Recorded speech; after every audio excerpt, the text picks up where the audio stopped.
Hello. La la la la la la la. Hello, hello. All right. La la la la la la la la la la la la la la. Okay. Na-na-na-na-na-na-na-na. Okay. Let me pull up this comment that I'm now going to respond to because I was going back and forth with them in my comment section. Da da da da da da da da.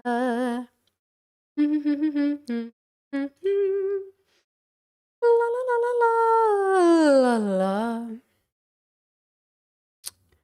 La la la la la la la la la.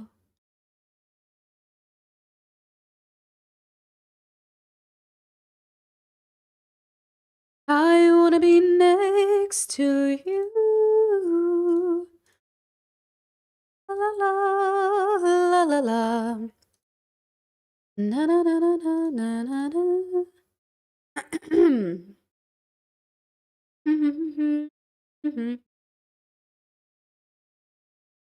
La la la la la la la. La la la la la la. Paradise. And you will. Okay. All right. I was going back and forth with this person this morning on my video about men need to stop protesting just to boost their ego.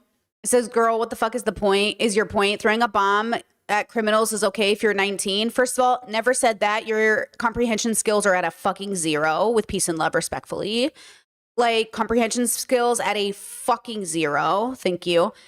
Like, if there was a biopic groomer Diddy and some 18-year-old white nationalist threw a bomb at him in a crowd full of innocent people, would you not still blame the angry teen? I don't believe in blaming anyone. Nice try. Blaming people doesn't solve problems. People are responsible and accountable. That's my response to them. Says, and that includes the parents and culture that raises young people. We're all responsible for the way the world is. If we want less harm, we should be honest with how much we, America especially, pushes violence through culture. Example, patriotism. They said, okay. They said, I don't know. It just deeply disturbed me that you had zero smoke for the 2 guys who tried to kill a crowd full of people. First of all, I literally told them to get a job. And I said that they were selfish and they made all Muslims look bad and that men once again made it about them. So you obviously didn't watch the video or finish it. Thank you. You said, including people who aren't white supremacists, by the way. I also think you're being intellectually dishonest about what inspired their attack. And that is really troubling. You claim at 9:31 the kid doesn't yell anything. Yet at 9:07 you can hear exactly what he yells. What does he yell? Tell everyone else. Like, what was it? What did you hear that I didn't hear? Did you guys hear it? I didn't hear it. What did he yell? Okay, look. Okay, right? And what does that change? Does that change my overall argument? You don't get to come from outside. This is his YouTube channel. This is, okay, he'll show you. And then tell everyone else. What does he say? What did he say? I didn't hear shit, bro. And even if he yelled something, what does it mean? What does it mean for my overall statement? See how adults want kids to be more responsible than they will ever be? Adults would rather see children in prison for the rest of their life than admit that the adults who raised them and the culture that created them and formed them is responsible. You think these boys just woke up one day and thought, you know what I'm gonna do? I'm gonna throw a bomb in the middle of a crowd. Or did they admit that they watched videos online of grown-ass men giving them propaganda that made them feel entitled to take people's lives? I am so sick of people wanting to hold children more accountable than the adults that inspired them to do this shit. And it's not just Muslim men. Look what the White House just put out this morning. The White House, the American government, white people, okay? Look what they put out this morning. So I'm sick of it. I'm sick of people coming at me like, oh my gosh, you know, be quiet. Be quiet. Hold on, let me find it because I fucking saved too many videos to show you. Hold on. La la la la la, and you will. The White House just posted this. Watch this clip. Strike to claim it. A strike to claim it. And he got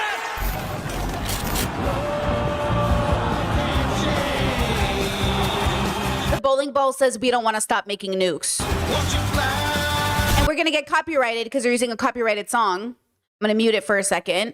Okay? So here's the White House putting together a fucking AI video showing just fucking nuking people's homes and lives.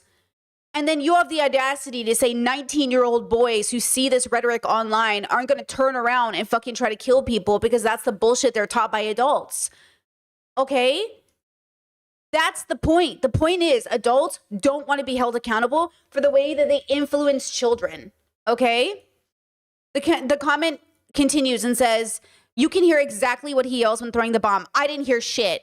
You said, I don't disagree with your underlining point you are making in this video. I really want to express that, but running defense for attempted murder didn't do that. So you're now fucking straw manning me or some debate bro shit. I don't know what's happening there because it optically incompatible with your political beliefs. What does that even have to do with anything? Is gross. What do my political beliefs have to do with anything? My philosophical beliefs are that we need to raise better children. My political beliefs have nothing to do with my stance. So this is probably a conservative or a white nationalist or some fucking bullshit trolling my fucking comment section, or a fucking liberal who needs to quote, make sure that everybody knows they hate terrorists. Wow, big take, bro, brave. They said you're allowed to both sides this one and say both white supremacists and the people who attempted mass murder are probably not the heroes of the story. Literally said none of the men in this are heroes. I literally replied to them, said I can talk about this on stream. Congratulations, you're now a main character. And I said, P.S. the point of my video is that none of these men care about anyone but themselves. I'm not defending any of the men. That's the problem. They are stupid, and so they think I'm stupid. This is the problem with the world. Stupid people think other people are stupid. And I'm seriously, listen, I know I can be stupid, but I am not stupid. Okay? I have seen this bullshit happen time and time and fucking again. Okay? Until the world starts owning up to the fact that the adults are fucked up, the adults are fucking everything up for everybody else, the adults are responsible, I am not going to ever hold teenage children to the same level as 47-year-old men at protests. Okay? It is an 80-year-old man in the White House. It is 70 and 80-year-old men around the world. It is not teenage boys. It is these old men grooming these young boys to become terrorists and then blaming them for the same bullshit. All these world leaders are terrorists, and they're literally allowed to get away with it because they wear a suit and have a badge. And I'm saying, what about the police force? Also terrorists. You know what I mean? Don't fuck with me today. I'm so sick of it. You want to hold all of these kids accountable and never, ever hold any of the adults accountable. This is exactly the bullshit I'm fucking sick of. Okay? I'm fucking sick of it. This dad recently that was in the news, let me see if I can pull it up. This dad recently that was in the news, and by the way, these kids are accountable for what they've done, but they are products of their environment. They're too fucking young to have just sat and decided, you know what I'm going to do?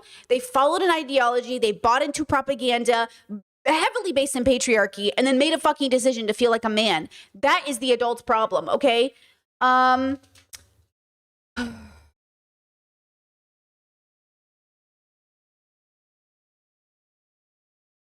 This one, this is too long. Okay.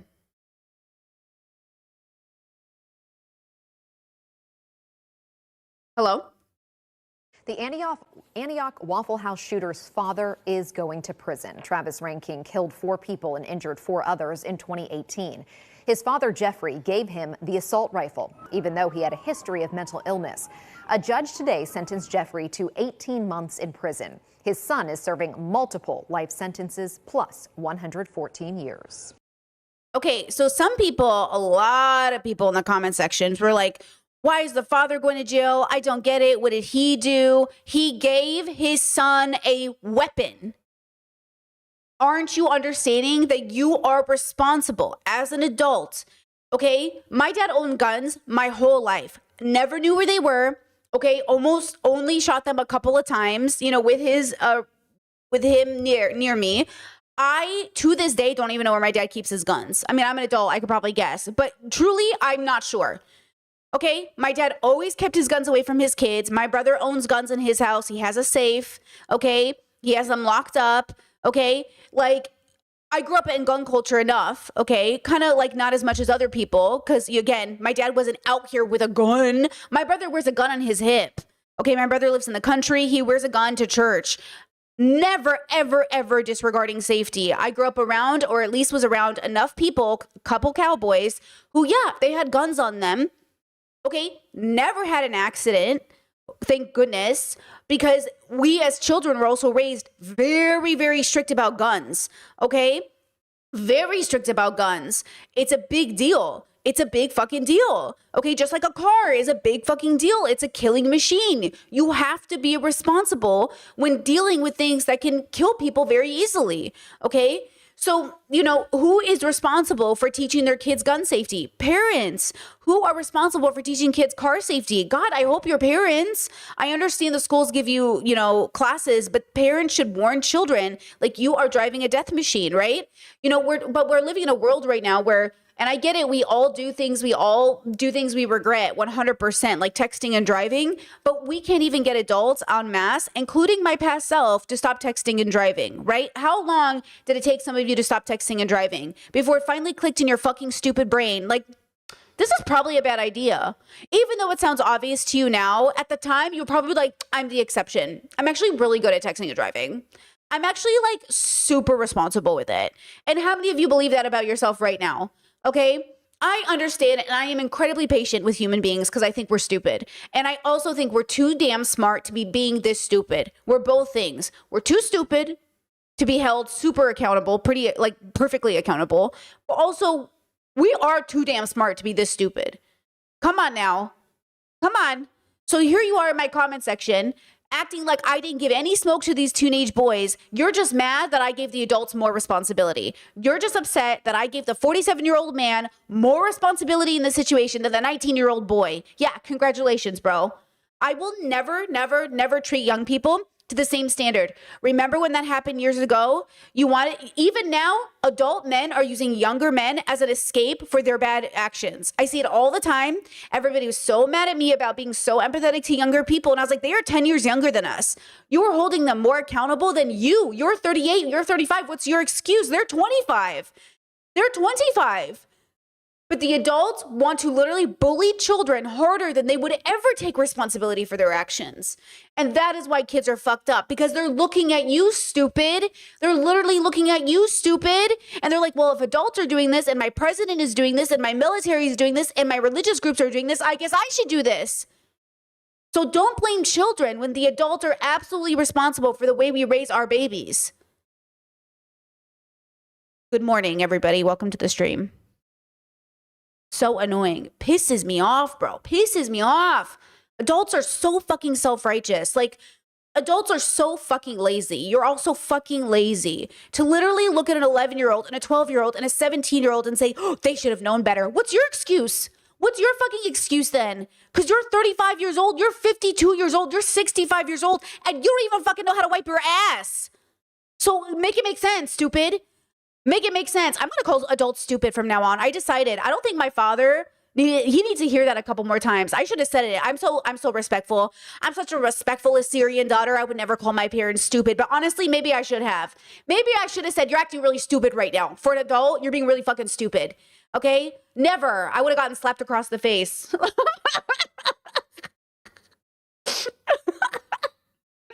Man, the way I would have been beat if I said that to my dad. Okay? I've literally said less to my dad and gotten hit. You know what I mean?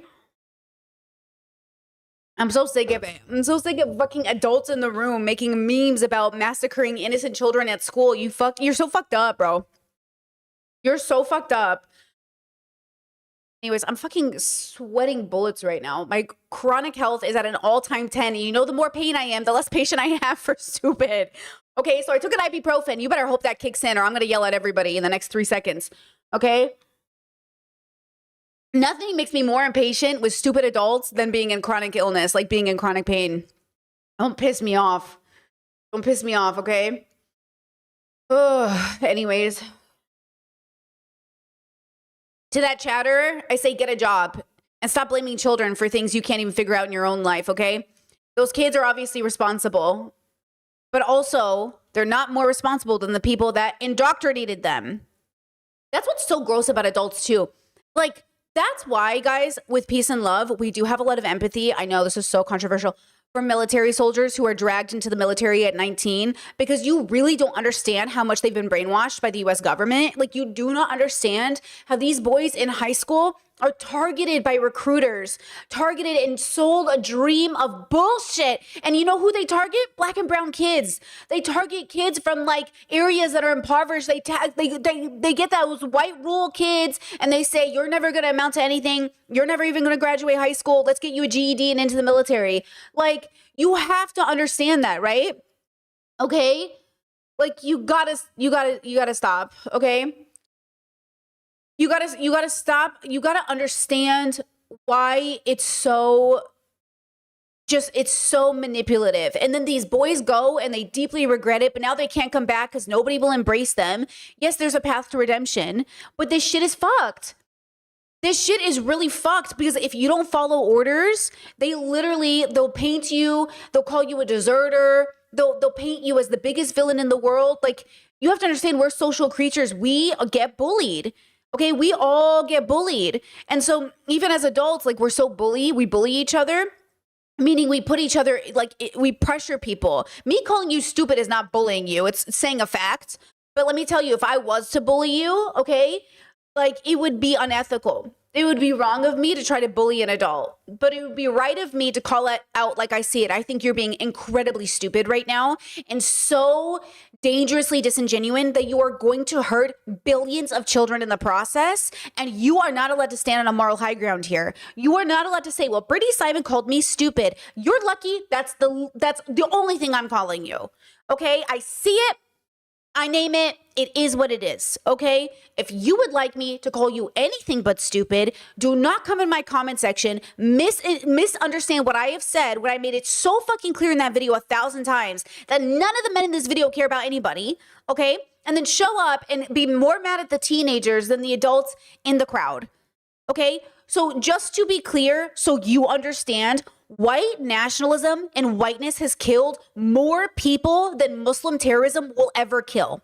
Like, just for the record, if you looked at the number in the history of lives affected by white supremacy, that Nazi in the crowd saying America is just for white men is contributing to the impossible to comprehend number of families and people and countries absolutely destroyed by white supremacy.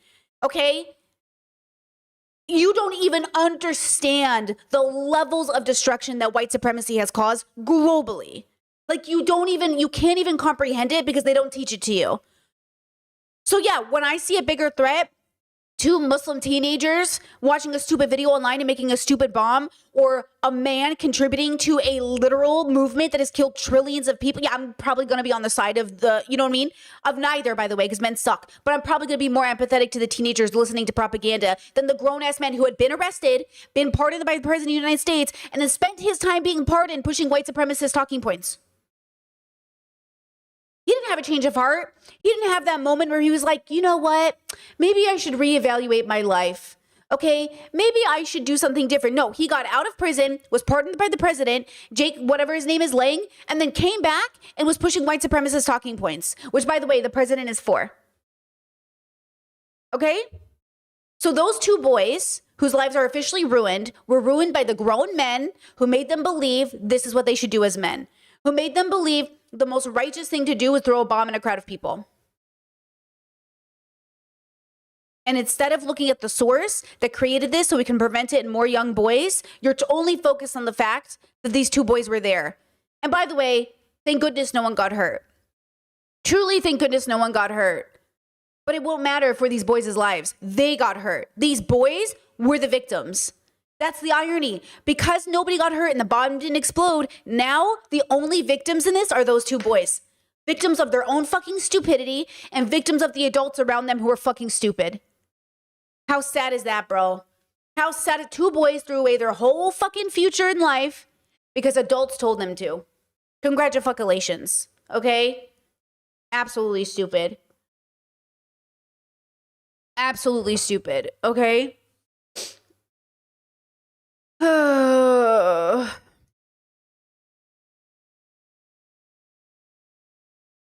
right.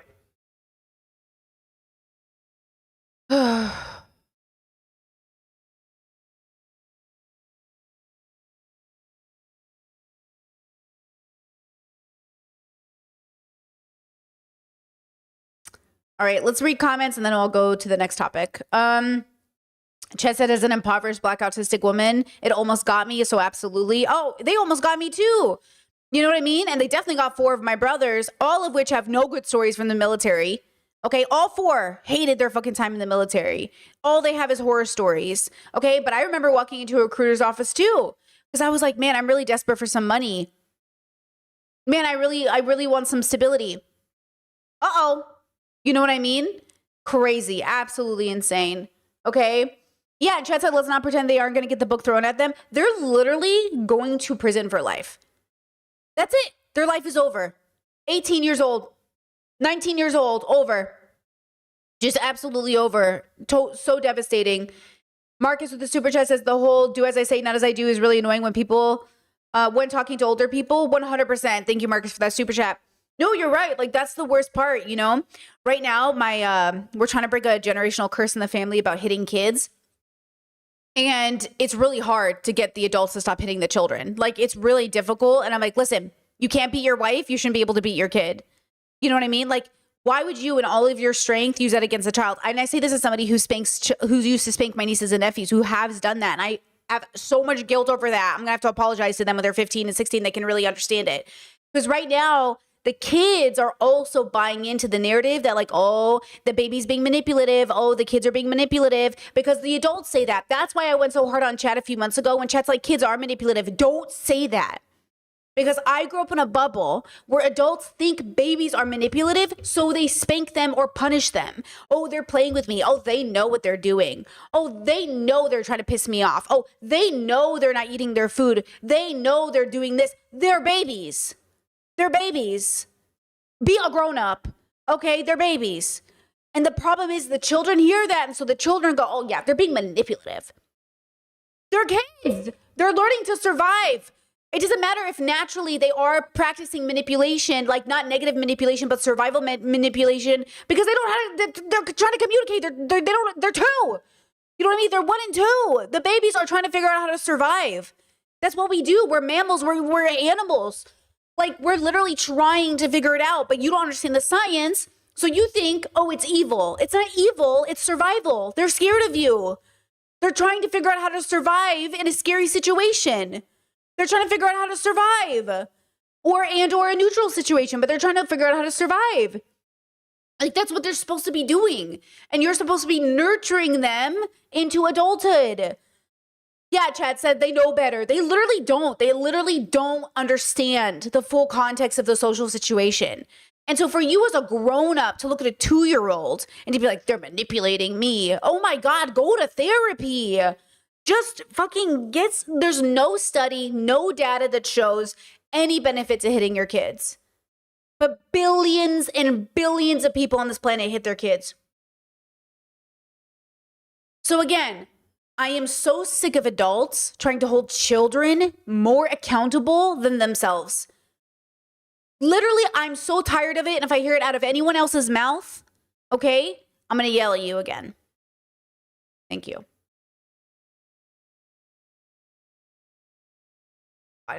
This is why, by the way, child predators, this is why 36-year-old men in my family go, the 17-year-old manipulated me. And everyone's like, yeah, the 17-year-old who trusted you because you were a family member absolutely manipulated you. This is why, because you think kids are smarter than you, so you don't have to be responsible for what happens. I'm so sick of it. I'm so sick of it. I'm so absolutely sick of hearing adults literally make excuses and wipe away any of their bad doing and then hold children more accountable, bro.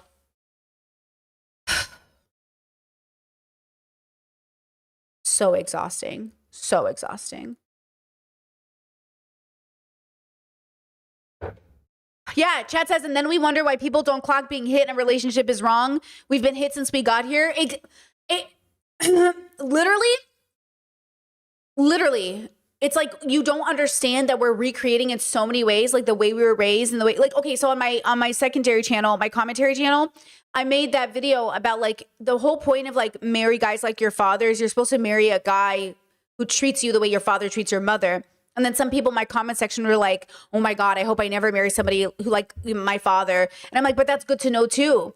it's good to know too that you didn't grow up with an example. It's good to grow up with that. Like, again, in my household, my father never hit my mother. Oh my God, never. But he hit us. He hit us. And not only did he hit us, my mother would use it as a threat. You just wait till dad gets home. You just wait till he gets home. And then my dad would have us go and pick out what we wanted to be hit with. A Naalta, a slipper, a wooden spoon, sometimes a tent rod. Yeah, I'll say it. He did it. Okay, he needs to be accountable. And he would hit us on the hand. And that's the audacity of these men to not be shameful for what they did to children. You know what I mean? I'm so sick of it. I'm so tired. Okay, or, you know, again, it's like, they go, this hurts me more than it hurts you. And younger generations are repeating that. And we're like, no, it doesn't hurt you more than it hurts them. You are beating your child and acting like, oh my God, this is so painful for me. Oh, we're gonna fight. We're gonna fight. Honestly, that's so annoying. That's so fucking annoying. Like, I can't believe humans are so stupid. We're so stupid. Oh my God, I'm so stupid. I'm so stupid too, guys. Like, I'm not exempt from this, but we are so stupid. It hurts me more than it hurts them. Come here, let me beat you. Come here. I'm gonna start beating my little brother and say, this hurts me more than it hurts you. Oh my God, girl, what a morning. What a morning. What a morning. Oh.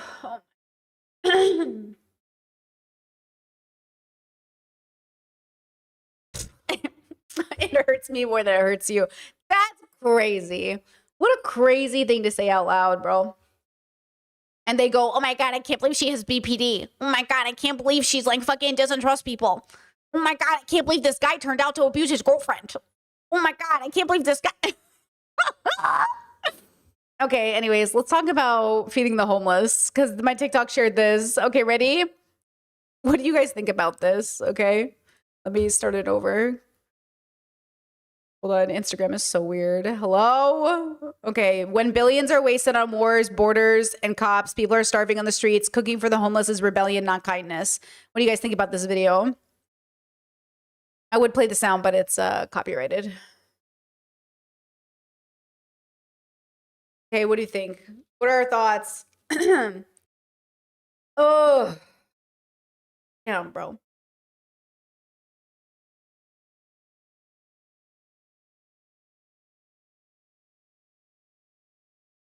Chat says on counter. Oh, it's not the counter, Habibi. It's the floor. She's on the floor. She's not on the counter. She's on the floor and her shoes are facing the food. And, you know,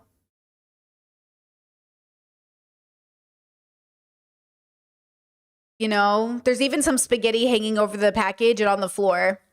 She's sitting on the floor and the cat's on the floor.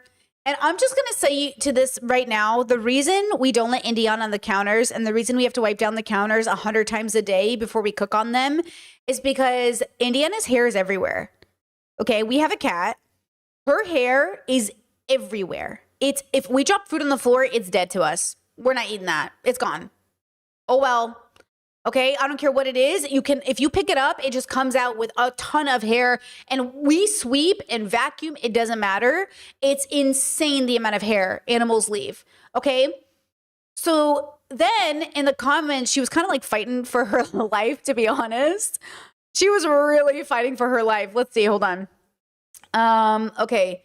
Okay. I love the idea. Please don't food prep on the floor for anyone. Let's see. Is this the one where she responded? Okay, they're fighting about natives and colonizers and who has better hygiene, which is just not the point. Okay, hold on. There was one she was responding to where she was like, first of all, she was like, first of all, like, we don't wear our shoes indoors. So, and I was like, okay.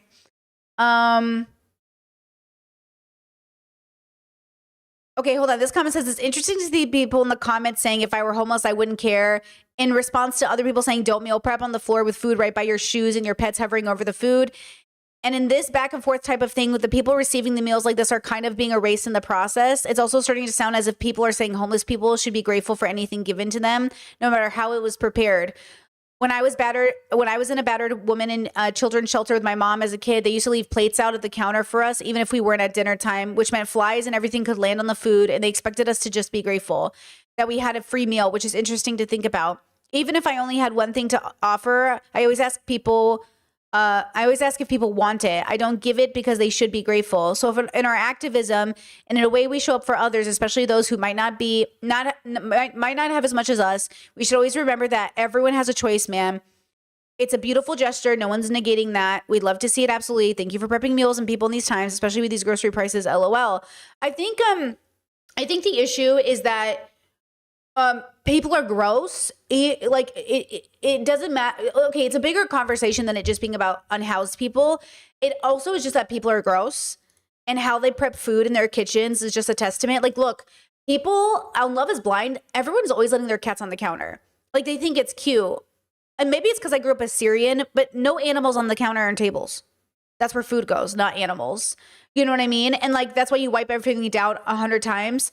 So I understand like the road to hell is paved in good intentions. I think this is good intentions. I just do not understand anything about it. And I understand that around the world, there are lots of people who eat with hands. There's lots of people who cook on the ground. When you're camping, you cook close to the ground, but context matters. And I do think like it's almost, I would argue that like the outside could be more hygienic than your kitchen. Like, I would argue that it is cleaner to cook on a rock outside that you've washed down than your kitchen floor, which God knows when the last time you swept was. Like, I know that sounds weird, but I've camped so much in my life that I know being outside has almost been a cleaner process than inside homes. Homes are disgusting. Like, you have to really clean your house, and it's really difficult to sort of like contend with that. Also, like, how well are you cleaning and what chemicals are you using? I was reading something that said, there's studies showing that people are suffering from more lung problems with people who use a lot of cleaners, chemical cleaners. So remember that as well. Like, you're breathing in fumes. It could be on your counters. Again, I love the gesture of cooking for your community. Okay, I think that's beautiful. And I can understand why it icked people out because, you know, a lot of things ick people out, you know? I mean, people like, I'm trying to think of a good example.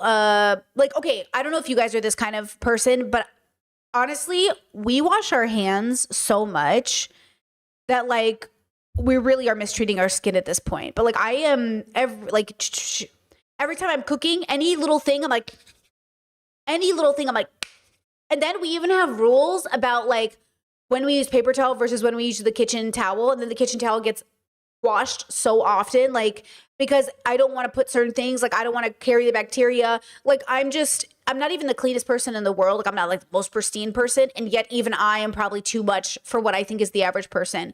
Because I used to go to people's homes, and I used to go, when I would go to people's homes, I would notice like,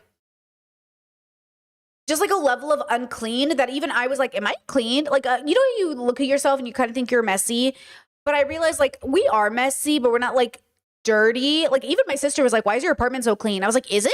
It doesn't feel that clean. She goes, your apartment's so clean. I was like, no, it's not. She goes, it's so weird. I was like, is it? Like, I don't think so. I just think it's minimalist probably, but to me, it's not that clean because Indiana exists. Like as long as I have an animal in this house, it will never truly feel clean enough to me. Which is, to be honest, why after she passes away, we're probably not going to get another animal necessarily. Like, it just never feels clean to me. And I hate that feeling because, like, it's just like her hair is everywhere. There's dust everywhere. I can't keep up with it. And maybe it's also that I'm getting older. But it's also, you know, it's an interesting thing to think about. You know what I mean? I don't know. I don't want to judge her. Really, I don't think she's an evil person. I just think, like, people are icked out for what they're icked out about. Like, yeah, I think this is, like, an ick for people. You know, I remember one time, so my family, we used to have cats in the house, and then my brother, his asthma was so bad that the doctor was like, take the carpets and animals out of your house. You have to. And it did. It saved my brother's life. He was the kind of asthma that like went to the hospital a lot. And we would all as siblings be like on alert as we slept in the middle of the night to see if he stopped breathing. It was like a really bad asthma. Anyway, so before we made our animals outside animals, on our little 5-acre plot of land, my parents had like a kitty door for the cat to go in and out. And we were watching a movie, probably a Miyazaki film, honestly, but we were all sitting together as a family watching a movie, and the cat comes in and we're like, oh, hi. And then it drops a kangaroo mouse, and the kangaroo mouse starts hopping around the house. And I think that was the moment my dad was like, okay, we're... And just like that kind of stuff. That's so funny. When I lived in a place with Indiana where there weren't screens on the windows and she could come in and out of the house. Well, she's an indoor cat 100% now, but except on the balcony, of course, when I'm with her. But she used to bring me birds all the time. And I'd be like, Indiana, I don't want them. Stop. Like, I'm so devastated. She would bring me a new bird almost every day. And I was like, she just placed it in front of the door. She's like, I got this for you. And I was like, okay. Oh no. Like, what are you gonna do? You know? What are you gonna do, right? Just as you could get hypoallergenic, we've thought about that too. We're very open to animals when we have a like a house, I think. I definitely, when we buy a house, I would love to adopt some more animals. It's just like in an apartment, I'm sick of it. I'm sick of having animals in the apartment. And it's probably just a lot that, you know what I mean? Again, there's a lot of factors, but like we can't go on vacations. We can't risk leaving her for the day. She's a sick kitty. So like we're very paranoid about even leaving the house for 2 hours a day. It gives me so much anxiety that Indiana's at home alone. So I just think for my sake, for my own selfish sake, we probably won't adopt animals for a while so I don't have to think about it that much. But I have a lot of anxiety over caring because I like really care about my animals. Like I can't just see them as like, oh, they're just animals. Like we're definitely those people who would like skip a best friend's wedding if we thought our animal was sick. We're definitely those people. If we thought Indiana was going to die, we wouldn't go to a wedding. Like, and that just like that person, they're paralyzed. Like we're paralyzed, but it's a choice we make and we're proud of. We love her too much, Yeah, we love her too much. Right? Yeah, Chet says we paid for cat chemo. We talk about those things every day. Like, what are we willing to put into Indiana? Like, how much are we spending? And we decided we would spend as much on Indiana as we would spend on ourselves, which probably doesn't help because if I have Alzheimer's, I'm like, take me out. Take me out. But yeah, we love her too much. I mean, honestly, she's just been so worse as she's gotten older. And even when she's having one of her episodes, we both just come running and we both just like stand next to her and wait. It's like, we're like literally parents, we're literally parents. Not, you know what I mean? It says, do you have anxiety dreams over having too many pets? Mine are about lizards, too many lizards. I have anxiety dreams about everything, but I have, actually, wait, I wanted to tell you guys something. Hold on. What was I going to tell you? Oh, wait, I was going to tell you about something like this kind of related. Oh, what was it? It was like anxiety and dreams and just like taking care of people. Maybe I was trying to link it to responsibility, but my dreams end up reflecting a lot of the stress I have about responsibilities, which is interesting because I don't think dreams really mean anything. I think they're just your thoughts in the background. But you know what's interesting? Parenting. Thank you, chat. That's what I was going to talk about. Gabby Hanna, her second video's out, and it's all about her dreams, how God came to her in a dream. And this is why I think it's really important that you guys fucking chill about your fucking dreams, okay? You need to chill about them being visions and portals into new universes. I lucid dream more than any of you bitches, and I'm telling you right now, it's a dream, okay? I'm literally having a whole other second life in my dreams. I have best friends I see every 10 or 12 years. I have the recurring dream with a character, and it feels like an old friend. And I'm like, how are you? Where have you been? It's a dream. It's a dream. It's a dream, okay? Okay, wait, about parenting. So, Chess says, do you have anxiety dreams make you full body sweat? All my life, I was a full body sweater because of my dreams, my nightmares, but they've recently gotten so much better, and I don't know what that's about, but there you go. Okay, so my partner and I were talking about this yesterday, and literally the only time we talk about having kids is incredibly hypothetical. And it's always like, what kind of parents do you think we would be? Do you think we would be like best strollers on the market parents? If we had a kid, like what school do we want to send them to? We have a lot of hypothetical conversations.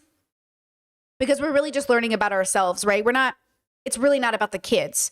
We're trying to see what we think would be best. We're watching like TikToks about parenting, which usually starts the conversation. We'll see like a parent on TikTok and I'm like, oh my God, example, let me show you this. Oh my God, this is the funniest shit I have ever seen, because it is one of those things where, again, I think there are solutions to this, but I don't think it's what people think. Because again, like, kids are gonna kid. And also, okay, let me show you this. This is so funny. Do you guys know who HRH Collection is? She's the biggest. She's the funniest meme. She's so funny because she's so fucked up. She's the most evil content creator I've ever seen.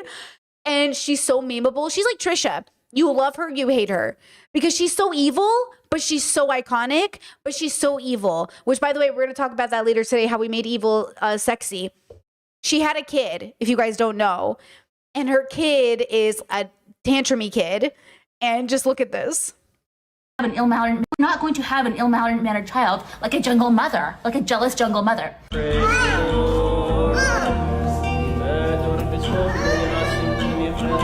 This video went viral and people didn't even know it was her, and it's even funnier. I will not raise, okay? My child will be like that.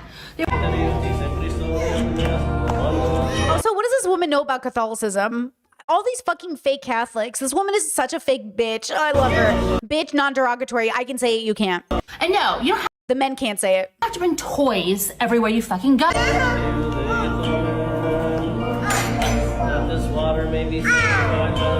We did. Like, I was never out of control. My parents took me places. Like, they took me wherever they went. I just was not a fucking brat. I wanted to remind you guys that you don't know how to rear your children.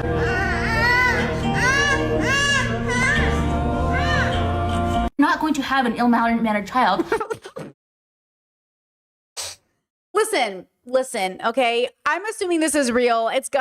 People are saying it's definitely real. But I just want to say, okay? Here's the thing, okay? Children are going to children, okay? Some of it is preventable, but a lot of it is not. And you got to just accept it as a parent. You got to give it to God, as they say, you know? Even when I was a nanny, there were times when I would just look at the babies. I was like, are we doing this right now? All right, we're doing this right now. This is why in church, in the Catholic churches I was in, a lot of them had cry rooms for the babies. So you could go in there and make a lot of noise and nobody would have to hear it. But like, yeah, sometimes, kids are going to kids. But also I think it's funny that, the Catholic church stuff really triggers me. People who are the worst people in the whole world going to church it's just the funniest thing. Okay. Right. Just that in baby's defense, Catholic church is painfully boring. I am the only autistic person that thinks like mass is kind of fun. I think I was the only kid growing up where I actually thought mass was interesting. I think it's like the church is beautiful. There's all these books to read. You get to sing in church. Do you know what I mean? Like, there's so much cool stuff about church. You get to watch people like believe in a God. But to be fair, I can see why it's boring. You know what I mean? I can also see why it's boring. And to be fair, I think at a certain point when I stopped believing in God too, it became more boring and I mostly would just fantasize about like vampires. So I agree with you. Actually, I agree with you. I just spent a lot of my time in church fantasizing and just like thinking about anything else, but only towards the end, only towards the end, right?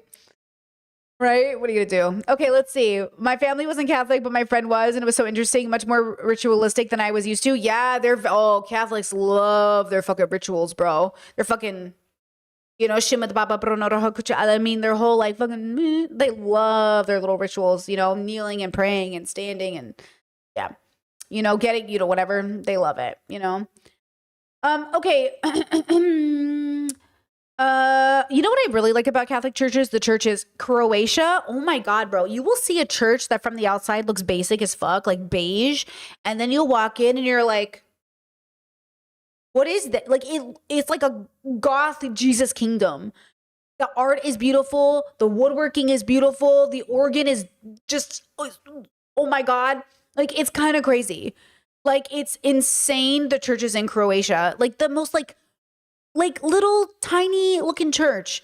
And you're just like, but the inside, it's like a portal. It's so beautiful. It's so beautiful. Oh my God. Crazy, you know? Chad said, so church is fun when you're not actually mentally there. Yeah. church is the most fun when you feel like you're jumping into the bubble and having an experience. One time I went to church with an atheist friend of mine. He was a formal Catholic too. And we went to church and it was like for funsies mostly. And it was mostly ritual. And we went and we were new and they could tell. So they're like, oh, we've never seen you here before. And I'm like, yeah, we're visiting from out of town. We were kind of visiting from out of town. And they were like, do you want to bear the gifts? And I was like, oh, it's where you take up the wine and the Eucharist to the altar. And I was like, sure, but we haven't been to church in a long time. So we kind of forgot when that happened. So you're going to have to tell us. And we did it. And I told my mom that story. And she was like, oh, this just made my day. That's the most beautiful story you've ever told me. And I'm like, uh-huh. Like, it's really easy to make my mom happy. Just say something about Jesus. And she's like, oh.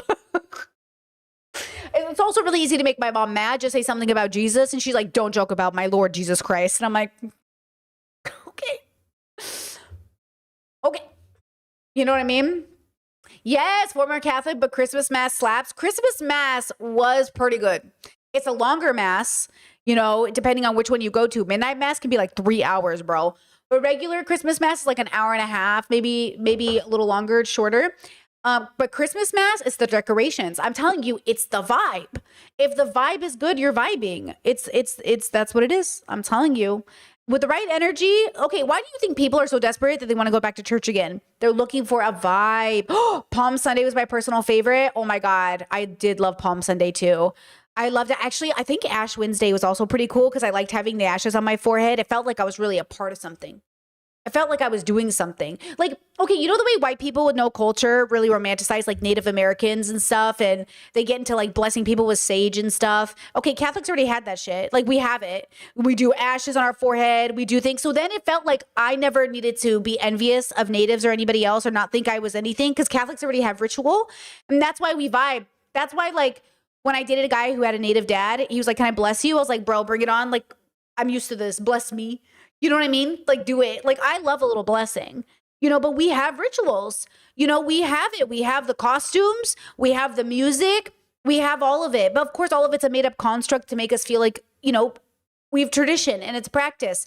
But I think it's like, basically, it could be just as sacred. You know what I mean? But I'm in it. Now, when I told my mom I was blessed by the native, she thought I was cursed. So they also are superstitious Catholics. Like, Catholics are very like, you can't get blessed by other people's religions. Like, you know, they're very strict. Because you know, in the Catholic Church has gotten stricter on it. Don't get fooled by the Catholic Church's branding. They are becoming more strict. This whole Pope Francis try to be woke thing was always a ruse to bring more people into Catholicism. Okay? It was always a ruse. Okay, now. Oh yeah, chat says we humans love rituals, don't we? Not only do we love rituals, but that's why atheists, and especially women, go back to like witchy stuff and other types of ritual. I mean, I practice ritual, I practice spirituality. It's why I do it. It might not be tangibly true, but it certainly is psychologically beneficial. Okay. And as long as I'm not making a prescription nor saying it's definitively true, the psychological benefits are huge. And I'm not about to do what the rest of the world is doing because the rest of the world is a mess. So if I need to have some spiritual practice that allows my psychological brain to just like benefit in so many ways, I'm here for it. Including just deep breathing, including meditation, including like anything it's just like, it's so good for us. It's so good for us, you know, like, that's why and I understand that sometimes for some people can feel like a crutch. Like if I'm out of sync with my rituals or my schedules or my pattern, you know, you can feel disjointed. But really what you're doing is you're giving yourself something to rely on. You know, that's why our environment has to be steady. That's why children raised in like crazy households with no, you know, expectation, no schedules, they're always like, what's happening? They don't know what's happening. There's no, you know, there's no guaranteed dinner at 6 o'clock. Like how many of us had a evening dinner with our full family every night? No TV on, no phones. We came together for dinner every night. Dinner was like, it was like the greatest time. Like mom when's dinner done? And we'd all get together, sit down, eat dinner, and talk about our day. Like that was always every day. Like I can't even imagine like maybe a handful of times my dad was late at work, but otherwise like dad was always home at the same time.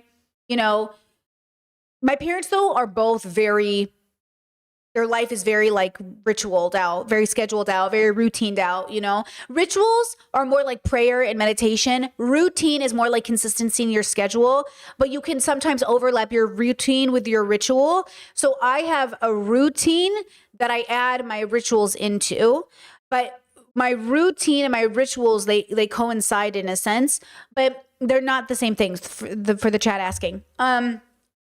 But yeah, I really loved it. Chet said I hated family dinner, but I knew to be there with no phones or elbows on the table. I didn't grow up with no elbows on the table. My parents didn't care about that. But I will say like we could have our phones if we had phones even, because remember a lot of us didn't have phones because we're old. But even today, like when I say no phones, I don't mean no phones aren't allowed. I just mean like why look at your phone when you could talk to your brother? So it's like, you know, wanting to be there is so important. That's another part of childhood that I think is important. Raising your kids to want to be with the family and respect that your kids will go through stages where they don't want to be with the family, because that's also normal, you know, right? That's also okay to be like, I'm just not in the mood. Like my siblings and I have all gone through stages where we're just like, I don't want to be hanging out with you guys. Like, I don't know about this, you know? It's funny too, because, it's interesting when we talk about like wanting a village and wanting to be with people, you know, how hard it is to figure that out depending on the village you grew up in. It really is hard. You know, it's just so difficult. You know, even my partner and I, like we tried to really practice like some sort of eating time together, but we have to make it happen. It's not just going to happen. And we have so much fun. I think the other day we had a whole dinner where we just went through like the top most popular songs, and then we watched old music videos and we were like, look at this, like where were you when this was happening? Like what's like, we just completely turned off like the news or the world or our families and just learned more about each other, because you're always going to learn more about a person who's always growing. And that's the hope you can have in a marriage, is that your person is always growing. So you always have new things to learn about them. Like, oh, tell me what your thoughts are on this. Like, oh, what do you think about, like, is this a good song? Did you listen to this? I watched for the very first time Drake's Cell Phone. Call me on my cell phone. I watched the video for the very first time. What the fuck was that? What was that? Whose idea was that?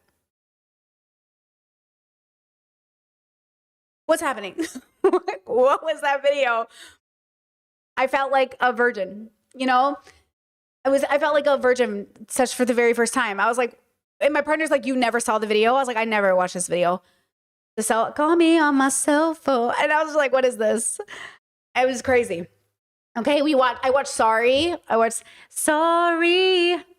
La la la la la la la la la la la la la la la. You know, that was bad too. What was that? That wasn't good. You know, and what are you gonna do? What are you gonna do? You just learn so much about your life, you know? Chat said, oh my gosh, unrelated, but I checked out the new feminist theory paper reading list and Tommy Curry is on there. Oh shit. Shout out to Tommy Curry so far. Still getting to know him, but liked what I've seen so far, generally speaking. Okay, now let's do this. La la la la la la la. Okay, let's get into something more serious. Ready to transition? Okay. How long have we been here? Almost an hour. Look at us go. So COVID is still here and it never ended. And I just want to share an FD Signifier video that I started watching by myself, but decided honestly it'd be really nice to watch it together because he does an interview with a chronically ill person who talks about it and is an activist. And as a person who truly believes, I truly believe that COVID is the reason, or was the trigger to trigger fibromyalgia and chronic health for me. It is the reason I am disabled. And so I do recommend you get vaccinated if you're not vaccinated. I'm not telling you what to do with your bodies. I'm just saying that it is probably a good idea. And I definitely feel better now that I'm vaccinated. And it's just nice to have it. And everyone's going to have their own reaction to it. I did vomit after I got my vaccination, which was apparently very predictable. So even if you vomit after taking it, it's okay. Yes, some people might have there might be consequences to it, but it really is rare. So if you were one of those people, I'm sorry, and know that everything we do takes risks, including getting COVID. So COVID is a risk. If you get it, you might end up getting a lifelong disability or a chronic illness that you have to deal with in some capacity. And I just don't recommend it. Like I will say that as a person who's now how many years into living with a chronic illness, it is, I mean, it really changed my life. And so, you know, it's up to you. It's your body, right? And I think it's better if we encourage people to get that vaccination. And just, you know, if you're in a crowded place, if you're going to go to a concert, if you're going to go to a con and maybe wear a mask, you know, if you're going to just be in a large crowd of people for your safety and others, if you're feeling a little sick, you know, maybe consider wearing a mask. Again, I'm not telling you what to do. I don't want to trigger anyone's PDA. But if it's within your values to harm reduce, that's like always a good idea. Okay, with that said, let's watch this video. COVID never really ended, and you all should probably still be wearing masks. It is today, March 5th, and winter is officially over for most of us in this country. Initially, I was like, I should have put this out sooner. Oh, I'm sorry. Chat says, I got COVID once and it changed my brain. So I get vaccinated for that and the flu every year. I will tell you this, like one of the largest consequences of COVID is cognitive impact. And it really is like I've had COVID and my partner has it. And my partner's like was really, really like locked down for lockdown. Like they were just like, I'm not getting this. And so they were very, very diligent about not getting exposed. I got exposed and I got it. And sometimes when I'm having like brain problems, he's like, is this the COVID? I was like, probably. Like, is it the weed I smoked all those years or is it the COVID? Like, you know, and not only that, but my breathing has completely changed. I can hear myself breathing. My in-laws can hear me breathing. Like people are like, hey, you're breathing kind of heavy. Are you okay? I'm like, I don't hear it anymore because I'm just used to it. I make sounds I've never made my whole life. My partner will like secretly record me with consent. I've given consent. I told him record me because I don't know what you're hearing. He will record me. And I will watch it back and I'm like, what am I doing? He's like, you make funny sounds with your mouth. I was like, what am I doing? And he's like, you're breathing funny. I sent it to my sister. I was like, have I ever done this in my whole life? She's like, I've never noticed you doing this. And I swear to God, it's the COVID. So, you know, I'm just saying. To catch winter, but surprise, surprise, this is actually valuable for summer. Stay tuned. I didn't get it out before winter because I was too busy making my magnum opus, but I did find time to talk to another creator during that time who has spent most of the last few years educating around the still ongoing COVID pandemic and its effects on people. So if the video were to end in the next 5 minutes, right, if you're just considering how YouTube works, if the video were to end in the next 5 minutes and everybody's getting ready to click off, what would you want them to know with the time you have left about like what's going on with COVID and how they could or should be moving in regard to it? So I guess I would say that like the common understanding of COVID and the pandemic that exists in the population based on like what we've been told by institutions, that it's not a big deal anymore, that the pandemic is over and vaccines were enough to make it go away. All of that is like bullshit. And it sounds like a conspiracy theory, but it's not. Like most like real conspiracies, it is, to quote a really great piece, just a quiet collusion of class interest. It is the institutions that we have, the media, caring more about keeping our current economic system propped up more than they care about human welfare. And everybody who's watching this right now, because they are like politically aware people, you already have the tools that you need to be able to understand this if we just do a little bit more analysis and bring in some facts, because there are other things like this in our society. Hold on. Chat says, I never heard it's not a big deal anymore. If you're talking about COVID, a lot of people do think like it's kind of crazy to wear masks. Even I was like, are people still wearing masks? Like generally, because I don't see it very often, even though, again, like my partner and I are a little bit different in the sense that like we would wear masks if we were in very large crowds, but that's just our family. So I didn't expect people to be like that. Right. You said, no, I meant institutions. Well, the whole U.S. government said it was a hoax. Trump's administration fired everybody involved. They fired the scientists and the researchers and everybody. And then they basically told the American people it was bullshit. So yeah, I think a lot of people think it's fake, right? RFK Jr., right? Chet said, I still mask, but I'm in NYC and take trains and bus daily. Oh yeah, like for sure. We got like, if we left the house definitely, like especially if we were like commuting and on a squish bus full of people all the time, we would probably switch to masks full time. But we really don't leave the house. I know people think I'm exaggerating, but honestly, I should be studied about how often I leave this house. I'm waiting for it to really impact my mental health. But the truth is I have a sea view, so it feels like I'm always outside. You know, I think that's the thing that's saving my mental health is we have windows all over the apartment and I can see the sea. So maybe that's why my mental health hasn't declined too bad. But I will say I am susceptible to seasonal depression, so we make sure to open all the windows in the winter. But yeah, if we were definitely socializing more, definitely. Like, this is not different than climate change. It is the same. Lola Germs is a science communicator who has followed COVID closely for years as an extension of her own work to care for herself as a cancer survivor who lives with disability. And I'm sure I don't have to remind a lot of you that during the lockdown, people like Lola were some of the most vulnerable and frustrated with how information was disseminated to the public around COVID. One thing I appreciate and want to make very clear about Lola is that unlike other folks who do their own research, by research she means actually reading and analyzing academic and medical journals, not science skeptic YouTube videos or people that went on the Joe Rogan podcast. I do recognize that knowledge can come through a lot of forms, many of which are informal, hence my own YouTube career. As a person with a background in public health, I can tell you that there is a big gap in rigor and oversight that can be measured when comparing your homie that meditates, eats clean, and drinks alkaline water, and what he found compared to people who are actually using large data sets, scientific methods, and have an oversight board looking at their research when it comes to what information they're bringing to your attention. And this is something that makes Lola's work valuable. She's not here to try to sell you detox teas or any type of ridiculous homeopathic cures, nor is she here representing a government body. She came across this information out of her need to survive,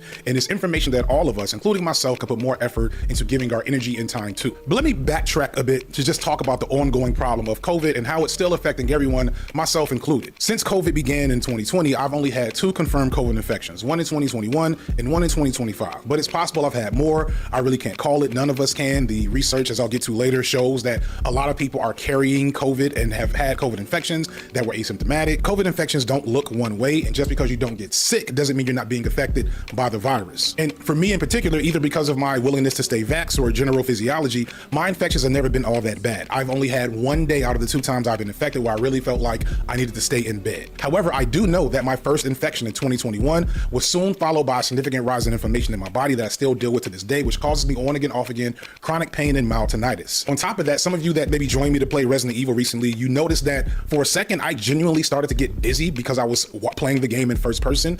That's something I've been dealing with ever since then. This is because not long after that first infection, I developed a vestibular injury. That's essentially the systems and functions that help you. Actually, wait, before he continues, another symptom that I have that I never had before is I feel like I'm going to pass out every time I get up, every time I stand up, every time I move too fast. I feel like I black out and I see like a whoosh. And my partner's like, if you have POTS, you're going to die. But that's the problem. It could be sleep apnea. It could be POTS. It could be so many things. And, you know, it takes so long to get all these things tested. Like even with socialized healthcare, which we've been going through the system. I mean, everything is, it takes time to do everything. So yeah, like that's another symptom I never had my whole life that I have now. So that honestly is the one that is the most alarming because I literally do like, you know, it's just like, what's happening? Track and see things and connect it to your sense of balance, which caused me severe vertigo for a couple of days. And I get on again, off again, dizzy spells if ever I have to process something visually that is causing too much stress to my brain. After some physical therapy, I'm mostly good, but it's still something that crops up whenever I'm in the wrong type of environment, i.e. trying to dodge a giant zombie monster with a girl whose arms are too short to pick up a toolbox from a shelf. Can't reach. This game is misogynist. Come on, just open the motherfucking thing. Even with these lingering issues, I should consider myself lucky as a man in his 40s with high blood pressure. During COVID, I lost several family members, all Black men with similar conditions. But understand that even saying during COVID is a bit misleading because this insinuates that COVID at some point left. It has not. I hear a lot of people say like during COVID, and when are they talking about when they say like during COVID? Sorry, they're talking about the lockdown. It's talking about which is like years wise. Like what years are we talking about? 2020 to 20. Let's say 2020 to 2022. Yeah, tops. This is like tops, like early 2022. And then when we look, the vast majority of infections, which like we can sort of see the number of infections by like what is the area under this line?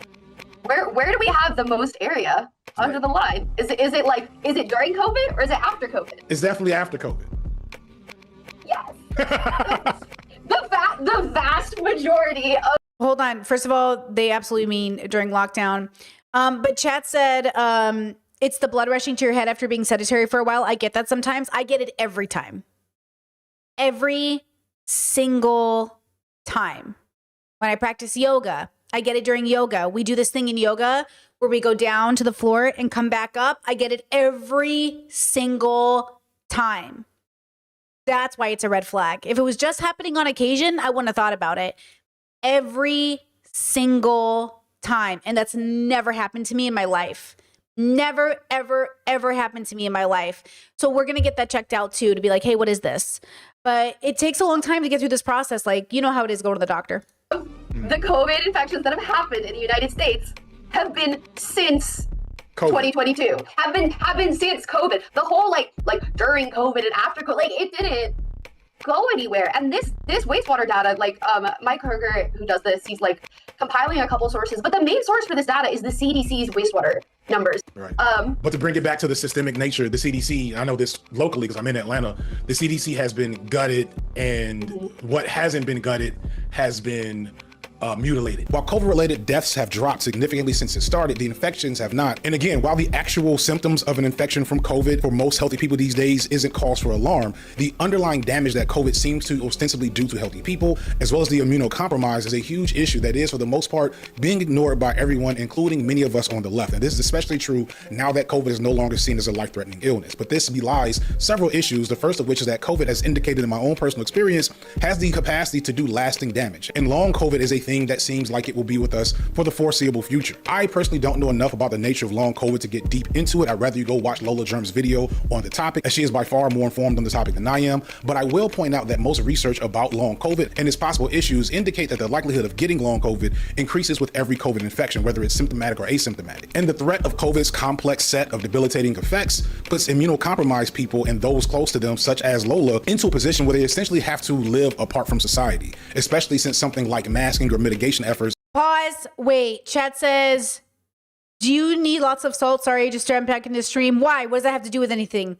Because I also have a new habit that I never had. But okay, I love salt. My family loves salt.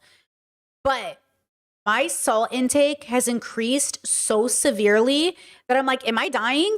But every time I eat food, I'm just pouring I'm eating tons of lemon, tons of salts. Like my cravings for those two things have gone up so severely. Like we are like, I cannot even believe, like, every time I'm like, something is weirdly wrong with me, but it tastes so good. And then my partner's like, bro, you're putting so much salt on your food. I was like, listen to me. I love this shit. And like, I know that salt like isn't, you know, it's always bad generally. Like my brother was told by his doctor to stop eating so much salt, but it's gone up for me. Like but I checked my blood pressure. It's fabulous. My blood pressure is fabulous. My blood tests and everything came back fabulous. My iron is great. Like everything is great right now. I'm going to get retested to see if everything is still good. But last year I got tested and everything came back great. So then I was like, okay, then what is it?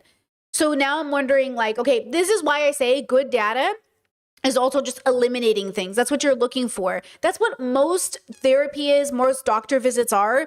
It's like, guys, there's not a test for autism. They ask you enough questions to see where you're at, to give you a diagnosis. My fibromyalgia wasn't tested for. They tested me for everything else. And since it was nothing else, it's fibromyalgia. You know? Chad says, has your salt intake increased when you stopped eating meat?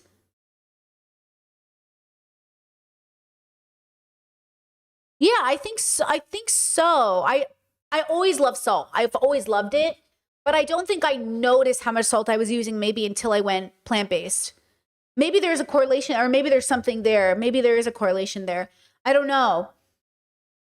Yeah, I don't know. But that's why I say like this process is so frustrating, because you really got to eliminate to kind of get to the point, you know, and that's why it takes a long time to get things tested. Yeah. MSG for the win. We have a huge bag of MSG in the house. We love MSG. We love it. Are far less common than they Little at a time, girls. You just need a little bit of MSG and it will make your meal taste delicious. Were during the lockdowns. These people are effectively, if not explicitly, disabled by the disease, and combine that with the nature of how society tends to treat disability, and we have a pretty serious problem on our hands that is at the same time very much invisible. People with disabilities are highly misunderstood, misrepresented, and invisibilized. Sometimes I feel like there's something in us and humans that conditions us to look past those whose bodies or minds have been damaged in ways that makes it hard for able-bodied people to engage with until it's you in that position. We also have this tendency to respond to disabled people as if they're being unreasonable for seeking attention and support for their needs. While there's a lot of things you can do individually to help mitigate this problem, it's also important to recognize that, as with every other issue in our society right now, the problems facing us around COVID are not a result of individual behavior. And more than a lot of major issues that we are facing right now in society, getting better protections for COVID is actually something you could do without nearly as much work or effort if you just put in the minimal effort required. So obviously research shows that masking and vaccines are a good way to protect yourselves and others from COVID. You should be masking. We all should still be masking. But the reality is we probably are not going to get people to mask at a grand scale anytime soon without advocacy and presenting that back to other people. It might have to be something we build into regular practice. I have started just keeping masks in my car like I would napkins or pen. And when I'm out without a mask, I'm real. Just like I would napkins or pens. Oh, I miss having a car. Oh, why did that make me feel so nostalgic for having a car? Napkins are pens. Wait, oh my God, that really emotionally hit me. Endorsed for long. There's also emerging research on a Zestaline nasal spray, which is usually used to treat allergies that may have preventative measures against COVID. Another surprising thing I just learned while working on this video is that COVID is bi-seasonal. So that's why even though this is coming out in March, it's still actually pretty valuable because COVID spikes not just in the winter, but also in the summer. Some people call it warmer. This is probably due to people being less likely to get a second vaccine going into the summer because if you're like me, you assume that the summer was a time where COVID was less prominent. That is not true. I remember hearing that the vaccine was good for around 6 months, but it's really more like 3 months. So if you get a shot late fall like I do, you might want to get another one right about now to cover you through the summer. So this is all me presenting information that I found listening to Lola and doing a little bit of research that I don't think is very common. And that comes from the same systemic failure that all of our system failures come from, a top-down misalignment on the value of human life, the value of life versus the value of capital and commerce. There's a reason why so many Americans were forced back into office buildings in the last couple of years, even though it wasn't necessary. There's a reason why kids were forced back to school way earlier than they needed to be during the lockdown. It was because the commercial real estate market and all the other ways in which our society is built to protect capital was not working for protecting people from COVID. And even those things could have been made better if those office buildings and schools had better air filtration systems built in to help protect against the spread of the virus in the air in those buildings where that air is constantly circulating. You can have a sick person in one office building on one floor, and that same sick person's air can go through an entire office building or an entire school. We have like this idea in society that's like, oh, kids just get sick a lot. Actually, we lock them in these high occupancy, poorly ventilated boxes where diseases are just far more circulating than any situation that we put adults in, and it doesn't have to be that way. Okay, on one hand, like obviously individual efforts are necessary and appreciated, and also in my opinion kind of like prefigurative politics of creating the world we want to live in. Like you can actually do things to break chains of transmission and make a difference in people's lives, and that is important and something that's important to me. However, like we need broader institutional change. Like what is going to protect your kids the best at their school? Like yes, masking is a great stopgap. If somebody's like actively sick, please mask in high transmission seasons. However, like there needs to be cleaner air in schools. And like we literally have the technology for cleaner air in public through combinations of tech that's existed for like anywhere from 50 to 100 years. Those things are just not being implemented. Well, I mean, for a whole variety of reasons, but I mean like in Europe, do you know they don't put fluoride in the water? Or sorry, in Croatia, they don't put fluoride in the water. You know how in America they put fluoride in the water because it helps for children who like aren't brushing their teeth and stuff? And I think that's so interesting. Like my partner had to tell me like make sure like your toothpaste has fluoride, like make sure, you know, because I was like, wait, like, isn't there fluoride in the water as well? Not that it was the only thing I was depending on, but it was like an interesting conversation. And he's like, no. And I was like, oh, that's so funny. Now I want to show you this. I saw this today. So I was thinking about the point she was making about like the government has to do something, and now RFK Jr. wants to take fluoride out of the water. Anyways, did you guys see this? I just saw this for the very first time. It says Gober jokes about virus by touching all the mics. Days later, test positive. Allegedly, he is responsible for spreading COVID to everyone, allegedly. And this was his response when it was happening.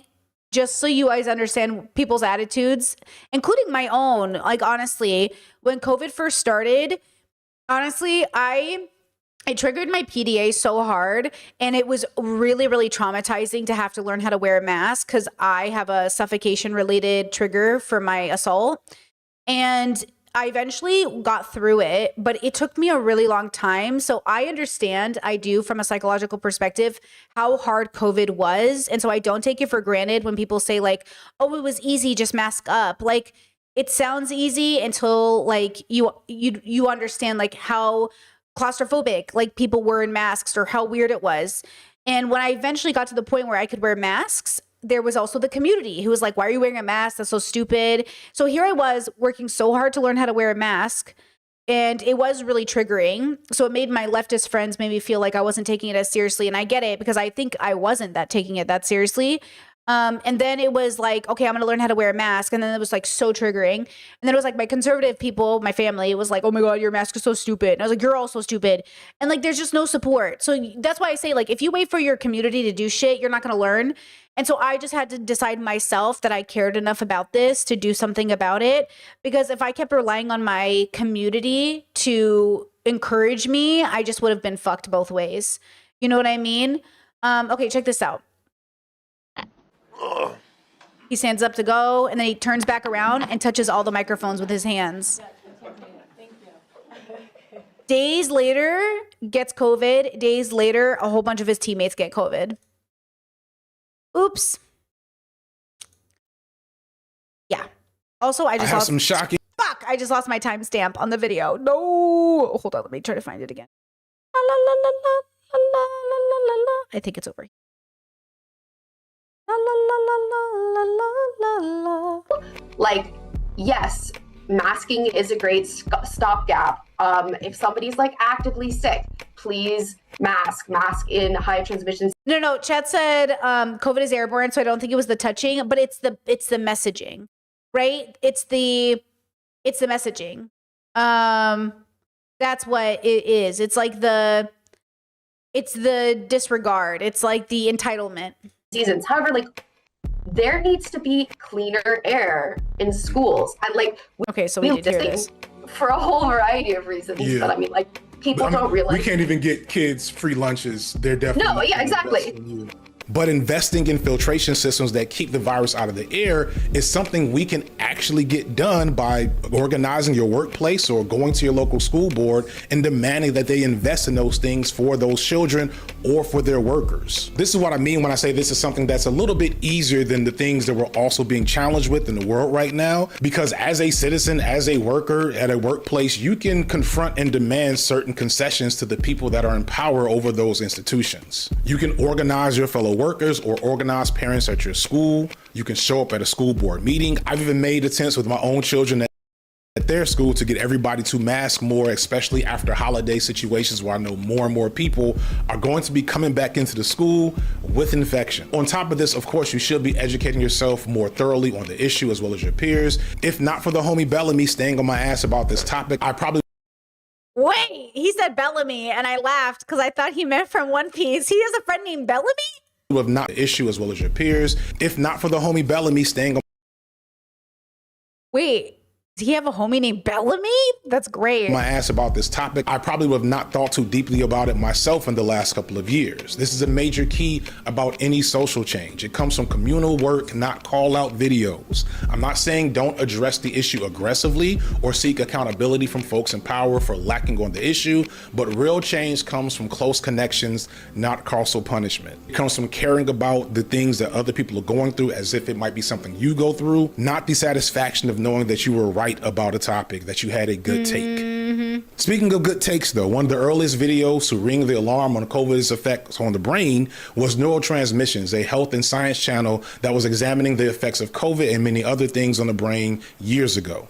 And you can watch all of their videos ad-free on my streaming service, Nebula. Nebula is an independent streaming service that houses content for some of YouTube's most prominent and talented creators. Before, Nebula was a place where a lot of YouTubers could put their content without worrying about the nonsense that we deal with here on YouTube. And don't get me wrong, that's still the case. You can still get all of my content along with stuff I and others have never posted on YouTube, commercial-free on Nebula. But you're also getting a lot more independent content there as well these days. In the past few years, Nebula has shifted from saying, how can we help your favorite YouTubers make their best YouTube videos, to how can we help your favorite YouTubers make whatever they really want? And the results are pretty cool. Short films, more in-depth documentaries, original series, and narrative podcasts. And there's way more on the horizon that we're doing at Nebula because we have your direct support. So you can support me and creators like me, and in the process get access to thousands of hours of original content by signing up for Nebula. Follow the QR code on the screen or check the link in the description to get 40% off a year's worth of access. Thank you so much for watching to the end. Thank you to Nebula for sponsoring the video. I'm FD Signifier, and this has been Lightwork. There you go. Okay, so I just wanted to share that with you guys. I thought that was like a nice video that he took time to make. And I know a lot of people, especially in this community, do have concerns over COVID being ignored. So I just wanted to go ahead and spread that message a little bit. Here we go. La la la la la. La la la la la. La la la la la la la la. Let's see, what do I want to do? Do I want to get up now? I think so. Let's take a 2-minute break. You know, I really got to stretch my legs. And then we'll come back. We'll watch We Have Made Evil Too Sexy. Thank you to the Discord for the recommendation. I already know it's going to be a banger. I can tell. And then we'll end the show with the Gabby Hanna part 2, because I just know it's going to take us forever to get through it. It's only 42 minutes long, but I think on her other video that was 42 minutes long, I made like a 3-hour video on it. So I just think like it might take us a while to get through it. Okay. Who knows? Okay, let's put on some music. Okay, let me get you some Samantha Dragonotti for our break. And let me make sure that it doesn't accidentally start playing other videos. Okay, I'll start it off with this one. Let me see here. Okay, loop playlist. Okay, I looped the playlist. It should loop the playlist. If it starts playing something that I didn't mean for it to play, it is what it is.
Pausing in 1, 2, 3. Big pause.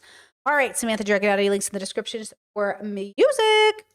Let's go ahead and watch this video by Daryl Talks Games. I don't think I've ever watched Daryl, but I can already tell this video is going to be good. We have made evil too sexy. Let's talk about that. A random girl wanders into a random bookstore in Manhattan on a random Tuesday. She is a normal girl by all accounts, pretty but not too pretty, well-dressed, likely well-educated, maybe a grad student. Someone you might like to strike up a conversation with if you saw her in your bookstore. Joe Goldberg certainly thinks so. Throughout the first season of You, we follow Joe's, let's call it, pursuit of this girl. Initially, they kind of hit it off. They flirt under the guise of their taste in literature. They poke fun about other customers. They're clearly into each other. But notably, they don't exchange contact info. Though Joe does have her full name. Guinevere? Everyone just calls me Beck. And then nothing bad happens, and they end up together happily ever after. If only. Joe goes full stalker, which you should never do. Looking up someone on social media is 1/4 stalker. We've all been there. No. Joe here not only looks up her socials, he starts piecing shit together. Family members, college attended, previous boyfriends. This is now half stalker. But look, reverse Google image search. Oh shit, that's her address. He's in her apartment now. 3/4 stalker. All we're missing is, yep, there it is. He's stealing her underwear. Full stalker. This is all in the first episode, by the way. Having completed his evolution, Joe actually stalks her, and using what I can only describe as evil mastermind Riz, he manipulates her life in subtle ways in an attempt to get her to fall in love with him. It's fascinating to watch, and while you don't necessarily root for him... Actually, pause. So, I watched all of You. I watched all of it. And I yelled at the screen a lot. Okay? I yelled at the screen a lot. Okay? I will say this about You. And I will say this about most of us. The signs were all there. Every time they caught this man doing something funny, they excused it away. And I'm saying, stop doing that. Okay, I get it. I've done it too. Stop doing it. Like, if you told me, do you think your exes would have killed you? Well, I would have been surprised. I think I'm done being surprised when men kill people. But also, I will be annoyed and angry and shocked and disturbed, you know, because like, Jesus Christ. But everything about Joe, every time Joe is caught, the girls just come up with all of these reasons why, like, not him, or they double guess themselves. And it's, by the way, because it's trained into us. Like, it's trained into us by our whole cultures, our whole family members. To this day, you're just exaggerating. You're just, like, silly. You're so loud about things. Girls are so in their emotions and feelings. Like, he's not that bad. Like, you make him sound like you're making him sound like a predator. He's not a predator. Like, he doesn't, you know what I'm saying? Like, they literally make you do that. You know, they make you feel crazy. And then you kind of feel like an asshole. Like, oh, I just rejected this cute boy who, like, is just a nice guy. And then you're like, man, why did I do that to him? Maybe I am an asshole. Yeah. You can't help but lean in and think, is he actually going to pull this off? And through the entire series, this outlandish behavior only gets worse and evolves into... well, and I do love that Joe as a character does the thing that all fucking worthless men do, which is like go very hard on other predators or go very hard on other shitty men and act like they're justified or the good guy. You're not the good guy because you beat up a pedophile if you're also a pedophile and or if you are also a murderer. You know what I mean? Like, it's so fucking annoying, but that is the psychology of a lot of these men where they're like, I'm the good one. And I'm like, don't you do X, Y, Z? And they're like, why would you? Yeah, but I don't do this at least. I'm like, yeah, but it's like the same. You're all shit. And they're like, no, I'm different. Not really. We won't go into details about what he does just yet to respect spoilers, but let's just say, But what's absolutely fascinating about You isn't the show itself, because yeah, the show has its flaws. Sitting at 5 seasons is probably 2 seasons too long. There are some conveniences in the plot to keep things going. The writing is hit or miss, but ultimately, thanks to some incredible acting on the part of Penn Badgley and a few others, this show manages to be embarrassingly entertaining. Like, embarrassing for you as you watch it because you shouldn't be enjoying it, but you are. And in fact... And this is another good example because the Penn Badgley had to come out and tell people like, hey guys, Joe's the bad guy. Joe's the bad guy. Like, same thing where the audience, though primarily female, had to be told, hey guys, you don't want to date Joe, you can't fix him. With Homelander, boys had to be told like, you do not want to be him. You do not want to be him. So like, that's the thing with human beings is like, we're shit. We're shit. And that's what I'm trying to make people understand. Like, you sit here and think you're a good person. But like, you literally fantasize about Joe Goldberg. Okay. Many people enjoy it in a completely different way.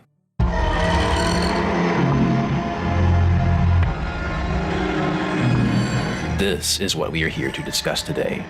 Joe Goldberg. Yeah, Joe, what is that? What did they say? What sort of deep-rooted issues do you have if I'm attracted to Joe from you? Kidnap me, please. This is what we are here to discuss today. Joe Goldberg is a villain. This man is... To be fair, as a person who grew up reading vampire novels and werewolf novels, like, they're all murderers and kidnappers. And also, like, it's about a 111-year-old vampire being in love with a 15-year-old. You know what I mean? Like, we are trained. Okay, now what I do think is important, and I think we should separate this if we're intellectually honest. Fantasy is filling a feeling you are going for, like a texture of food you want to eat. It is not supposed to be real. It's supposed to be it's supposed to evoke a certain feeling.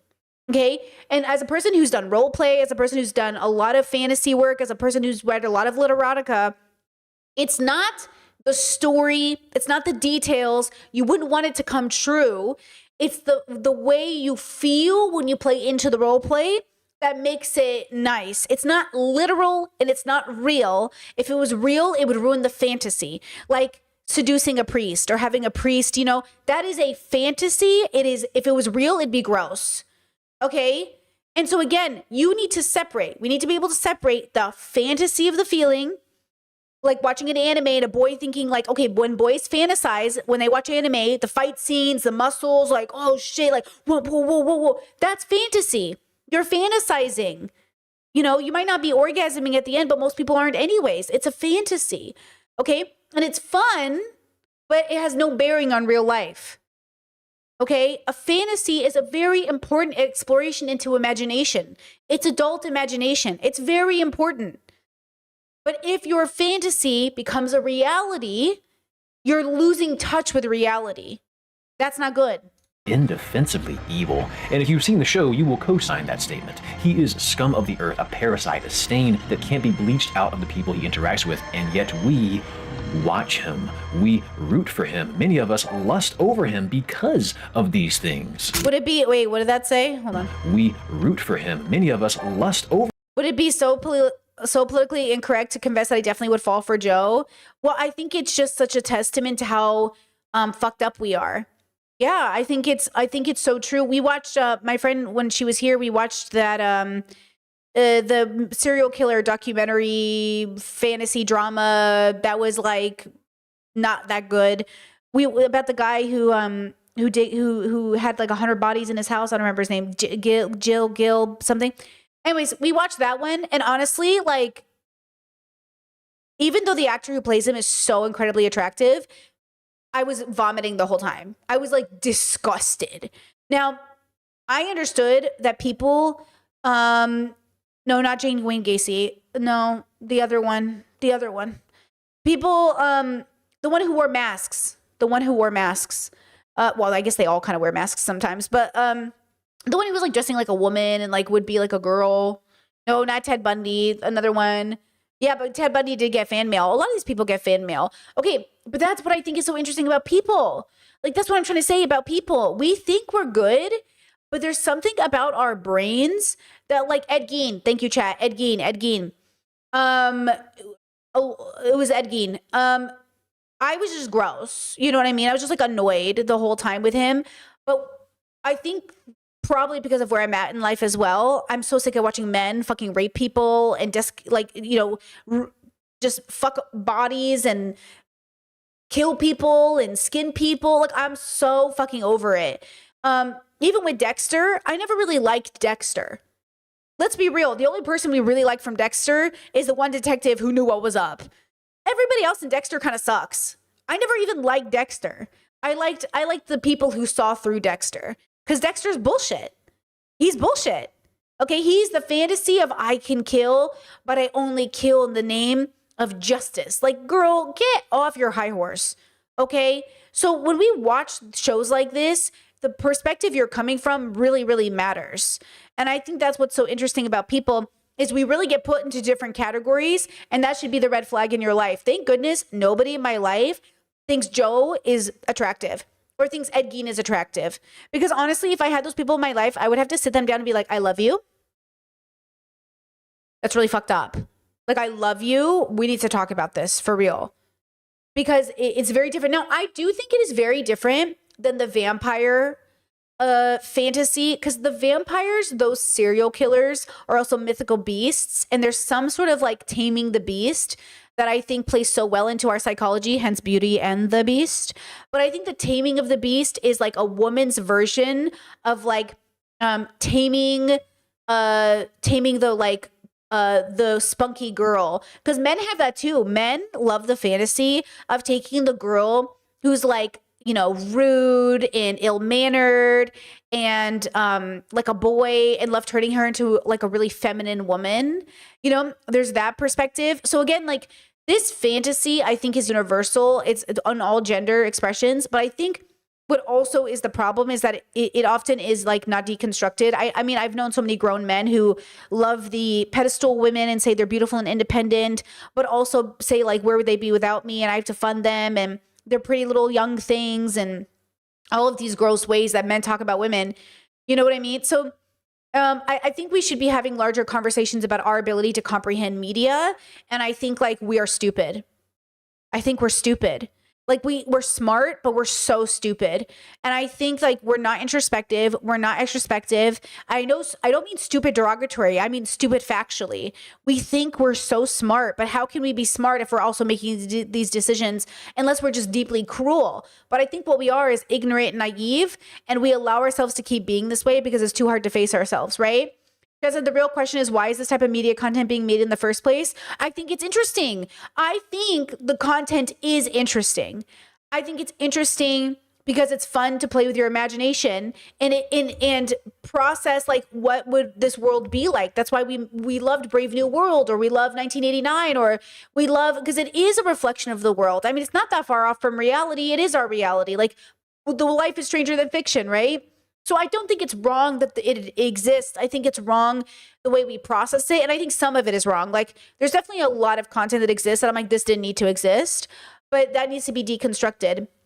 So I do think there's a way to write a story about evil people without glorifying them and acknowledging that, man, evil people are charming. Man, evil people are kind of hot. Because to be the truth is that we think evil people are hot. We think Marcus Aurelius and all these men, Caesar, and all these like Greek men that we all think, all these philosophers, we think they're hot. Okay, but like these men did horrible things to people. Like there's a you know, even yesterday we talked about how One Piece has surpassed Superman, but I also featured a TikToker who was mentioning that a lot of boys like superheroes, not because they're good people, but because they're powerful. You know what I mean? So, you know, when we have these conversations, I think there is a part of us that have to acknowledge that our brains see a good in it, and acknowledge that we should have a deeper relationship with our biological experience to have a better relationship to it. Because I think we're not doing the second part, which is what's fucking us all up. Have you guys seen the Jesus memes? Jesus, my mom would say Jesus was the most handsome, perfect man who ever existed, Batsy. And then people make like Jesus porn basically, but it's not Jesus porn. Christians literally make hot Jesus imagery that is like, it's like, ma'am, you know, because they're like, oh yeah, Jesus, he was like hot. He was like really attractive. You know, he had like the perfect body and the perfect muscles, but you're not allowed to sexualize Jesus, and you're not allowed to think of him as a man, but you have to understand that he was the most beautiful man, the most perfect man. So everybody wants their leader to be sexy or hot or you know, they want you to be all the things. You know what I mean? Chad said, is that not blasphemous? It's only blasphemous if you sexualize it. Because remember, being sexy, being attractive isn't necessarily sexualization. It's exactly why men want to look and be like other men. They want other men's approval. Like, oh, bro, you're looking good. Oh my God, thanks, bro. It's like, it's a matter of, oh, this very beautiful person, he represents me. The reason Andrew Tate and a lot of these Metasphere guys work out and try because of these things. and try to look the way they look is because it sends a message to their viewers who will never attain those bodies that that's what we want our leaders to look like. Whether you like it or not, that's what's happening. That's the psychology. That's why these men are more in shape than their followers will ever be, because their followers just need to fantasize through them. They don't need to actually attain it themselves. So like, here's the Manosphere aesthetic. Here's Justin Waller and Tate. This aesthetic, whether people like it or not, look at this fuckboy aesthetic. You know what I mean? It's so like, boys eat this shit up. Boys are eating this shit up. Like, just remember that. Like, literally men are like, yeah, bro, he looks good. Like, that's what we want them to look like. It's a fantasy. It's a fantasy. It's a fantasy. What's the Luffy fantasy? I actually think is the scrawny, skinny boy is the most strong. Especially when you see Luffy fight Kaido. It's like, Kaido's cool, but Kaido looks like cool. Luffy looks like he should lose against Kaido. No spoilers. But Luffy is a skinny boy who's also plot armor protected. So Luffy, you know what I mean? Like, Luffy is plot armor protected. And that's what people have to understand. You're not plot armor protected, stupid.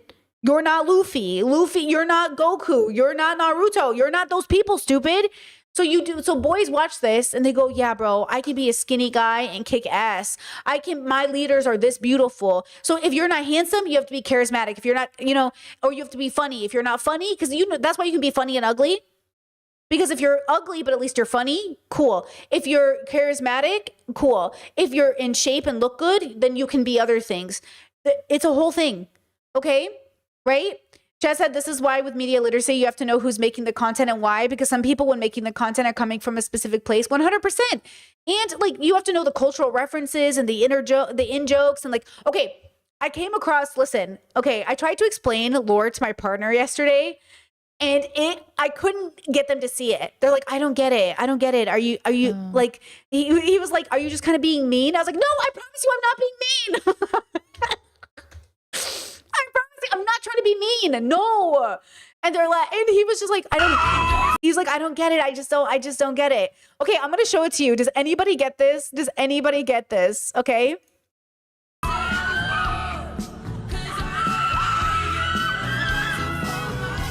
I'm going to mute it because it's copyrighted. Okay, thoughts? Any initial thoughts? Did any thoughts come to anyone's mind? Did anybody say anything or think something or anything? Anybody's brain doing anything? And again, I'm in a lot of bubbles. And so I understand that maybe my brain was like, oh, I know what this is. But nobody else's brain maybe thought about it. And I was trying to explain in like such good like detail. I was like, listen, my math is correct. I need to show you my math. Does anyone, nobody? Anybody? Does anyone know who this is? Did anyone recognize? Okay, yes, Nara Smith. Okay. Chad said, no, I see a lady waving. Okay, it's Nara Smith.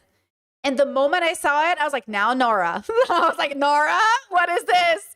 I was like, Miss Nara Smith, ma'am. And I was like, you know what? Not my business, but okay. Like, I sat there and he's like, what are you talking about? I was like, the wig? And he's like, what about it? I was like, the style of wig? He's like, I don't get it. I was like, the signaling with the wig. And he's like, it's just a wig. I was like, no, it's never just a wig. It's never just a wig. It is Nara Smith. And like, he's like, what's the point? I was like, you don't get it. You don't get it. You don't get it. And like, it's a whole thing. It's a whole thing.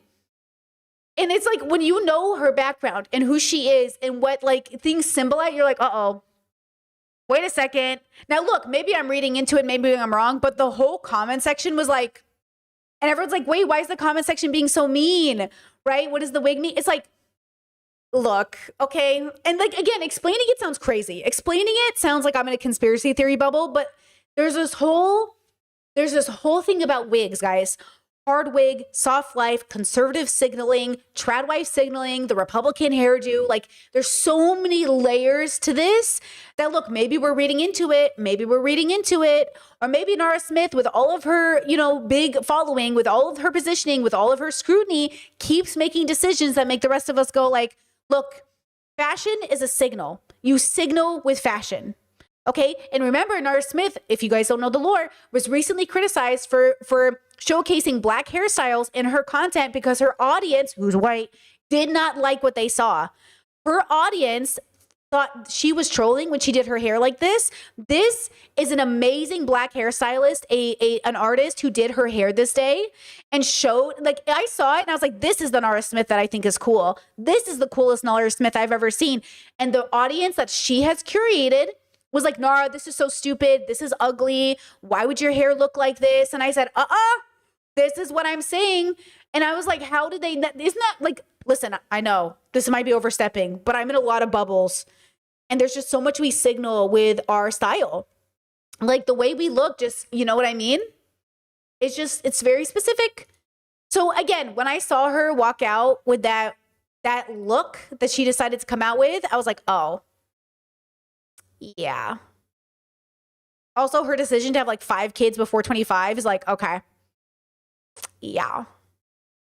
Yeah. And Chad says, I think she tries to argue she's not conservative. She literally tries to do this so much. You know what I mean? She tries to literally say like, oh, our Mormon backgrounds have nothing to do with this. You know what I mean? Like, oh, like, you know, we're just like, and then she's friends with Ballerina Farm and they're always doing content together. And I'm like, Ballerina Farm, you know what I mean? So again, so I tried to explain this to my partner. He's like, are you just being mean? I was like, no, I promise you I'm not being mean. I would never just be mean to a woman with hair. Never. I would never be mean to a woman. I love a wig. It's not that. It's that. I'm like, anyway, not my business. But also conservative signaling is the point. And allegedly her husband's a Trumper. So she's a Trumper. Do you know what I mean? These people most likely voted for a rapist. So I feel like the wig isn't just a wig. I feel like it's not just a wig. Okay. Also, can I just say this? Let me show this to you. Oh my God, we are really getting away from, okay. But listen, watch this. Let me tell you this right now. I do not trust social media people. You know why? Because this White House is hiring all of them. This White House, Nara Smith's about to have a cabinet seat. Okay. Okay. She's about to have a cabinet seat. That's a little bit of a joke. Because this administration, if he finds out you like him, if he finds out that you will do something for him on social media, he will pull one of these. He will pull one of these.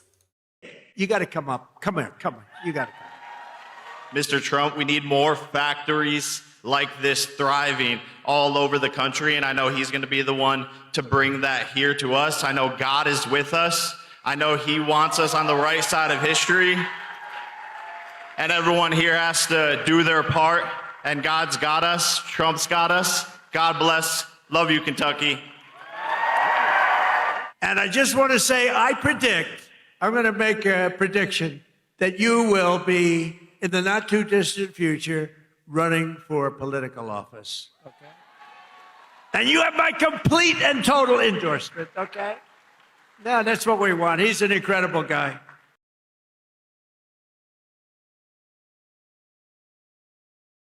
So yeah, I think it is dangerous that Nara Smith in her position of power with all of her viewers allows anyone in her audience to not only think she's a trad wife, but to hang out with Trumpers. She's a Trumper, right? In this climate, in this day and age, you are too rich in too many positions of privilege not to fully come out as a liberal or progressive, which she has done neither. So when she's in interviews, she's like, I just don't know why people think I'm conservative. Because you do nothing to dissuade us from thinking you're conservative. Why do people think I'm a trad wife? Because you're talking about, my children wanted me to make homemade sunscreen for my husband and cereal from scratch, so I'm going to do that. And also, we don't use nannies. She literally told us in that interview she doesn't use childcare. So you have 5 kids running around this house while you're making homemade food from scratch when my sister-in-law can't even get time to take a shower? How is my sister-in-law struggling to take a shower because of all her fucking kids, which we know is true, and all of a sudden you have 5 kids under 25 and somehow you have the time? Like, make it make sense. Like, don't tell moms who are literally struggling to fit a shower into their schedule, oh, like, you have time. You're just not doing it. You're not uploading, filming, getting ready, putting on your fashion. Come on. Like, people are out here struggling, bro. Okay, so, you know, all of this stuff. Also, that homemade sunscreen did not work. Okay, that's the other thing. Is like, there was this, like a bunch of doctors came on TikTok were like, hey, that sunscreen's not good. Like, that's not real sunscreen. You know what I mean? So like, please be careful. Don't convince people they can make sunscreen at home. Like, cancer is real. Sun cancer is real. You know? So again, like, don't piss me off. All right, let's go back to Joe. things. And this is what I want to talk about today, because the same could be argued of Makima in Chainsaw Man. The same could be argued of Daemon Targaryen in House of the Dragon, Morinth in Mass Effect, Virgil in DMC, Monica in Doki Doki, Kafka, Himiko Toga, Azula, Xaden Ryerson, Lady Dimitrescu. Why is evil? Okay, to be fair, even if you don't physically look sexy, there's something about evil that is sexy, but it's just amplified by the sexiness in the display. You could have the most ugly motherfucker, and I'm like, I'm kind of into it. Like, I won't name names, but sometimes it will be the ugliest motherfucker, and I'm like, no, I kind of get it. I kind of see it. Hear me out. You know? So it's an energy. It's an energy. Hot? That is the question I pose to you today, and I promise it is a question with a deeper answer than it all started with Helga St. Clair in Atlantis. Because fictional characters are easy to admire. It's obvious why a character like Kratos is so well liked. He's tough, he's got a past, he has regrets, which makes him relatable, and it's because of his grit and stoic nature that when he shows kindness, those moments shine the most. A soundly written hero in fiction. Is this not the type of character we should obsess over?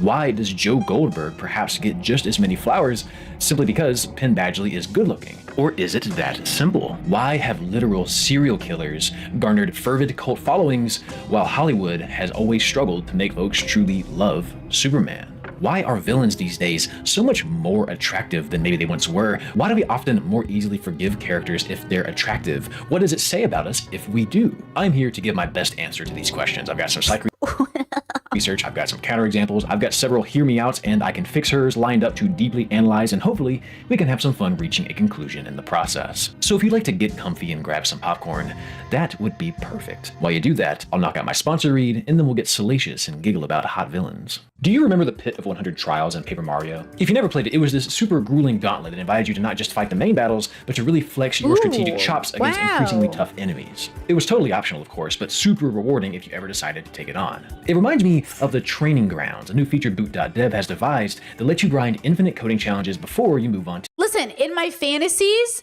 I'm like, in the fantasy land, it's like, oh my God, like kidnap me and take me to your house and like make me do things. In real life, like my partner's like, you know, you should drink more water. And I'm like, I will divorce you.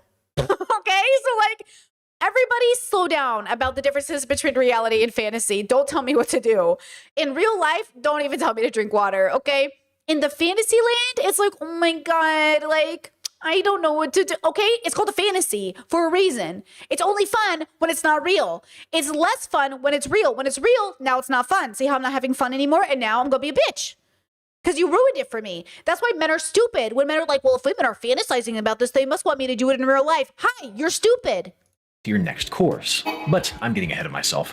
What exactly is Boot.dev? Well, if you like the challenge of turn-based RPGs and you've always been interested in learning to code, this is for you. Boot.dev is probably the best way to learn back-end web development if you grew up a gamer, because it formats courses using modern game design. Their philosophy is twofold. You can't learn if you get bored, and you can't get good at what you learn unless you're challenged. With Boot, you'll learn how to build real projects like you would on a job and forge your skills with real experience, as well as on-screen experience, achievements, quest completions, boss fights, even a leaderboard if it'll keep you motivated. And by the way, I do think that's why toxic relationships stay, and it's because the fantasy is really good. Like, I'm not going to play that the makeup sex in my on-again, off-again relationship wasn't really great. The problem is it wasn't enough to sustain a whole fucking relationship.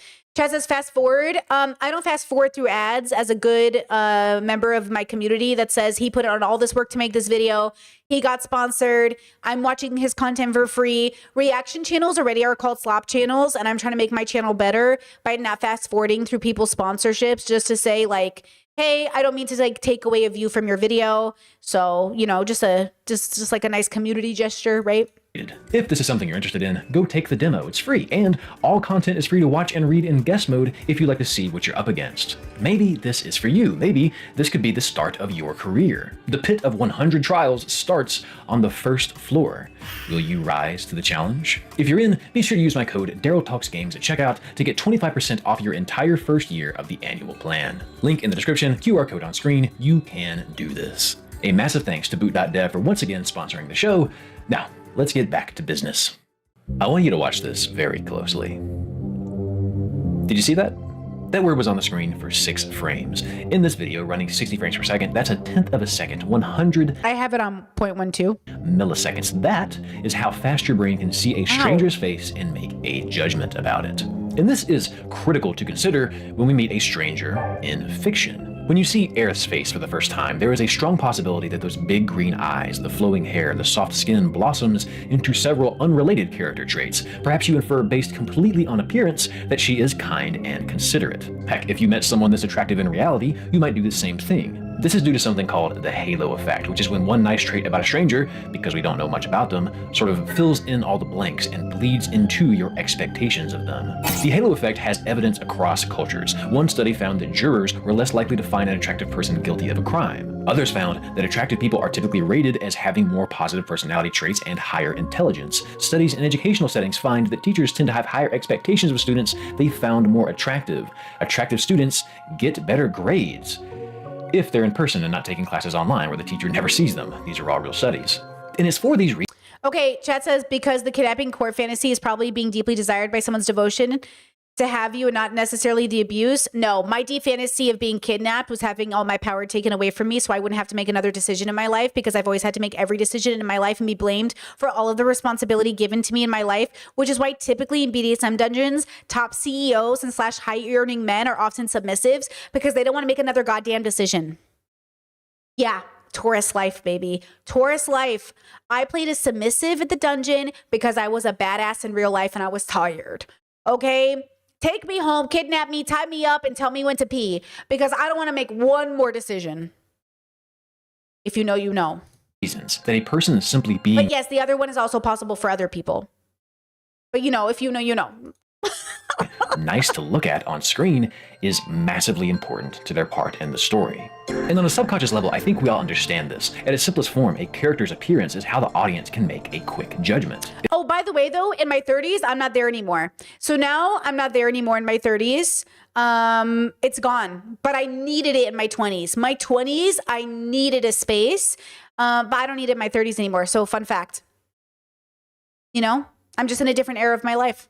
If someone looks like this, okay, they look nice. Oh, by the way, which is why toxic men want to date younger women, because younger women might be seeking this type of arrangement, but they do grow out of it a lot of the time. I do think we grow out of it because we actually start to like do the work. And I don't think you have to grow out of the fantasy altogether. Like, you know, put a hand on my throat and I'm like instantly ready. Let's go. You know, don't squeeze it. Don't choke me to death, bro. I will literally fight you. But yeah, like, you know, like if you know, I don't need it this much in my 30s, but I think in our 20s, especially those of us who are like kind of either parentified or just had a lot of responsibility, it's just nice to turn off your brain and be like a footstool, you know. But I don't need to do that anymore because like I'm busy being the adult in the room and I'm actually ready for it. And because I'm ready to be the adult in the room, I don't need somebody to help me. I don't need a break from it.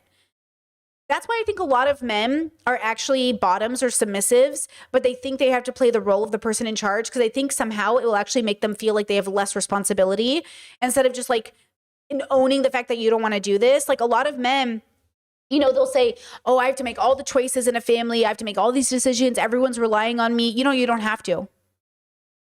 If you don't want to be that person, just say it. But they can't because it's tied to their gender. Versus it's put on women automatically, but we don't get any of the social credit for it. We don't get any of the social credit for being leaders. So we have the responsibility, but none of the social credit. So we're not even. So anyways, now in my 30s, I'm the adult in the room. I don't need a break from it. I'm happy making hard choices. And if you give me a second, I'll make the right one. But, you know, it is a process. There's a stress to it, but I'm happy to do it now. Nice. I think I'll root for them.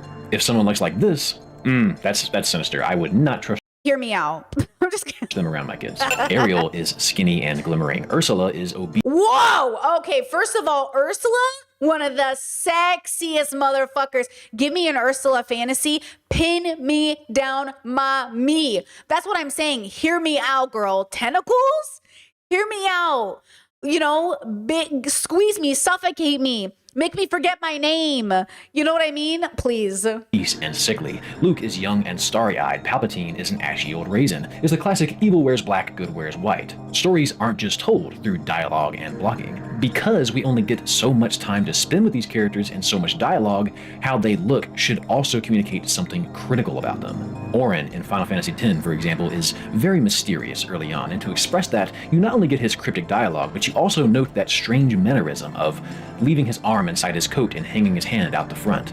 Even if you don't know that this is a nod to the old Ronin tradition of hiding their non-dominant arm as an act of remorse over a previous dishonor, note how he doesn't have it hanging like this in flashbacks before things went down, and also how Itachi and Naruto does the same thing, but even if you don't get the reference, this little idiosyncrasy immediately adds something to your impression of him. It's nonverbal information and deepens the mystery of his character. Another worth mentioning is Kaine in Nier Replicant. Yes, she's pretty, and yes, she is, well, let's just say she is not doing the arm hang thing. But despite what you might initially think of what she looks like or what Weiss thinks, Speak the truth, Putty. Look. Shut up. once you get a little deeper in the game, you realize that this isn't fan service. Kaine struggles deeply with gender identity, and I won't spoil exactly why this is, but the realization actually makes her outfit choice. Okay, so you know how Oda apparently writes into One Piece that like the closer someone is to their dream, like the happier and like kind of healthier they look, and the less far they are from the dream, the more they look like bad. So like Kaido and Big Mom are kind of like furthest from their dreams in a big way. But hear me out about Big Mom and Kaido. I mean, two Doms topping you at the same time. Hear me out. Hear me out. You know what I'm saying? Like that. If you know, you know. You know what I'm saying? A tragic one. She is a person. But also the irony of both of them is they're like every other like dominant person I know, secretly a bottom, like secretly insecure. Both Kaido and Big Mom suffer from insecurity like no one's business. That's why I say, girls, if you are a dom, you are role playing. We role play dominant behavior. We role play the things we're doing because the truth is like you are riddled with insecurity. So do your role play. Call me baby girl. Put me on my knees and let's get, let's move forward. You know what I'm saying? Don't, Kaido start crying because he's drank too much and now he's crying, you know what I'm saying? And Big Mom complaining and throwing a tantrum, like not cute. This is not the dominant I signed up for. Okay? But this is also the fantasy. Jennifer Aniston in Friends when she's dating Bruce Willis. And he's like this great, strong man who like never shows vulnerability. And she's like, but be vulnerable with me. And then he starts crying. The reason she's not into him after he cries is because it's a fantasy. Men are so stupid because they're like, if I show vulnerability to a woman, she's not into me. It's because she's not dating you for you, stupid. She's dating you for the fantasy. Just like you're not dating her for her, you're dating her for the fantasy. When you really date somebody for who they are, you don't care if they cry in front of you. You don't care if they make a mess in front of you. You don't care if they're fat or skinny. You don't care if they're disabled or not. You don't care about any of those things because real life is not a fantasy. It's real life. Okay, it's better than the fantasy. When you're young, when you're fucked up, when you're dating for the wrong reasons, of course you date people for the fantasy. And when they leave that fantasy bubble, it's like, well, what am I supposed to do with you now? The fantasy of having a man. You know how many men call up to these finance shows and they're like, they hid money from their wives. They pretended they had the money. The wives are like, we've been married for 20 years and I thought he was good with money this whole time. I come to find out he's $300,000 in debt. But he kept telling me we were fine and I believed him because a man leads and I just thought he had it together. Yeah, but like what pressured this man? And now he's responsible for the lie and the deception. And also for some of these men, if you go deep into their psychology, it's because patriarchy has formed them to believe they are worthless unless they can do these things. And so they're not even allowed to say that I don't want to be in charge of the money. They're not even allowed to say that I want to be somebody else. They're not even allowed to say they want to wear a maid outfit and actually be a stay-at-home dad. Do you know what I'm saying? It's not allowed. And because it's not allowed, a lot of men who would have been so much better off being stay-at-home dads or being stay-at-home boyfriends or being stay-at-home husbands or something can't even fulfill that role. So they mask, they LARP, they go into the fantasy of pretending to be like a big, strong man. Okay? And then who's that come at the expense of? Them and their whole family. So what's the point of it? Like, what's the point of doing this to people? The point is we live in a world that says human beings national Christianity, right? Christianity. That the reason they want to make the America a nationalist country is they want to make everybody the same. You know how conservatives will say, oh, aren't these communist countries so scary? All the buildings look the same. Hello, you want all the people to look the same. You literally want everyone to have a weird, like a unique house, but all the people be the same. I'd rather live in a place where all the houses are the same, but the people are different. Like, I don't even also know why we're picking and choose either, or can we just go for a third construct? You know what I mean? So Men, women were LARPing, and we don't know the difference between the fantasy and the reality, which is why that guy we watched yesterday on stream who was like, I rent girlfriends, he's like, I want a submissive. He wants a fantasy. The Metasphere, those people, they're selling a fantasy. Okay? Remember, when I was hanging out in Miami with Debate Bro and all those other people, we were sitting at the table and someone in the group was talking about how he lies to his wife about going on business trips. He tells his wife like, oh, he's going on a business trip, but he's actually hanging out with the boys. And I was like, why? He was like, what do you mean? I was like, I don't get why you have to lie to her. Why don't you just say like, I'm going on a trip with the boys? He's like, because he's like, look, I've been married a lot of years. We have kids. I've never cheated on her. I would never do that. It's such a headache, but I just want to break sometimes. And I was like, but then why do you have to lie to her? I don't get it. And then everyone at the table was like, wait, are you not going to lie to your friends or your partner? And I was like, no. They're like, you're going to tell your partner everything? And I was like, yeah. And they're like, that's kind of crazy. And everyone's like, yeah, that's kind of like, that's really weird. And I was like, yeah, you guys are crazy. Like, you guys are so crazy. Everyone at the table looked at me like I was a freak. And I was like, even the one person that I looked at, and I was so shocked by his answer, he's like, yeah, Brittany, that's kind of crazy. I was like, you too? You too? You think that's crazy? That's weird. If this is your normal, I don't want it. Let me be the weirdo then. Because right now, we tell each other everything and it's been a vibe.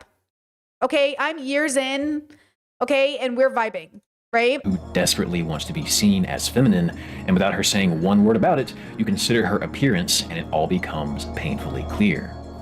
Character design is an unwritten language that helps tell the story you're enjoying, and when you consider it in the light of the halo effect, it's hard not to deny just how much it influences our perception of these fictional people. Which brings us back to the original question.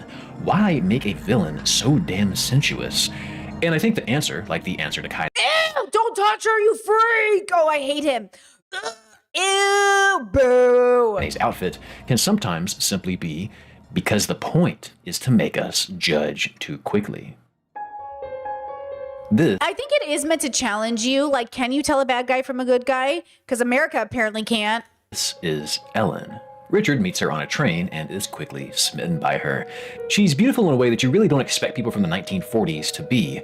Perfect hair, perfect lipstick, perfect eyebrows, perfect smile. In fact, most imagery in this film is perfect. This is Leave Her to Heaven, one of the very first Technicolor films that was specifically of the drama genre. Usually color was— Also, I'm sorry, just put that into perception. He told me, basically a stranger that he just met, something that he won't even tell his own wife.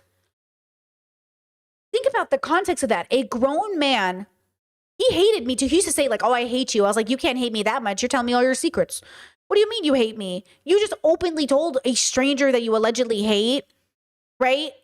Something that your own wife doesn't know. I can't tell who you hate more, me or your wife. You must hate me less because you just told me some shit. Like, think about that. Think about the fact that I know this. God forbid she ever sees this video. You know what I mean? Like, I know something his wife doesn't know. That's crazy. I should not know something your wife doesn't know. What the fuck? Reserved for fantasy or musicals, but Leave Her to Heaven used this color to make life with Ellen pop. Very early in the film, she and Richard are married, and it's through these gentle blues and reds. You know what this reminds me of, guys? What's that movie where all the friends are sitting at the table and one of the guys starts telling secrets and he goes, now don't go start telling people secrets. And then everybody starts telling everyone secrets. And I'm like, oh. And I was like, how the boys know what happens, but your wife doesn't know. Does your wife know? You guys know what I'm talking about? I've only seen it on TikTok. He's like, does your wife know that you did a paternity test, you know, after she had the baby? And I'm like, oh, and like all these things, oh, you know, that's the stuff that it feels like. It feels like, what is happening? Like, why do I know stuff? Why do I know stuff that your partner doesn't know?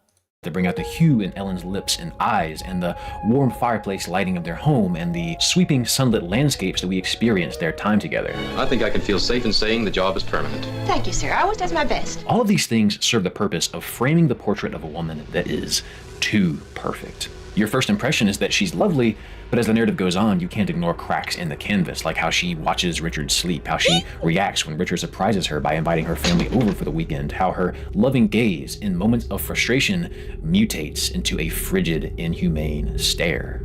I mean, just look at that glare and the immediate realization of it that follows. Gene Tierney is phenomenal in this film and does a fantastic job of trapping the audience in Ellen's web. Initially, we, like Richard, are enchanted by Ellen, but as time goes on, there is this dissonance that eats away at you until your first impression is proven desperately wrong. Oh no! Help me!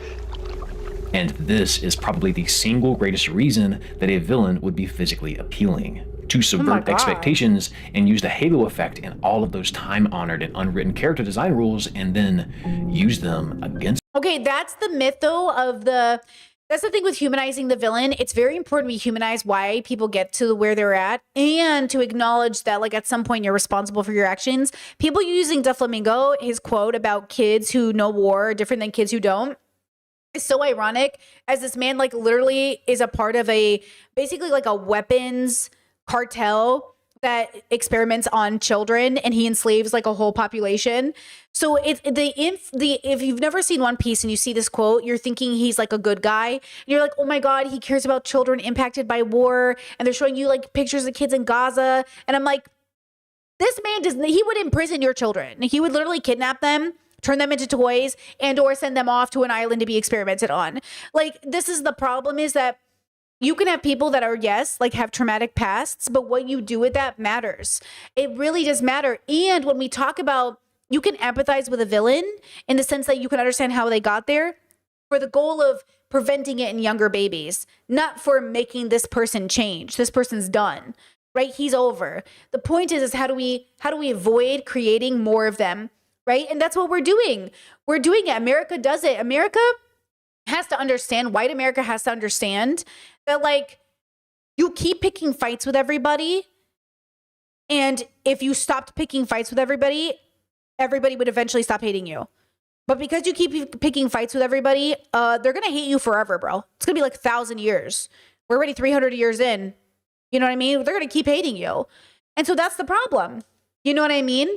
Like, they need to understand, we all need to understand that people hating us is sometimes self-inflicted. Not always, but sometimes. And that's the question. That's why you say, like, why do you even hate me? What have I ever done to you? That's when you start to really understand, like, did I do something to you or not? And then if you didn't and they can't come up with a reason, then you know that it's more them than you. But how can it be more them than you if they go like, yeah, your whole country genocided my population. I lost my grandparents and six of my family members because of this country. Oh shit, that makes sense, bro. I'm so sorry that happened. Like, yeah, that actually makes sense that you would hate America. People really wanted to hear that you lost 60 of your families, like your relatives, and then be like, I don't get why you hate America though. Like, what do you mean? It's so, they just explained it. Where's the understanding? And then you double down, you're like, that's crazy. That's so crazy to hate people because of that. Yeah, philosophically, we don't want to hate anybody. But we're humans, and it's really hard for us not to hate the world when we feel like there's a great injustice. And there really is a great injustice being done everywhere right now, right? Okay? All right. Us. Leave Her to Heaven is far from the first or last to do this. We've seen it plenty of times over the years in small doses. In Beauty. Oh, Jet, our boy Jet, who was about to kill a bunch of women, children, and men because he hated the Fire Nation so bad. Jet, who justified wanting to kill a Fire Nation village because they were going to grow up to be soldiers, or he had his family taken away from him. Great example. We've been talking about it in the Discord, you know. Okay, Chet says, I have a random question. When you interact with other bubbles, do you fully participate? Example, in a conservative bubble, would you dress conservatively? I try to respect people's bubbles and their cultures. So if I go to like a certain church, I'll dress appropriately. Or if I go to certain functions, but otherwise, like, I don't dress first of all, I don't hang out with conservatives. So that needs to be clear. I don't hang out with them. So the only reason I would be in a conservative space is if I'm with my family or somebody randomly in my past asked me to an event and I said yes, I would address accordingly. But otherwise, like, I don't hang out with conservatives. Do you know what I mean? So I don't ever have to think about it. I also think about how I dress in public. So if I'm in Croatia and the culture is a particular way, I try to dress appropriately. You know what I mean? I am not trying to stand out. Okay, I'm past the standing out age of my life. Like, I'm not interested in standing out. I'm not experimenting with my fashion. I look the way I look. I look good. It's appropriate for most situations, right?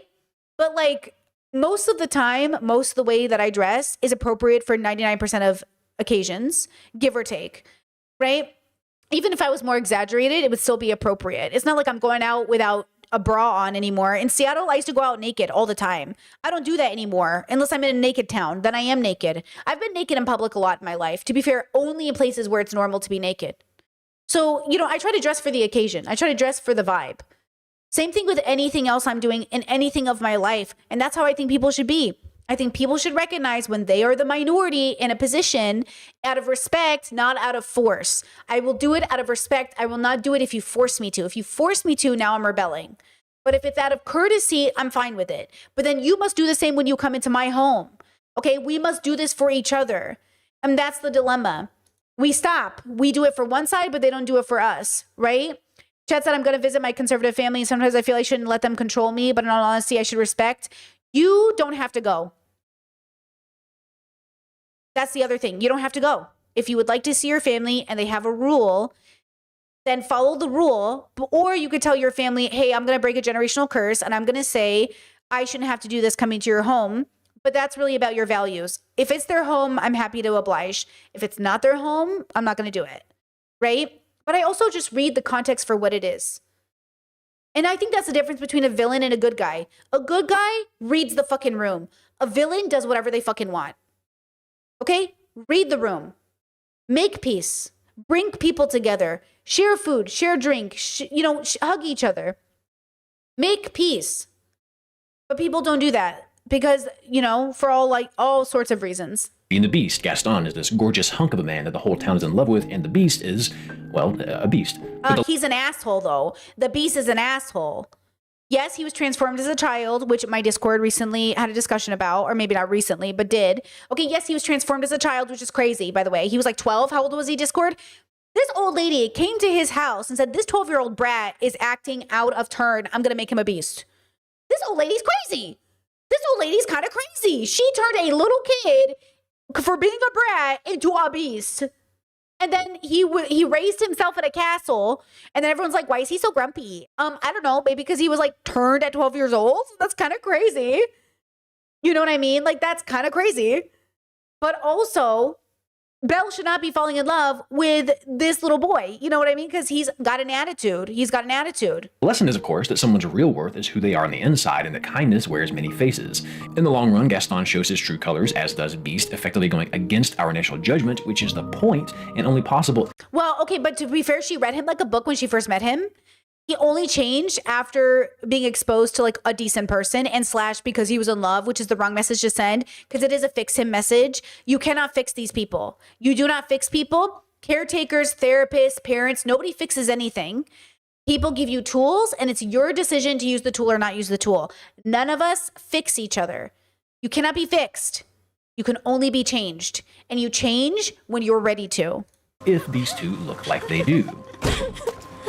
Hiya. If you saw the Chainsaw Man movie last fall, you'll know that Reza is a textbook femme fatale. She only captures Denji's imagination at first because she's so mischievously pretty and flirty. A few looks like this, and Denji's also desperate, was abused as a child, has no sense of self, and is a walking zombie.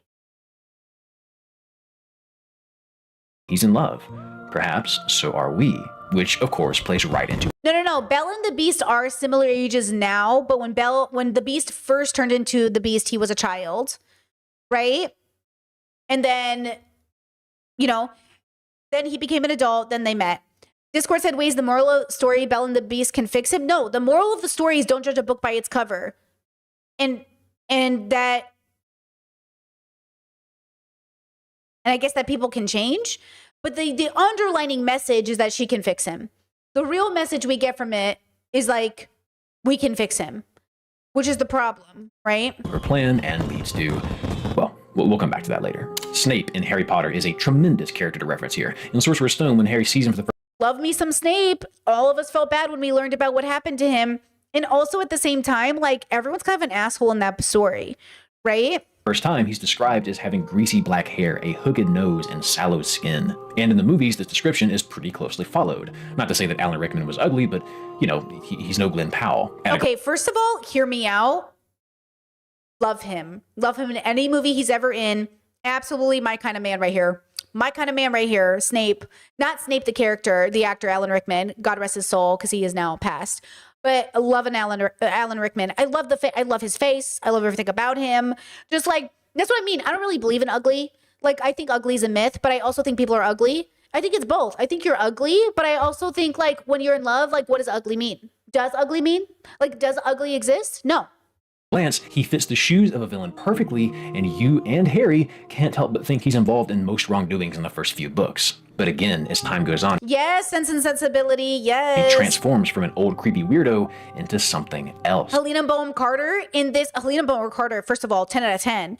But people, like, she's so ugly in this movie as Bellatrix, but she's so, I don't know about you, but like, hear me out. Like, I get it. I'm into it. Actually, you know who I'm not into is Voldemort. He can fucking kick rocks. Not sexy, not cool. Hey, Tom Riddle, go fuck yourself. Ralph Fiennes in real life, fine. Okay, fine. Okay? Ralph Fiennes as Voldemort, trash. Trash. Okay?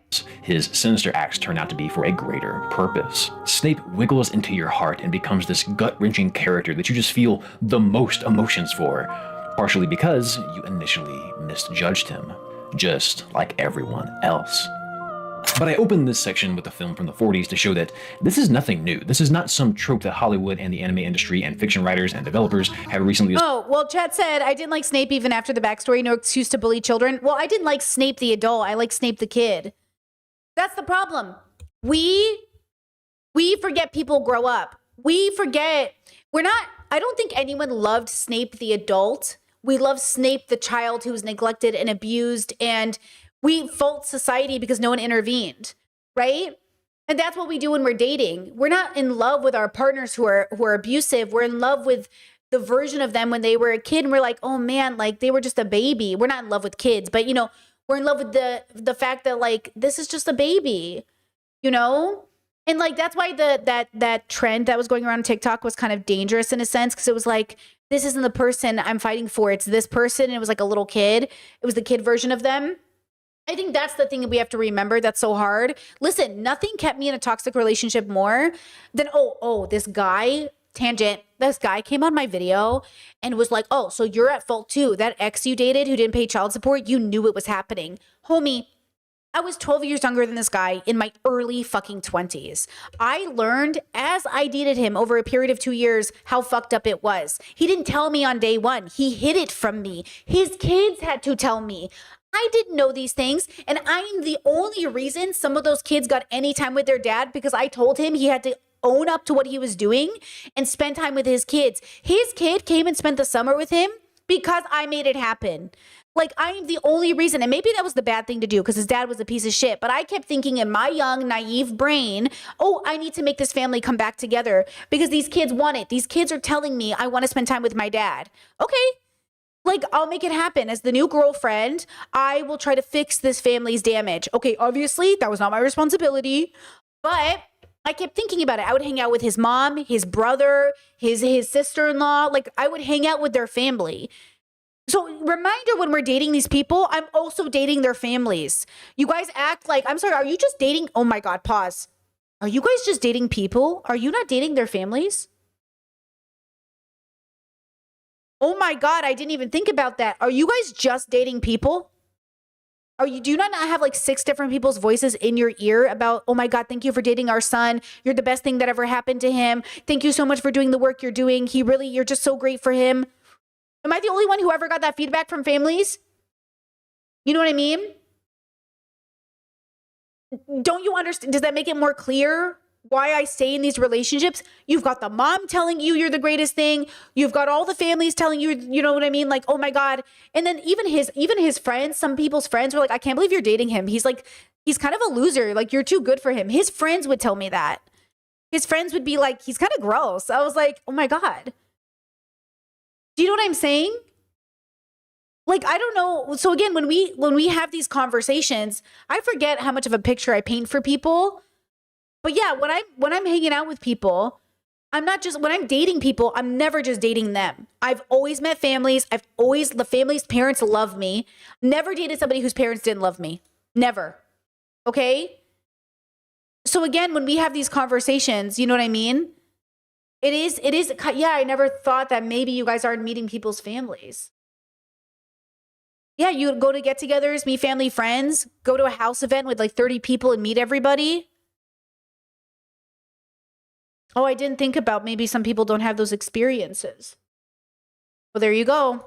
Discovered and are now obsessed with, there is something else going on as well.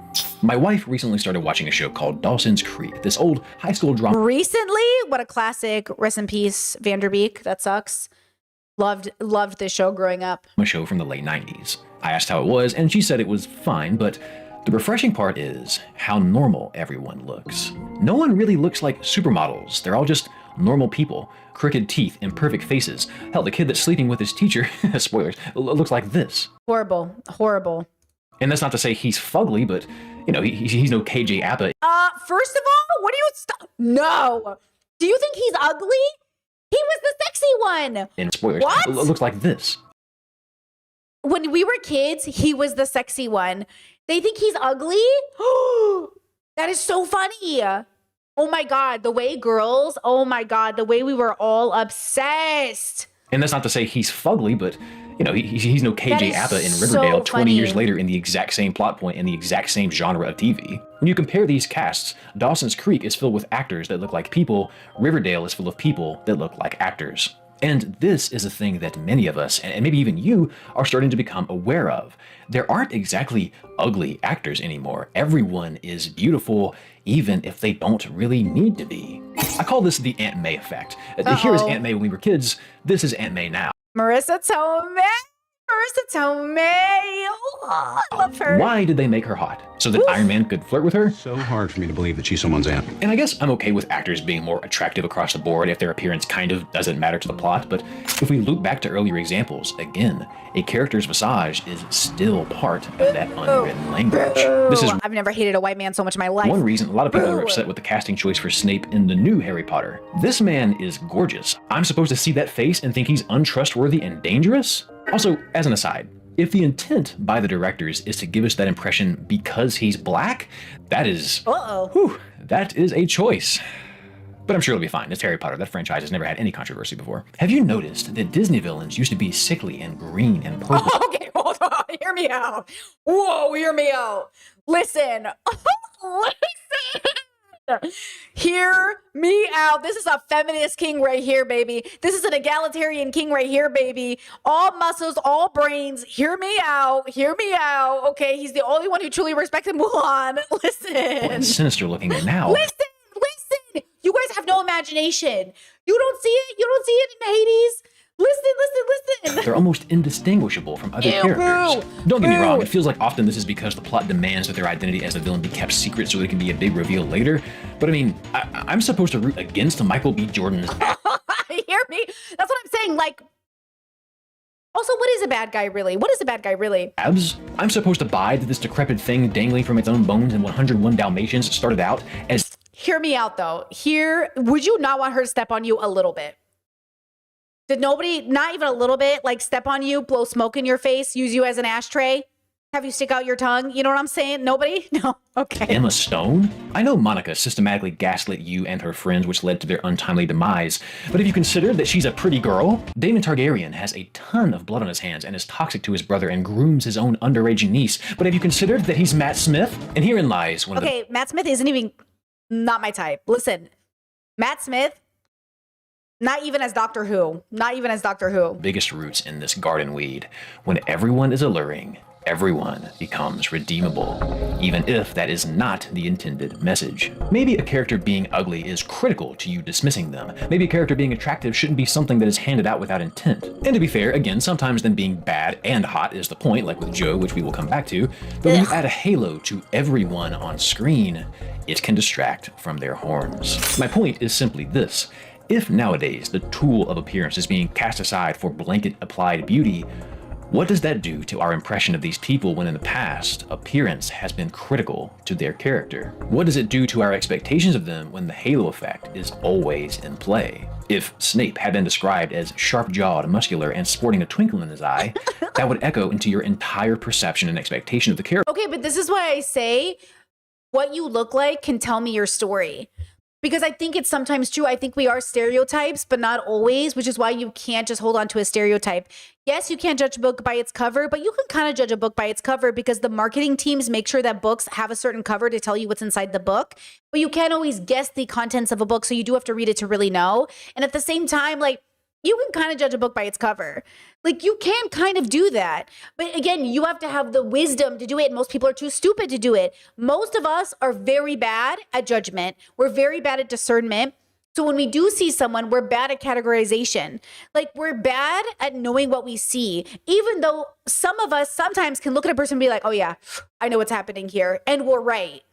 And and the problem is like bigoted people do this the most. If you can deconstruct your prejudice and bigotry, you are better at observing people. If you do not deconstruct it, you're worse at it, right? So that's the difference. That's the thing. Like, you can tell if you look at me, there's so much I'm signaling right now. Guys, what am I signaling? You just met me. You're just coming on stream. I'm wearing a goddamn Sailor Moon shirt. What does that at least tell you about me? Go. What is the first thing you see about me? I'm wearing an anime shirt. My best friend of 30 years hasn't owned one single piece of anime. She doesn't watch anime. She doesn't look at anime. She doesn't like anime. She owns no anime stuff. Zero anime. Zero. But Brittany, her best friend of 30 years, owns anime, watches anime, married somebody who loves anime, right? When you look at someone, you can be like, oh, okay, here it is. Here is like the one thing that tells me she's signaling. Would I just wear this for funsies? Or did I buy it because I'm like, oh my God, Sailor Moon, that means so much to me. And like, oh, I really want to wear this shirt. And now you're learning something about me maybe. Now I understand there's also a group of people who wear band shirts of bands they never listen to. And that's okay too. I call those fashion band girlies. And then there's people who wear band shirts because it's a band they really love. Both are valid, right? Both are valid. Okay. So it just depends. But yes, the way we look can tell us about our life. When people meet me in real life and they see me, they either think I'm more attractive than I am on the internet because they can just see me and my body is pretty poppin'. Two, they realize I'm shorter than I am. So now their version of me changes. When people find out I'm 5'1", their whole perception of me changes. They're like, wait, if they already thought I was tall, they have a completely different image of me, right? So again, you can be wrong with what you observe. So you have to be open to changing that. And sometimes you can be right. So don't doubt yourself when you're like, I'm pretty sure this person is like a white nationalist. You know what I mean? Like, I'm pretty sure they are. They're like, how would you know? I'm like, the haircut, the energy, like, I just don't like it. And they're like, Brittany, that's so rude. I can't believe you're assuming this. And I'm like, I'm telling you, I've seen this pattern before. I'm just going to be cautious. They're like, how could you think that of somebody? Easily. You know what I mean? Right? Chess says the issue is when people assume they know everything about a person because of the signals they observe. Exactly. Right? Chess said you're clean is what I think. I mean, I try to be, definitely. Brit has at least 5'7" energy. Thank you. Well, you know, right? Chess says, I feel like I know how you walk from what I know about you. You're probably right. Oh, I stand out. Like, even my walk. Oh, I really stand out when I walk. You know, I'm short and tiny, but I walk so much faster than everybody I know. I'm the fastest walker. I leave everybody I walk with in the dust. My sister came to visit me. She was always 20 steps behind me. I was like, what are you doing? She was like, why are you walking so fast? I was like, I walk with purpose. Now I'm trying to break it because in Croatia, you're not supposed to walk that way. It's really hard. You know what I mean? Yeah, it's really hard. Chad says, I be barreling down sidewalks. Me too. My partner says, like, I stomp my way through the house. I'm just like, that's literally me. I'm just like, okay, but when I used to wear 5-inch platforms every day just for funsies, I used to do my little like sway walk. And then people would be like, oh my God, the way you're walking. I'd wear skin tight leggings, skin tight, wear skin tight corset. And I'd wear 5-inch platform heels from Hot Topic. And I would walk like I was walking on a string in the sky. And I would like, and that was like my style for like a good 2 years. I would go everywhere with this style. I would go to the supermarket. I would go get milk in this outfit. Like that was my life. And now I don't even own 5-inch heels. Please. Okay, back to the video.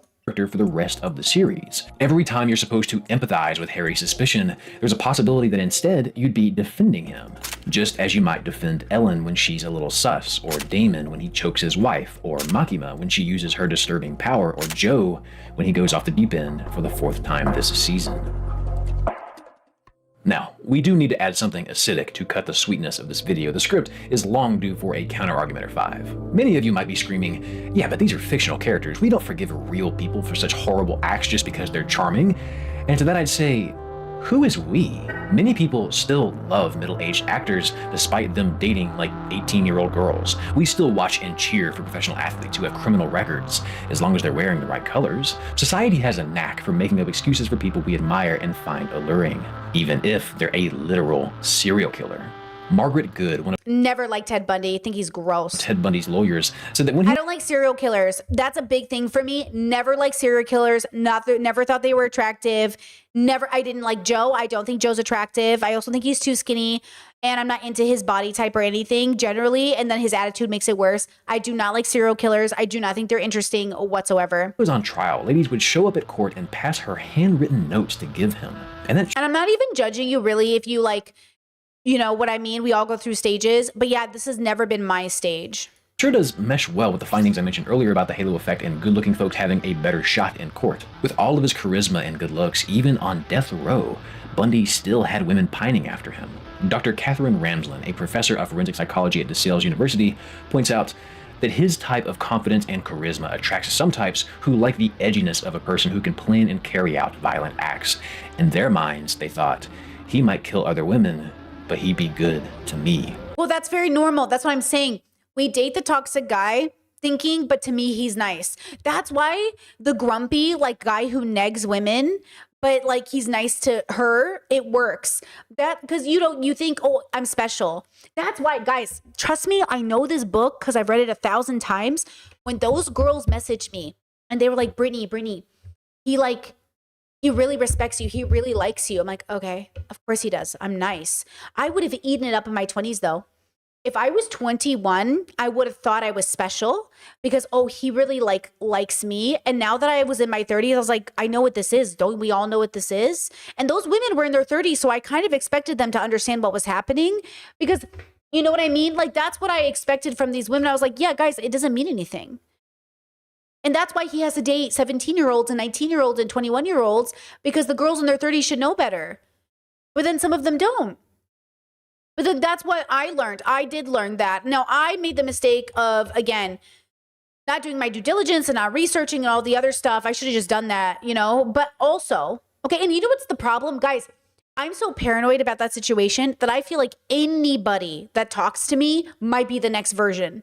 Because how do you even vet people perfectly? Which is what my next commentary video is going to be. Like, can you actually vet somebody before being friends with them or dating them? Only to the best of your ability, and then it's up for who knows. Because you can't account for somebody who's like truly deceiving you. The dilemma is that most people won't actually be able to deceive you because most people are really, really bad at hiding those things. But what they will do is convince you they're working on it. And when you hear a man especially tell you, I'm working on it, you tend to go, okay, then he's working on it. I believe in him. The dilemma is they're not actually working on it. So then, you know, it's this whole thing like, I can't believe you're giving up on me when I said I'm working on it. And it's like, I'm not giving up on you. I'm just separating myself from the situation. But they're like, oh my God, so you are abandoning me. So the men go, women just abandon us when we say we're working on it. Yeah, but you've been saying you've been working on it for like 5 years. And while you're busy working on it, you're hurting a lot of people. So this is very serious. I know it's like, oh, how can these women do this? Guys, we're fucked up. We're so fucked up. We're trained specifically. We're really made to believe like a good woman can make a bad man good, or a good woman can turn a good man bad. Like, we're taught so many things, and then we live with a constant guilt of even being nice to people. Hell, just being nice to someone, just smiling at a man might make a man think you're flirting with him. So then when a woman walks around with a bit, you know, resting bitch face, men are like, why are women so grumpy? Because when we're nice to you, you feel entitled. You think we're signaling something to you. So it's like, it's very confusing. Like, which one are we? So that's why I say read the room. Know what culture you're in, read the room, see what's a safe space, and go from there. Because it's not every man in every culture, but it is a lot of men in a lot of cultures. I can fix them is nothing new or exclusive to fantasy. The halo effect is real, and there is an argument to be made that it is just as penetrating to our psyches in fiction as it is in reality. But I also think that to minimize this conversation to simple physical beauty is to oversimplify the issue, because rarely is it the case that a villain can just be beautiful and then everyone blindly follows them. Okay, maybe not rarely, but I think there is also something to be said about a bad guy. Wait, who is that about? Never change, Denji, never change. My moral compass leaving my body when the villain is sexy. Follows them. Okay, maybe not rarely, but I think there is also something to be said about a bad guy simply being more interesting than a good guy. Isn't it sometimes oddly fun to watch a villain enjoy doing villain shit? Chat says, I think I might be initially a little more guarded, easily around really attractive people. I just assume they're being poisoned by the way they get treated. Okay, let me say something secondary. When I was in that bubble, I thought the men could be trusted because they were kind of ugly.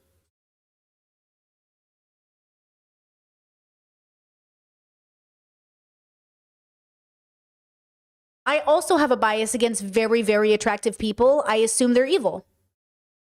So I always think when I'm hanging out with nerdy people and I'm like, you're kind of ugly, you can be trusted. Because I actually think like you have a better chance of being like a nicer person. Because I also look at like very groomed, very look obsessed people as like possibly bad people. But see how you're wrong either way? They're all bad. So it's like, oh, fuck. Especially if they're charismatic in the process. We don't root for Heath Ledger's Joker, but oh my goodness, are we captivated by the performance. I think this is one reason that the anti-hero is sort of on the rise, while the old vanilla, morally upstanding American hero characters like Hulk Hogan and Optimus Prime and He-Man and Superman just don't get the same traction they used to. If you're a wrestling fan that watched during the Super Cena era back in like 2010, you got to watch people become bored of this character trope in real time. Yeah. But the morally gray characters? Chaotic good is my babe. They are messy, they make mistakes, they have good hearts, and they will break the rules for the right reason. It's like the old Oscar Wilde quote, "It is absurd to divide people into good and bad. People are either charming or tedious." And charm is certainly in the equation, but I think a critical block in this Jenga tower is that evil has a greater opportunity to change. There's more you can do with a morally gray character than a white meat babyface character. In a bubble, I think this can be illustrated really well in Dispatch. Bubble? Without going into too many details to respect spoilers, your romance options for Robert are Blonde Blazer and Invisigal. Both are charming in their own ways, but despite Blazer being the stereotypically prettier and hotter character, when I played this, Vizzy was significantly the favorite for action. People love this trope though. Men especially love this girl trope. And when you fall more in this girl trope like I do, much more than the typical pretty girl, you actually do think you're like more grounded, have more interesting things to you. But the truth is it could go either way. Because this is the type of girl that those guys go for in that debate bro bubble. So those girls feel super validated, but you can be just as shitty as the girl that you think is too snobby because she looks pretty. This is why I support pink. This is why I support blonde. It's why I support pretty. It's why I support Megan Fox, not literally, but the image. Because the same reasoning that you as a woman might have internalized misogyny to hate these women because they're pretty, these men also have. So what I try to do instead is to say that you are not less than because you're pretty. You are not evil because you're pretty, or not better because you're ugly, but that every single person in every single category is even more nuanced than that. That you can be autistic and a villain. You can be very attractive and very good. You can be like, you know what I mean? Like it's always dependent on the person. So what I do is like, hey, what category are you in? Okay. You're like, so me, I'm aggressive. I'm a boy. I'm a girl. I'm, you know, very dominant in a big way, but not in the traditional man way, because obviously that's not, you know, I'm aggressive. I'm also, I can be soft and giggly and I can be a bottom like anybody else, but I'm never going to be the girl. Even my most dressed up look will never look like that pretty girl. I'll never be her. Even when men see me though, they're like, oh, Brittany's like really pretty in real life. What they're looking at is my ass. It's different. I'll show you. And hotter. I will never look like this. I will never, ever, ever look like her. And so I will never be her. And so there's this idea, this is why I say, like, how much free will do I have if I don't even have the choice of being this girl? It wouldn't matter how much plastic surgery I got or what I changed my hair to look like. I could never be her. It just would never work. Okay? Now, same goes in reverse. How much free will does Megan Fox even have when we know for a fact she could never be Vi? She could never be me. She wouldn't. What would Megan Fox have to do to even be? They tried in Transformers. They put some car oil on her face and they're like, what? Come on now. Nothing was going to make this girl look rough around the edges. You know what I mean? So again, when we have conversations about free will and how we exist in the world and how we show up, whether we like it or not, we are tropes in a story. Now, we do have free will and there's more to us, but we are tropes in a story. Which one are you? Which aesthetic are you? Which body do you inhabit? Because as much as we'd like to say it doesn't matter, it seems to very heavily in the world. Now, maybe we're all just LARPing all together. And maybe if we were all just like little orbs of energy floating through space, we would still find a way to make clicks and hate each other, but it wouldn't be based off of our orb shape unless our orb can change shape. But it'd be based off something else, our personality. So then this goes back to my theory that I shared a while ago and some of you didn't like it. Okay, I'm going to share it again. Ready? I think our bodies match our personalities. Even when you get plastic surgery, I think we are born into almost perfect bodies, perfect aesthetics, even when we change them, which just sounds crazy. But I think again, for me at least, even when you gender transition, even when you get plastic surgery, I'm like, oh yeah, that matches. Do you ever see someone transition? You're like, oh, I see you. You finally look like yourself. Like I see it now. They almost didn't look like themselves before. And then they get transitioned. You're like, there it is. It matches. I think it can match. I think the inside can match the outside and the outside can match the inside. I just think that that's what we're in search of. We're in search of, who was it? It was a hairstyle. It wasn't Nara Smith because we talked about her earlier. There was this girl who was trying a new hairstyle and I was like, this is just not you. It doesn't make sense. But then when she changed her hair back, I was like, oh, there she is. And it wasn't just about looking good. It wasn't a personal preference. It was like she came alive. It was like she literally embodied more joy. And this is important to us. You know what I mean? It's like important to us that we feel a certain way, like we look a certain way. It's not about the standard though. That's another myth that makes us blind to our true self. Even though some people will naturally actually want that standard outside of like the society's expectations, most of us are pushed in a direction of being a standard that was never meant for us. Right? So it's one of those things, you know? Chet said it was that finance girly. Ooh, Chelsea Fagan?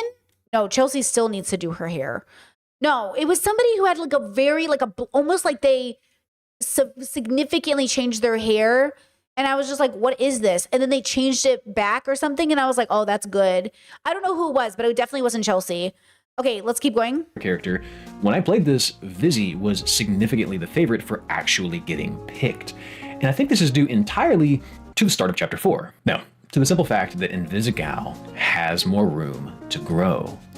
And the start of Chapter 4. Blazer is this famous hero who plays the role of leading the SDN and gets to be a good guy. You know who's a really good example too? Do you guys remember Megamind? Do you know how in Megamind the hero didn't want to be the hero anymore? And Megamind's like, but who am I if you're not the hero?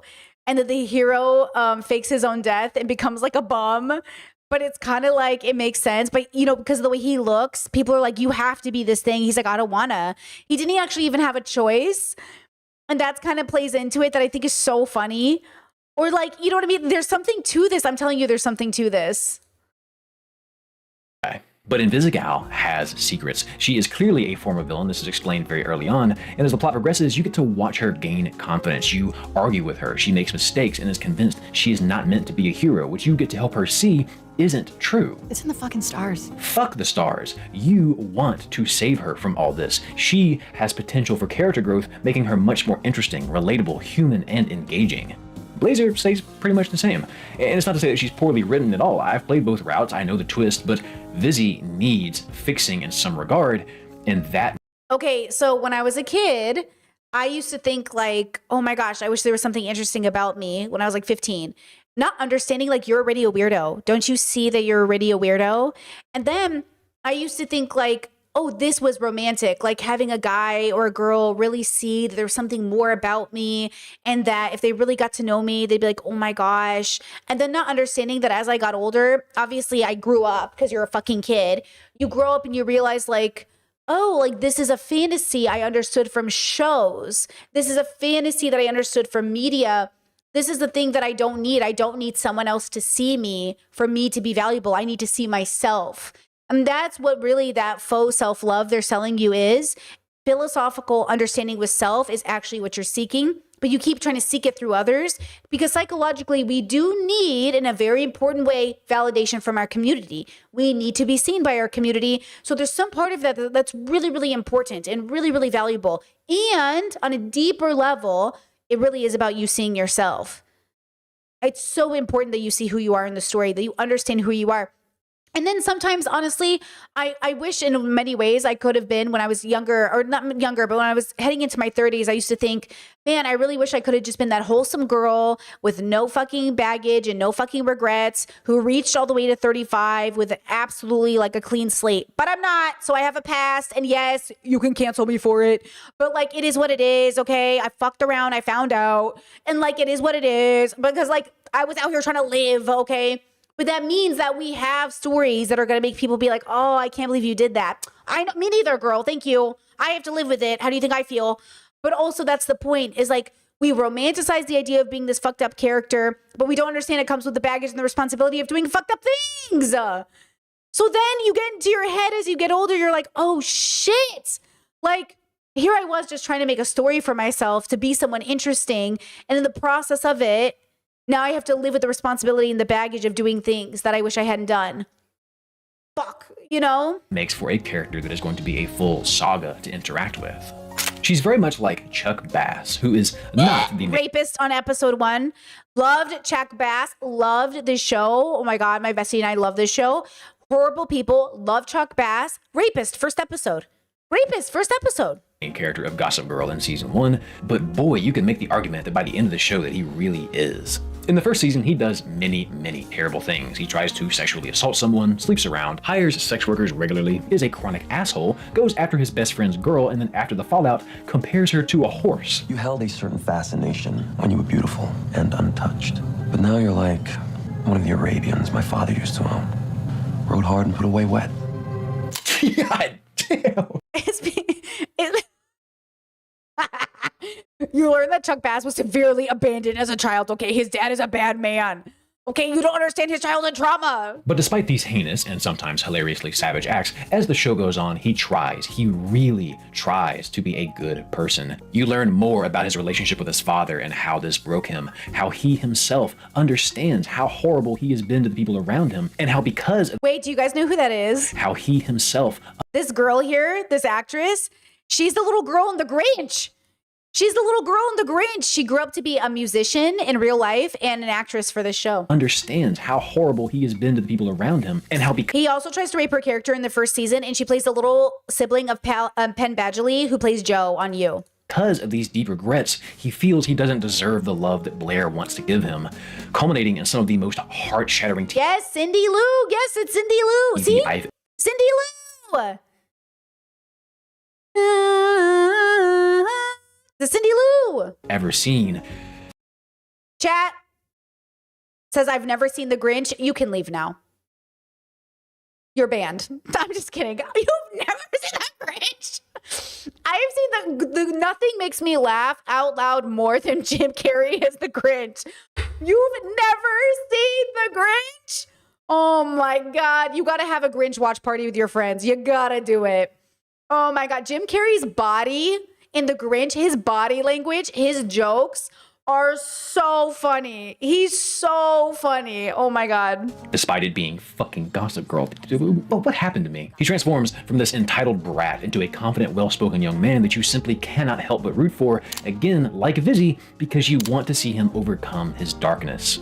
It makes every mistake and regression ache all the deeper. It makes every little victory all the sweeter. And it's dynamics like these that make an attractive— Whoa, what is he doing here? He should not be in this. And it's dynamics like these that make an attractive character go from a simple pretty face to something that you can feel yourself full body investing in. There is empathy and relatability in this. How many of us have had dark, terrible thoughts deep down? Does seeing someone act on those thoughts make us feel better? If they can be forgiven, does that mean we can? Okay. But this goes back to the autistic being like, man, I saw a meme that said the best. These girls be like, I'm about to enter my villain era, and their villain era is like standing up for themselves and saying no. There's that other side of it where like, I'm really not that bad of a girl, okay? I'm not that bad of a kid. I was never that bad of a person. Like, my brothers are not those bad kids. My brothers are basically good boys. You know what I mean? Like, I mean, obviously not all of them. Some of them are shit and could die. But like, some of them are like, honestly good boys. You know what I mean? And when we start to think of ourselves as like, oh my God, we're so evil. We have a shadow that follows us. And our evil is like, because we were rude, you know what I mean? Or like, because we were late to class, or like, what was the most rebellious thing I ever even fucking did in my life? You know what I mean? Like, yeah, there are things that I'm like, oh, I shouldn't have done that. But you know what I mean? Like, it's not even near. So it's interesting when we watch villains who are doing rape and murder, and we're like, if only I could be forgiven. Girl, you don't even rape or murder nobody. What are you afraid of? Like, what are you afraid of? It's almost harder to be forgiven for simply being a good person who lies than a bad person who rapes. I do think that's true. Because I think society loves a come up story about a really truly bad person becoming good more than a good person who does something bad. Because you expect a bad person to be bad. You don't expect a good person to be bad. So when a good person is bad, you're like, the fuck? It feels more like a betrayal than when a bad person is bad because, well, you expect it. But then if they become a good person, you're like, oh my God, they did something nobody else could do. They got the 6-pack abs. It's like the equivalent of getting abs. It's the equivalent of like, oh, nobody has abs. Like 2% of the population has abs. So if you have abs, there must be something special about you. And if there's something special about you, you must be unique. And if you're unique, you must be special. And if you're special, you must be important. And who doesn't want to feel special and important and unique? Who doesn't want to feel like they're the first one to come up with something? That's why I say my journey into humility, my journey into philosophy was already mostly ingrained in my personality, so I didn't have to do too much work. But it's me letting go of getting credit for things. It's me not caring about who credits me stuff. So like, if I die and somebody like starts a whole like, oh, I made up the levels and I'm actually the creator and I'm the first one, and then the internet's like, actually Brittany Simon did that and women never get credit, just know that I don't care. Just know you should care more than me because I'm dead. And I do think the world should give credit to women and everybody who creates what they create. But also, it's not like I made it up. It's more like I discovered something and put it into words. So it's not even mine. But just know I don't care. But you probably should care, because society would benefit from caring about giving women credit in a world where women are never given credit. So men get to live with this fantasy that women never do anything, even though women have done so much. Right? If they don't deserve redemption, do we? We don't really root for Joe just because he's charming and good looking. We root for him because in these moments, he's kind of justified. He doesn't do... No, we don't root for him because he's good looking. We root for him because he's sad. He's a sad boy. He's not even... I don't even know if I believe it's because he's good looking. I feel like it's because he's a sad boy who seems sweet, and how can he hurt somebody? I could snap him over my knees like a twig. How could this guy hurt anybody? He's so sweet. He's a boy. He's just a baby boy. You know what I mean? Or at least that's how I see Joe. In any way that my brain wants to sympathize with him, which it never did anyways. But if I was going to sympathize with him, it wouldn't be because I think he looks handsome, because I don't. I think not to say Penn Badgley is ugly. He's not. But it's because he's a sweet little boy. You know what I mean? Something like that. Okay. Other Mother, welcome to memberships. Appreciate you. Horrible things to the folks in Beck's life simply because he's a yandere or because he's trying to keep her all to himself, but also because they are actively making her life horrible. Benji, her on-again, off-again boyfriend, is extremely toxic and borderline abusive toward her. Her best friend Peach consistently gaslights and manipulates her. And you see Beck struggle to escape from their acrimony on her own. It is exhausting being your friend. Is Joe right to do what he does to them? No, but was his heart in the right place? Did those friends deserve what he did? Those are tougher questions to answer, and it makes him easier to defend. This show is a grand tug of war between pity and disgust for Joe Goldberg. Yes, he's wrong, but you can't help but get why he did what he did. And in moments, it becomes extraordinarily difficult to hate him, like this scene in season 2 where mid-acupuncture, he breaks down. Memories of his childhood come rushing back. All at once, we discover a large piece of why he is so broken. What made him this way? And you see in... And I think that's what it is. It's that little boy. You feel bad for their childhood self. Okay? That's who you feel bad for. And but they also, this is crazy. Even though it happened to him, it's also them weaponizing it against you. Look at this horrible thing that happened to me. You should feel bad for me. I feel bad for the kid that it happened to, but you're not that kid anymore. And that's the part that's hard to like remember. We're not those kids anymore. That's so hard because I also don't want you to internalize this message as some conservative talking point of like, you know, you're not a kid. You got to stop blaming your parents, because the truth is, yes, you got to stop blaming your parents, but you get to acknowledge that it really, really hurt you, that your parents failed you and something went significantly wrong. It's really hard. So yes, I feel devastated for the person that was that child. I don't feel that way about the adult that you are. So like with Sanji as a character in One Piece, devastated for childhood Sanji, less care about adult Sanji. Honestly, he can die. I'm so sick of him. I'm tired of him. But child Sanji, love him. Okay, love that little bean. Adult Sanji, I swear to God, one more, just, okay, I'm gonna punch you. You're a misogynist, okay? His face that he just made the very same discovery. Tears flow, and suddenly this demon becomes human again. But is that enough? When we find ourselves enchanted by these kind of characters, I think there are two possible endings that we have in mind for them. Either they are redeemed and our secret cheering for them pays off in a beautiful, vindicating way, or they double down and eventually cross a line that we cannot follow, at which point we want to see them defeated. Those are the two outcomes. And what I think we have really been talking about in this video is how we as an audience decide where that line is. Does the halo effect come into play? Yes. Can the narrative make us question where that line is because we understand why this person is broken? Absolutely. But at some point in the narrative, we have to decide on an ending for these characters. So when does someone become unforgivable? I'm going to talk about Chainsaw Man now. If you've never watched or okay, if you don't want spoilers, just FYI, I honestly am not totally caught up. Isn't the new season out? I'm not caught up, so this might be spoilers, but honestly, fuck it.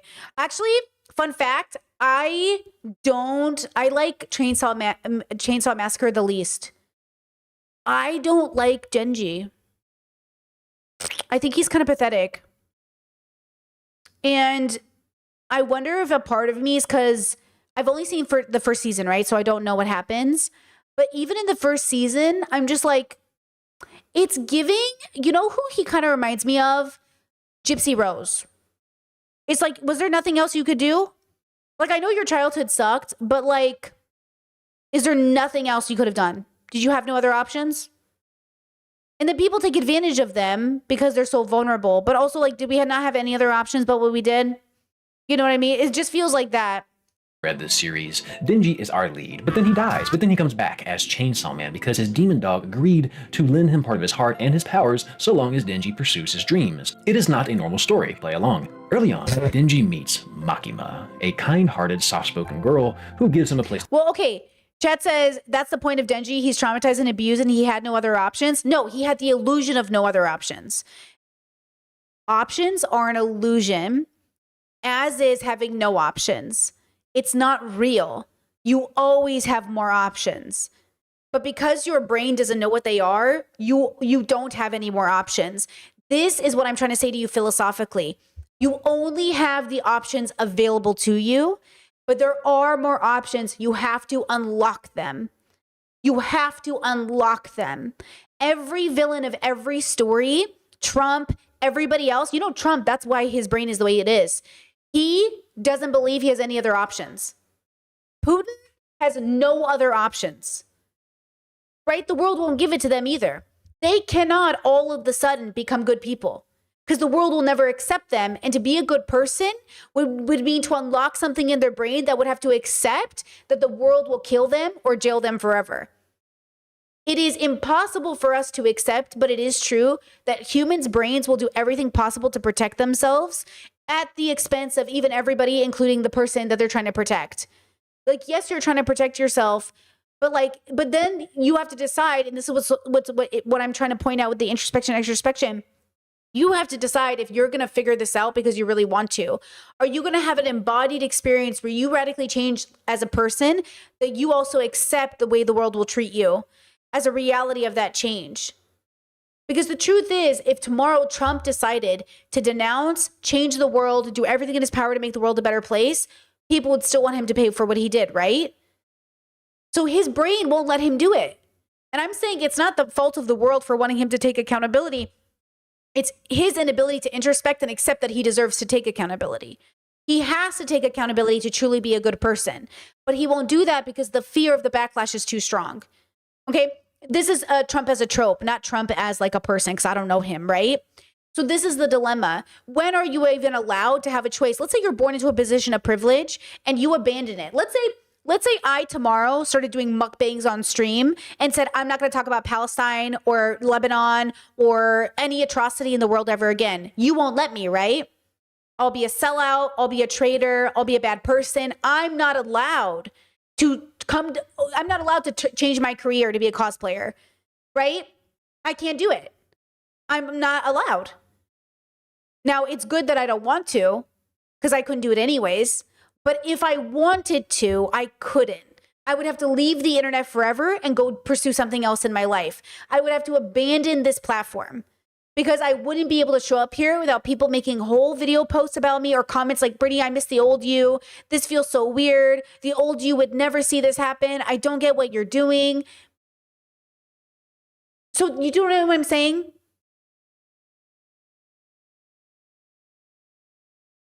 It's just interesting, this illusion of choice that we give ourselves. But you do have another option. But you do know what I'm saying? That says it's about what you do when you feel like you have no options. Do you give in to your worst impulses when you feel backed into a corner? Exactly. It's like, that's the philosophical question we have to ask ourselves. What am I willing to do when I'm in a bad position? And then so how do we prevent Denjis? So obviously, how do we prevent Joe Goldbergs? How do we prevent these men from existing? By helping the little boys that they were never have to make these choices in the first place. And that's why I say it's the responsibility of culture and society, including our parents. I'm devastated that Joe's mom was in an abusive relationship. I'm devastated that his mother was in such a cycle of abusive relationships that it impacted Joe as a child. She is responsible for the damage done to her child. The man who abused her is responsible for the damage she was inflicted upon her, right? It's both things. It's like you are responsible. If you stay with abusive men, you're responsible for what happens to your child. That was your one fucking responsibility to protect that kid. So don't get so paralyzed by the guilt you let your kid suffer more. Get out. Because you have a child now, a child in the universe that depends on you. And you deserve to go get the help you need. And it has to be about bigger than just you. Both of those things exist at the same time, right? Both of those things exist at the same time, right? That said, also, Denji is still a kid. He's not an adult, but adults use him. Well, that's the other part of it. He's so abused and so traumatized. The adults absolutely use this to their advantage. That's the other part of the unethical part of it, right? That girl who throws up in his mouth or whatever, she is absolutely evil, right? She's using these kids. She's using their body. She's creating child soldiers. And that's what's so devastating about Denji's story. And it's not abnormal. It is common. It happens everywhere. Like 100 kids just died mining cobalt. Little boys taken from their homes to dig in mines so we can have Apple phones. Yeah.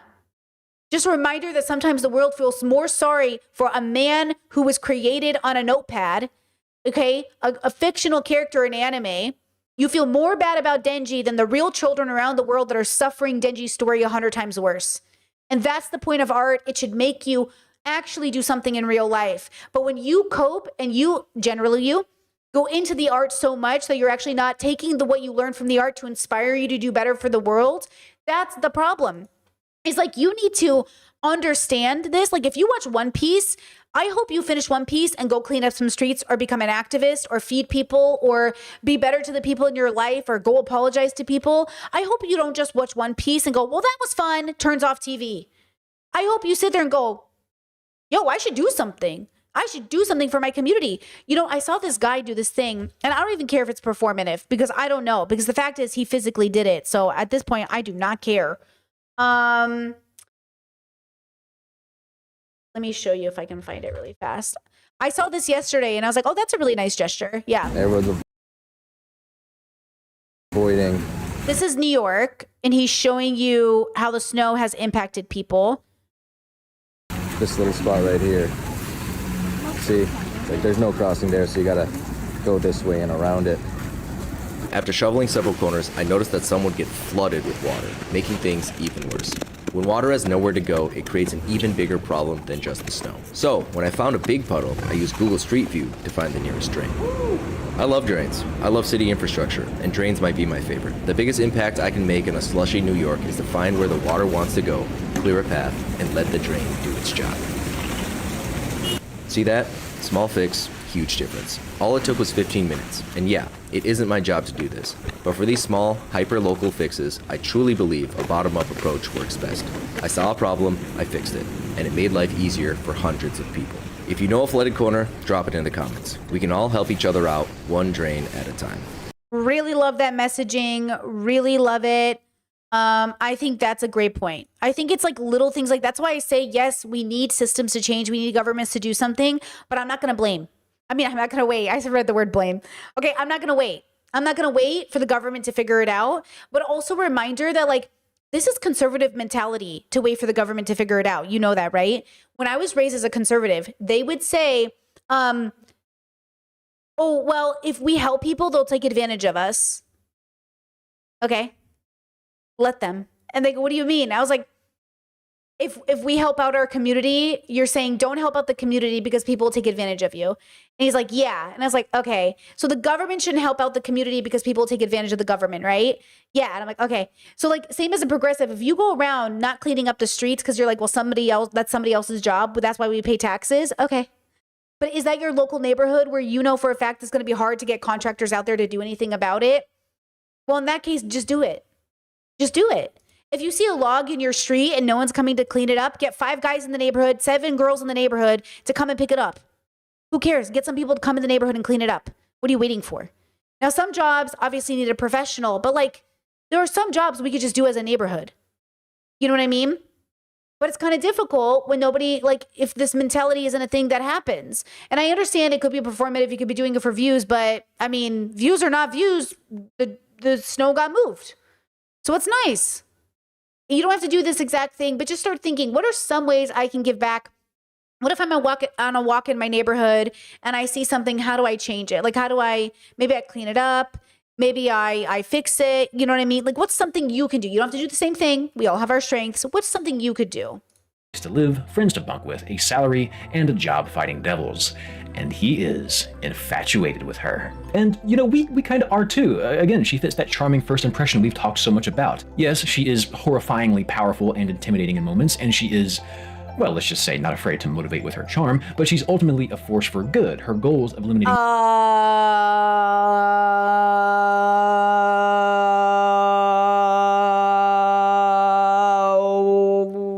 What? Devils align with the whole cast. And if you saw the Reze Arc movie last fall, you will have seen one of my favorite scenes from the series, animated. Denji and Makima go on an all-day movie marathon. They go to theater after theater, watch film after film, and they all suck. Both of them agree. That one sucked too. I didn't think the story was believable. But the very last film is so much the exception that we see Makima shed a tear, which is the first time we've really seen her be vulnerable. Sure, she's alluring and well-spoken, but she's chronically professional and every bit as equanimous as she is beautiful. She doesn't really crack under any circumstance. Yet, here she is, being like the rest of us. After the movie, Makima elegantly teases Denji some more, and all the anime-only people in the theater swoon. And me. I swoon a little bit too, that's not important. Denji is head over heels. Nothing can ruin his life right now. Makima is the girl for him, and that is all that— Thanks for the flower. Uh-oh. This is Reze, and she is also perfect for Denji. Though he tries to fight it at first, she's perfect for Denji because she's cute and looked at him for a second? Young people, you know, young people. Guys, have you seen the discussion around those feeding homeless videos? I idea that businesses are partial to providing food for free or they'll be demonized. No. I feel like those are two different sentences in my brain, because have you seen the discussion around those feeding homeless videos? Do you mean the guys who, like, in my opinion, are doing it for the wrong reason, like feeding the homeless people? Second, what does it have to do with businesses? I'm curious. Is it businesses who have like leftovers or something to give? I don't know. I will say, like, this is my other, like, this reminded me of another hot take I have. Okay. I don't think businesses should be helping the community. I think businesses aren't people. So businesses are local ways to make money, and the community can help businesses, and businesses should run ethical practices for the community, but they aren't charities. They're businesses. So they shouldn't be unethical, and they shouldn't make it harder for people, but they also aren't, unless it's a non-profit, it doesn't make sense, because you can't trust that their intentions are right. And it's hard to focus, because, like, if I'm running a business, then my profit has to be the focus, because I have responsibilities with that business. I don't think the mindset is the same. I don't think the philosophy is the same. If you run a nonprofit, it is about the profit, right? Chad said that's a common neoliberal thought. No, it's no. I think when the neoliberals say it, though, they're not understanding they're not understanding the humanity of it. They're only seeing the, like, capitalism of it. I'm saying separate from the capitalism, right? I worked in a business where we gave food to the homeless. They didn't do it because it was the right thing to do. They did it because it looked good for the business. Do you know what I'm saying? It wasn't the right why. And I'm saying, if you're not doing it for the right reason, don't do it. I would rather you not do it than if you would do it for the right reason. I would rather businesses focus on running good businesses that are welcoming to all people. And if the business can handle it, doing it for the right reason, then do that. But I've worked behind the scenes enough to say, like, I'm not sure that this is as helpful as people think it is. You know what I mean? So you know what I mean? Like, I'm not sure the businesses are capable of doing it well. They don't seem to be. You know what I mean? So, but then I also think everyone tries to play every role, and a lot of us can't admit to ourselves we're bad at things.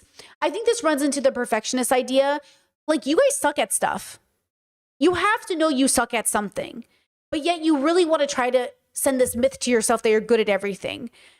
And sometimes people say that because they don't want the responsibility, but most of the time people take on the responsibility they cannot handle, and then they fuck it up for everybody else because they want the glory and the reputation of doing something good for people, right?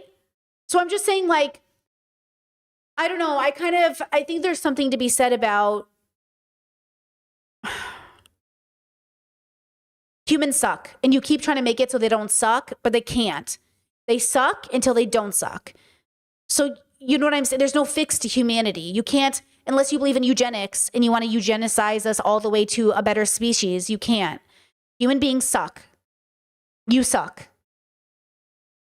You should still do something about that. But it's like we keep trying to create solutions for humans that don't exist. And I'm not saying to give up. I'm saying we have to tackle this problem in a way that makes sense for what's actually happening. Does that kind of make sense? Let's see. What's some context to the question, though? Because I didn't see. I just started ranting. Hold on. Sad thing is these people are sometimes harassed by law enforcement. Let me see. Hold on. Did I scroll too far up? What was the context for this? So that guy will order a heap of food, awesome, but a lot of businesses will cover the cost of the food because it's going to the homeless. Then when there's a smaller business, they can't do that. Oh, because people are, see, that's not good community effort. See? Okay. Yeah. See, that's my fear. My fear is that people don't understand how these small businesses are barely making it.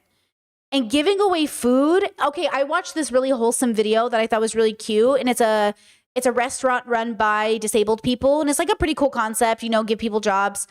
But the YouTuber who came in, or TikToker who came in, they're like, oh, this meal's on the house. And I was like, don't give it to him on the house. He can afford it. The dilemma is like, why are you giving it to them on the house? The problem is like, because it's a nice gesture of the community to say on the house, but it comes at the expense of the house. That's why I tell people, stop giving me discounts. My family ran a lot of businesses, and I would tell my cousins, stop giving everybody discounts. You can't afford it. You're in debt. You can't afford to feed your family. Stop doing it. But culturally, it's like offensive if you don't offer people free stuff. And I'm saying, stop asking small businesses to offer people free shit. They can't afford it. Okay, they can barely pay their bills. And it's the illusion of you own a store, so you're privileged, or you own all this merchandise, so you're privileged. They're going into heaps of debt. They're never going to see again because running a business is really hard. You know what I mean? So that's the struggle I have with like these conversations is like, yes, we have so many problems in the world, but your solutions are also ignorant. And it even comes down to YouTube. Okay, here's an insider YouTube. How many of you think I'm late to stream every day? And how many of you see me apologize like, oh, hey guys, I'm late? How many of you understand that it's also strategic? You need to come late to stream to make sure people are here. So when you start stream, you're not alone.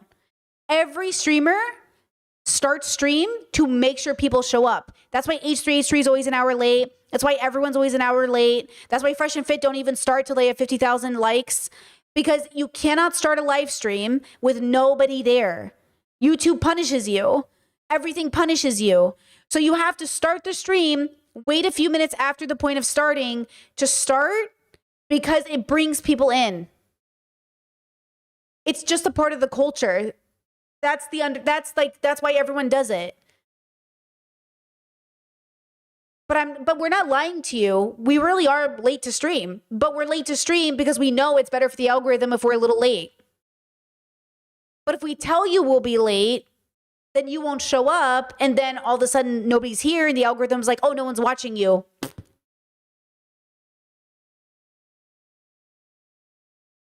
There you go.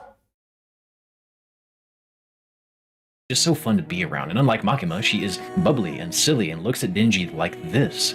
The theater swoons. And as a viewer, you follow a similar path as you did with Makima. You watch Denji slowly fall for her, and you get it. In some ways, this is more spontaneous and kind of less creepy. Ereze is Denji's age, and Makima is, how old again? Like 24-ish? I don't know. But again, there are red. Wait, how old is? Denji's age. In some ways, this is more spontaneous and kind of less creepy. Ereze is Denji's age, and Makima. How old is Denji? Fans, tell me. Is how old again? Like 24-ish? I don't know. But again, there are red flags. Why is she this forward? Does she have some ulterior motive? As whimsical as the pool scene is, as much as it gorgeously captures the spontaneity and freedom of that first time you really fall in love as a teenager, you can't ignore these eerie shots of a moth caught 16? Chat saying 16, 17? Okay. in a spider web. Your antenna goes up as Reze effortlessly defends herself against a thug. Chills race down your spine as later on, during their first kiss, it becomes clear what Reze truly is. Now this could be the point at which you decide as a viewer, okay, she has crossed the line. I am no longer rooting for her. I want her defeated. You've picked her ending. But to do so, you have to discard all of this, all of the warm moments she and Denji shared, all the smiles and laughter and playing under the moonlight. If it was all an act, that should be easy. Fuck her. But if any of it was real, is it enough? The movie culminates in what I can only describe as the most dazzling and kaleidoscopic. That's the thing about the word real. What is real? Did he ever love you? Did your parents ever love you? Was it ever real? That's what haunts people's brains. Like, what part of it was real? Some of it must have been real. Like, I think it is real, but it's never the real that your brain has processed as real, which is why you have to accept it was real. It just was never going to be what you wanted it to be. What was my fantasy as a child? That my parents would be not homophobic. That my parents would grow into people who weren't homophobic. Once I radically accepted them for who they were, I also could accept that they loved me, and I could accept that they loved God more, and that they loved their sense of ethics more, and that their love for me wasn't comparable. It wasn't meant to be compared to their love for God, but it was the reality that their ethics were more important to them than the building of a relationship with their children. And that it makes it better. Like, that makes it better. It makes it literally, I'm free. I'm free in a way I've never been free my whole life, because that feeling of holding on to a version of my parents that will never exist kept me down. And now that I've let it go and accepted them, I'm like, oh, okay. They're just people. You have to take people off of the potential, the pedestal, the maybe they will be. But yeah, like it frees you. And that's what you need. You need to accept. But like, you know, Dr. Kirkonda talks about this all the time, that after a breakup, you start saying, oh, that wasn't really love. I wasn't really in love with that person. Oh, that I wasn't love. I was being tricked. It's okay that it was love. And they also tricked you. But we do this as a protective measure, like, oh, they must not love you, because if they loved you, they wouldn't. Sure. And yet, you know? Scopic rendition of a city in Japan being totaled in fiction I've ever seen, as Denji and Reze go blow for blow.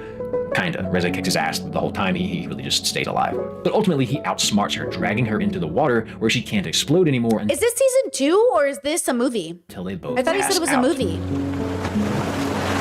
When she wakes up on the beach, he's covered her up with his shirt, and she's shocked that he hasn't turned her in. Reze then tries to leave, but then Denji says, Okay, the movie. Want to run away together? Look, I know I shouldn't still like you, but I do. You can tell yourself what we had was a lie, but some of it was real, like that swimming lesson. Then you see this look on her face that broken characters make when they're surprised that someone forgives them.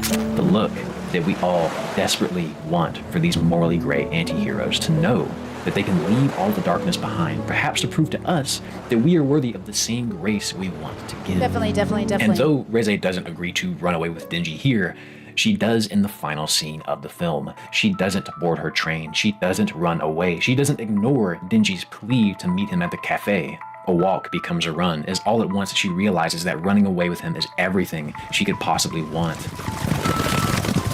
But Makima has other plans.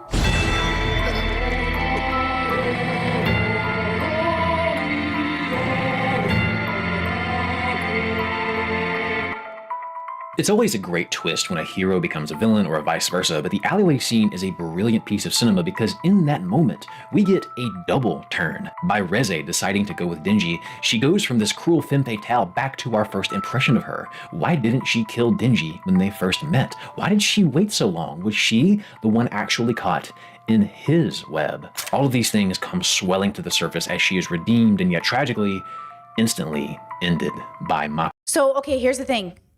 When you meet a Denji, you have to turn around and walk away. Healthy people, they don't invest in Denjis. Unless it is literally your profession, you are a therapist, you are a social worker. If you're a regular person, you have to look at a Denji and say, not my business. And that is really hard. It's really hard to look at somebody so young and be like, this isn't mine. Now, I understand that what I'm trying to say about these young people that go in directions is preventable. Is also, you know, I do think there are people in society that professionally can work with these people and can be family members and can be other people, but it's not you, the stranger, who's coming across them who wants to give them a second, third chance. Okay? It's not you, the girl who fell in love with him only to realize, you know, unless this is like something, you know, there's some nuance here. But the idea is that we, in some ways, this fantasy of I can save him is amplified into all of society because you think about it every day, right? You think you can save society. It's scary, the thought that one person can change, because that means billions of people can't change. That means we're fucked, right? If we can't save Denji, we can't save anybody. We're fucked. Okay?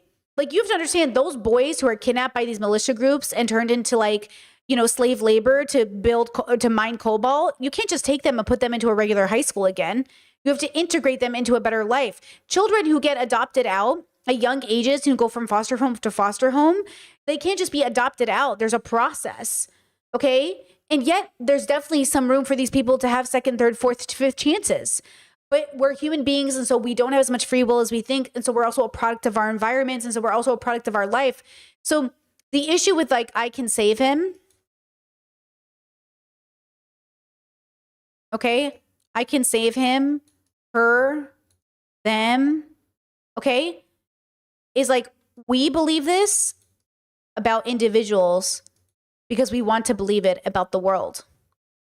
And if I can't save him, then how am I supposed to save us? And if it's not my job to save the world, what is my job? That's what I talk to my therapist about. I don't get it. Should I break up with my boyfriend? Because if I can't help him, how am I going to help the world? I think about it when it comes to my family. If I can't help my family, okay, my whole family, right? We'll pretend I have a 4-person family. Then how am I supposed to help billions and billions of people? How am I supposed to do that? You're supposed to do what you can. But what I can, it just doesn't feel good. It's not enough. I can always do more. Until you realize it is enough, you are doing enough, you can't do anymore. A part of humility is getting to the point, and you do have to get to this point, where you cannot do anymore. The humility of accepting you've done all you can. That's why those tragic, like you're trying to keep somebody alive and you keep trying to pump their heart. And they're like, you can't do anything. It's too late. It's like, no, I could do more. I could do more. Okay, I can do more. There's nothing else you can do. And you have to accept it once you get to that point. Don't preemptively accept it. So don't become nihilistic and give up. Like, there's nothing I can do, but you haven't even tried. Okay? Oh, this man just fell over in front of me. He's having a heart attack, but like, too late, I guess. No, try until you can't try. But the problem is like people either don't try or they try too much. Balance. Okay? Balance. Makima, we aren't swooning now. This is the face of evil. She becomes that sinister visage on the train, the cold-hearted killer, the grooming seductress, everything that we feared her to be. And yet we still love her for some reason. We all in unison take the oath and utter the immortal words. Mama warned me about women like you. I was hoping she was right. We buy the merch and look at the art and meme the memes and defend her. And to that you might say, who is we? I'll answer that. They're typing in the comments right now. I can smell that bastard. He also wrote this video. The Makima sympathizers still exist, and yes, sometimes it's not real, people do love to rage bait, but this doesn't cover everyone. I'm not proud of this, but I, literally knowing what happens in this volume of the manga, went out of my way to get it signed by her English voice actress. What the fuck does that say about me? I might be the problem, and I think it all roots back to this moment, that single teardrop in the theater.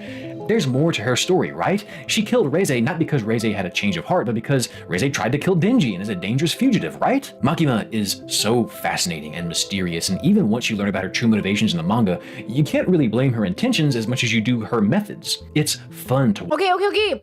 Right, Chat said, I mean, people who are pro Makima is also part of we can't save them people. Okay, but this is really toxic, the I can save them, and it's what we need. We need to be people who believe we can save people. And we need to be people who know we can't.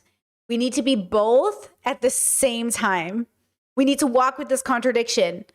Because if you don't believe you can save people in a real philosophical sense, that thing that drives you to believe people can have a second chance, you will want the world to burn. And you don't want to be the Joker. Okay? If you believe everyone can be saved, no matter who they are, and you can save them personally, you will drive yourself insane trying to make the impossible happen. So we need this unconditional love that we have inside of us, that when we see good, we cling to it. Because that's what that is. I see good in her. For just a second, I saw her humanity, and we cling to that humanity. How beautiful of us that we cling to a single spark of humanity. And it's enough to motivate us to try, right? So then you have to be able to hold that and say, okay, this spark of humanity I've seen is a testament to my character. But now the second testament to my character is that I do not try to save these people because I can't. It's the wisdom to say, I see your humanity. Here are the tools, but I'm walking away. And so it's an ability to hold those two things at the same time, but you will make a mistake in your life, mistaking your empathy or mistaking that shred of humanity you see in people as the reason why you give really evil people a chance. Because you see their humanity. And why wouldn't you? It's there. you know? Right? Chad said, is it a better way to try and separate the two ideas? Can you expand on that? I'm not sure I quite understand the question.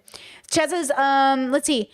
I think that is similar to how doctors are trained to know they can't save anyone, but still learn all they can because they know that many lives can be saved by their efforts. Exactly.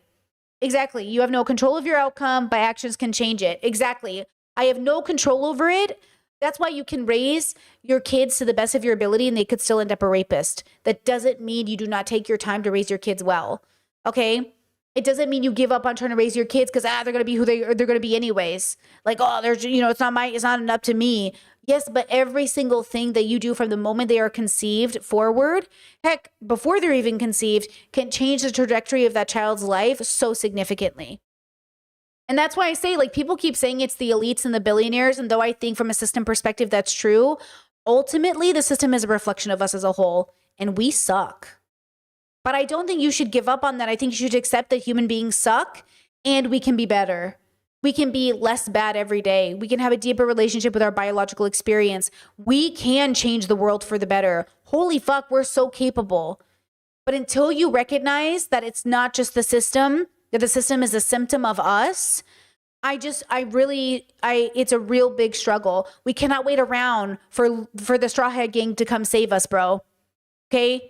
You cannot wait around.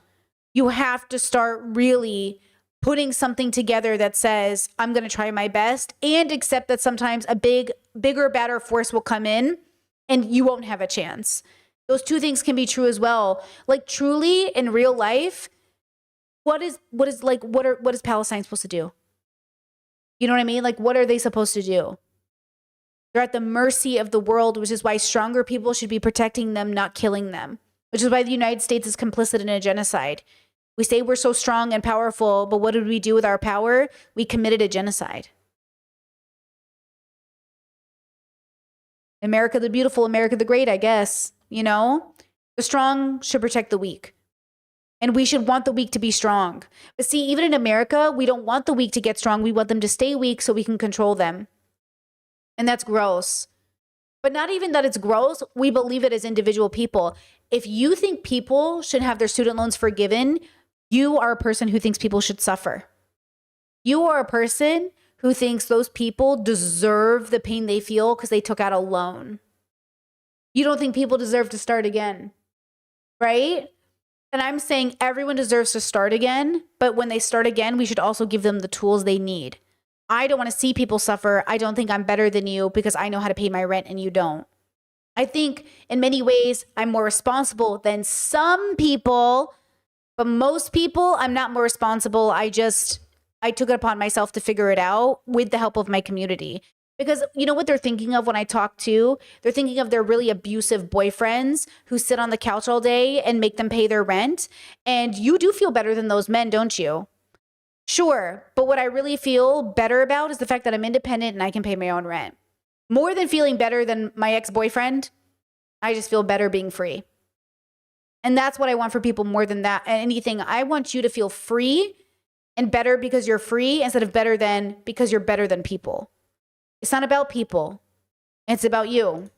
Watch her be menacing, and yet there's still a crumb of humanity in there that makes her so enthralling that somehow this moment is not enough to make her unforgivable.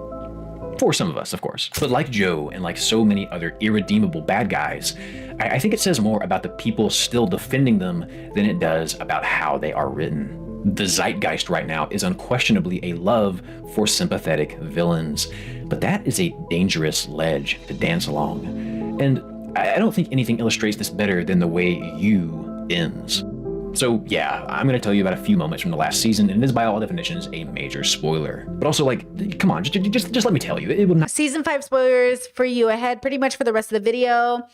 Okay, season 5 spoilers? I'm sorry, season 5 of what? Oh, You? Pfft, who cares? Not ruin the show for you, and by the time you get to fucking season 5, you will have forgotten all of this. Plus, are you really going to sit down right now and watch all 5 seasons of this, or are you just going to go boot up Marvel Rivals again, you pathetic fucking... Okay, so in season 5, we find Joe in a completely different stage of life. He has a son now. He is married. Ridiculous storyline. Ridiculous fucking storyline. Most ridiculous storyline of this whole fucking show was this whole storyline. The fuck? To a famous person, making him famous. But the marriage itself is struggling, and his latest obsession is this girl he finds breaking into his bookstore, a girl who introduces herself as Bronte. And Bronte is sort of a stand-in for us. Here's what I mean. She is there, we discover, because she and some other internet do-gooders know who Joe really is. They are convinced that they have him pegged for all of the terrible acts he has covered up. And ultimately, they catch him in the act. And you go, okay, they've got this guy. That's it. But Bronte, unfortunately, like many of us, finds herself caught in his web. See, she sort of had to go undercover as the other woman in order to get him into this compromising position, and she, very much by design, is brainwashed with the promise of a good man underneath all of that corruption. And just when you think they're going to put him away, What Joe did wasn't murder. It was self-defense. Bronte supports his plea, clearing him of the current charges. And in the final episode, you get this Bonnie and Clyde setup where both of them are running away to start a new life. But Bronte is second-guessing her choices. Can this curly-haired imp be forgiven? Will he really be different to her? This is what I mean by saying she's a stand-in for us, because the audience, after all this time, has wrestled with that very decision. How do I give you the ending you deserve? Do we want Joe's demise or his redemption? As the show has progressed, it has become significantly harder and harder to cheer for the latter. You get a ton of these Makima alleyway scenes along the way, so many of us watch this screaming for Bronte to wake up. So one evening, as she and Joe turn in for the night, she finally finds the conviction to pick her ending for this demon. It's a triumphant moment to see her finally, after all that time, watching her defend and excuse and pretend that Joe is anything other than her worst fears of what he might be, turn on him. This is a victory for all of the women that Joe has made suffer. The phone rings. It's Joe's son, Henry, and Bronte, being human, allows him to pick up. But the conversation... You don't call me not human, but I've been like, the little bitch can't wait. Like, okay, like... This whole season, my partner was like, hey, you look really stressed watching this show. And I was like, fuck off. And I was like yelling at the TV. I was just like, this is the stupidest season I've ever seen. I was like yelling. Oh my God, I was so mad. I could not have been more angry watching this season. What? What do you mean? I hate shows like this. I hate shows like this. I hate shows like this.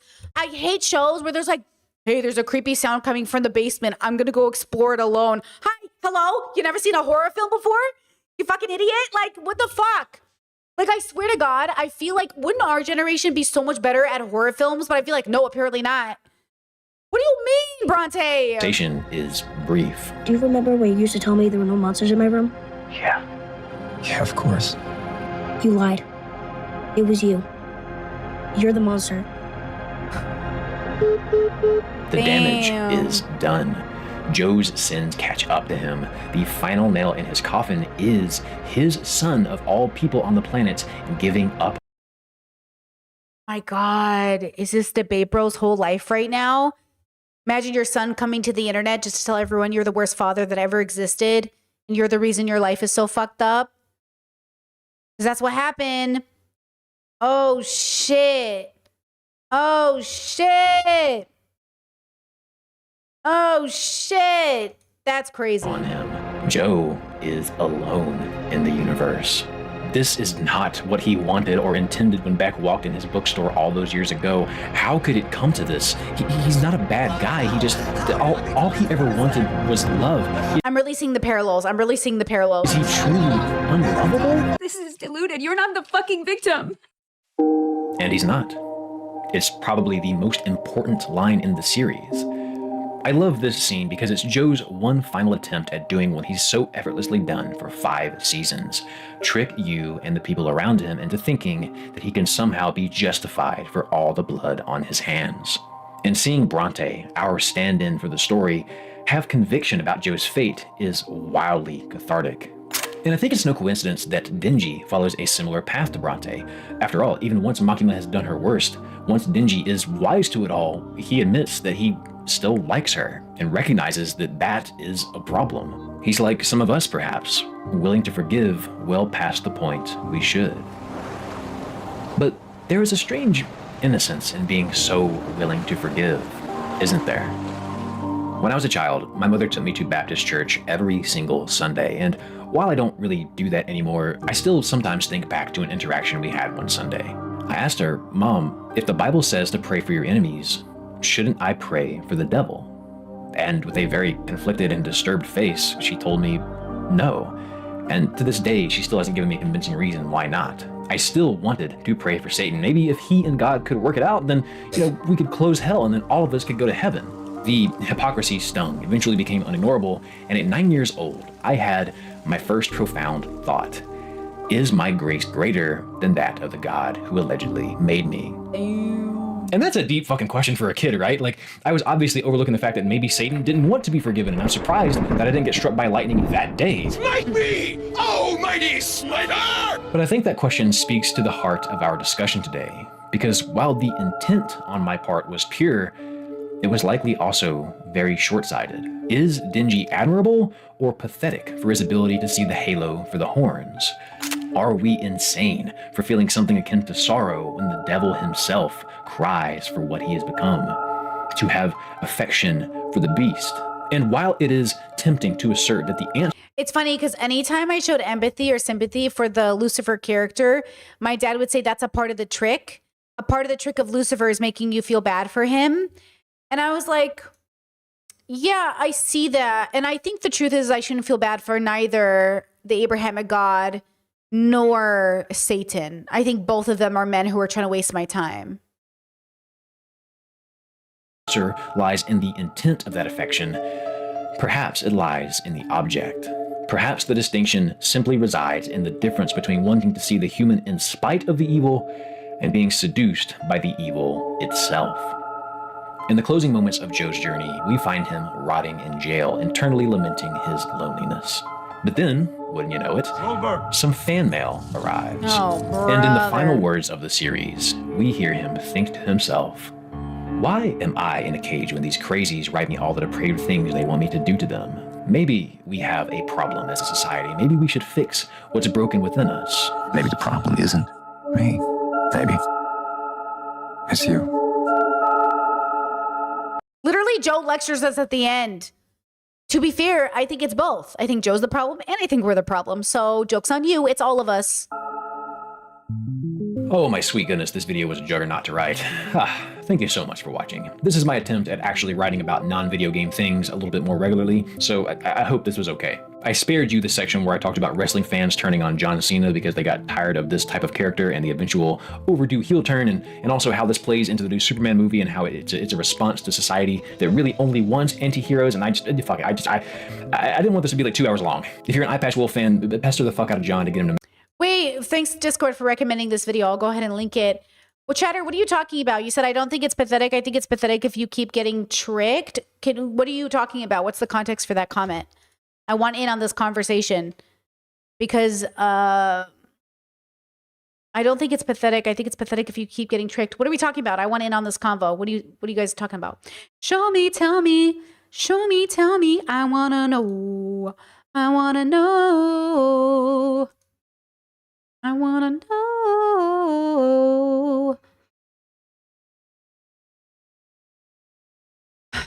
Brittany, have you heard of the Greater Than campaign? Sounds a little familiar. Let me Google. There's a bit glad. No, glad? Is it glad? We're committing to raising up children from less than to greater than. A child deserves a mother and a father. Ew, what is this? What's happening? Is this an anti-gay thing? Greater than. Greater than. La la la la. Why are they always using people of color to push anti-LGBT stuff? Guys, stop letting them trick you. Children are greater than equal. Real progress means, like equal represent, like equal, like gay. Chad says, like, if you keep getting tricked by someone that keeps manipulating you, not pathetic in a bad way, but going down a path that makes you a worse person, if that makes any sense. Worse person, like morally, or damaged person? Because I don't think you being tricked ever makes you a bad person. It can't. because you're not doing it with all the information. You're not getting informed consent. So if someone keeps manipulating you or lying to you, I don't think that makes you an immoral person. I think that makes you like more like an unhealthy person. And unhealthy people can then, well, I think it depends on the circumstance. You're definitely in your philosophical evil more likely. But, you know, Chet said damaged, maybe pathetic isn't the right word. Yeah, pathetic is really judgmental. Like pathetic means like basically you're at your like lowest. Like pathetic to me is a Joe. Like Joe Goldberg is pathetic. But I think the women who buy into him aren't pathetic. I think they're desperate and naive and they're being lied to and he's manipulating them and their brain is fucking with them. And even when they're on to him, he creates like a perfect doubt in their brain. And the problem is then society creates that perfect doubt in their brain. So I would say that even with me, I have this thing that makes me want to believe that people are good. So because I believe this thing, I also have to keep it in check and say, hey, I believe in you, but I'm going to take a step back, which goes against every training I've ever had. Because how many people are on the internet right now? How many lonely autistic people are on the internet right now saying, I just want friends. And your instinct is to say, I'll be your friend. Instead of saying, hey, why don't you have friends without being judgmental? What's your problem? And also without thinking people without friends do have problems automatically. Because maybe they don't have friends because their parents abandoned them. But then you're 40, so why don't you have friends now? Right? So we have to understand, like, it's good that we have an instinct that says, like, I want to make you feel like a person. And it's a problem because this person might be more harm to you. Right? But I think it's important that you recognize where you are in the journey and without becoming a bad person, put boundaries down. Without you becoming a cruel person, put boundaries down. You are not a bad person because you wanted to believe in the good of people.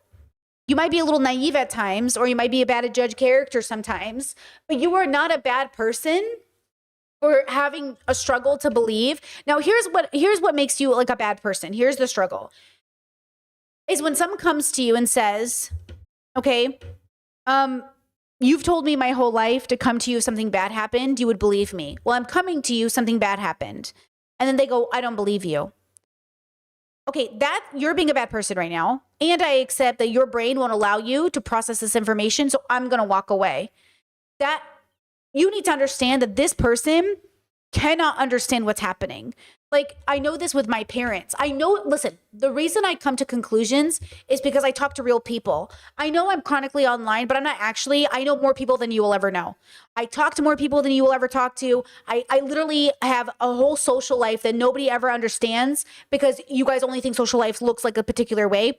I talk to hundreds of people, thousands of people. I know so many human beings, and they all tell me shit.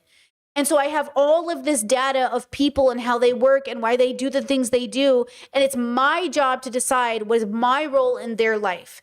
And I know it's real for them. I saw this TikTok from this Jewish guy who said, you know, the craziest part of growing up with like Jewish people that are Zionists is they're not lying to you. Like, they will tell you Jewish history that's completely fucking wrong, but they're not lying. They're incredibly misinformed and believe it. In the same way younger generations don't think the Holocaust happened or the numbers were exaggerated, they're not lying. They think it's true. Like, that's the difference of people. People are so fucking difficult to deal with because they're not all lying to you. They're just stupid. And because they're stupid, you want to give them 1,000 chances, but your ignorance is not an explanation. It's not an excuse for your bad behavior. It's an explanation. My parents being unwilling to research or gather data, that's why I say there is a difference between an ethically bad person who's educated and an ethically bad person who's uneducated. One is out of ignorance, so you give more leniency, but at some point your ignorance is no longer an explanation. Okay? It's just not. Chad said Google intolerance, not just Google intolerance, but the work you have to do to research. Okay. Like, you know, the Library of Alexandria, wasn't burned down in a day. It was burned down over the course of time and rebuilt and burned down and rebuilt and burned down. It wasn't just like one event happened and the library burned down. But we think about that event because of the way they tell the story as one great fire that burned down and we lost this world history. Okay, but it wasn't like that, right? We're taught things and we start to build an image of how things happened, okay? Like the way we tell stories matters. And we're all kind of liars because all of us are filtering through this really biased brain. And so like, okay, your memory is really fickle. Dr. Kirk Honda talks about this all the time. Your memory is really bad. And not only that, but when you retell a story, like when I retell my stories, you must understand a big percentage of my retelling of stories is amplified and hyperbolic based off of my feeling of my memory of the event. Which is why, like, if there was a fly on the wall that could actually say what happened and what was happening between the people there, like in their minds, it'd be different than the memory of my memory of that story. And so you start to doubt yourself, like, oh, if my memory's fickle and if all of us remember wrong things, maybe none of us can be trusted. No, you can be trusted and your memory can be bad. Two things can be true at once. We have to live in the contradiction because the contradiction is the truth. And that's why it's so hard. Okay? It's so difficult for us to understand like what is really true. And more than that, we don't want to be tricked, so we're defensive. And because we don't want to be tricked and we're defensive, we're like on edge now. And then you talk about childhood trauma and all the things that come before. Look, this goes back to the conversation we had about building a perfect country. We could build a perfect country, and then the moment we had babies, the moment our families wanted to come, it would be an imperfect country. You cannot build a perfect world as long as human beings are the center of that world. Okay? Right? That says their stupidity enables horrible behaviors. Yeah, true.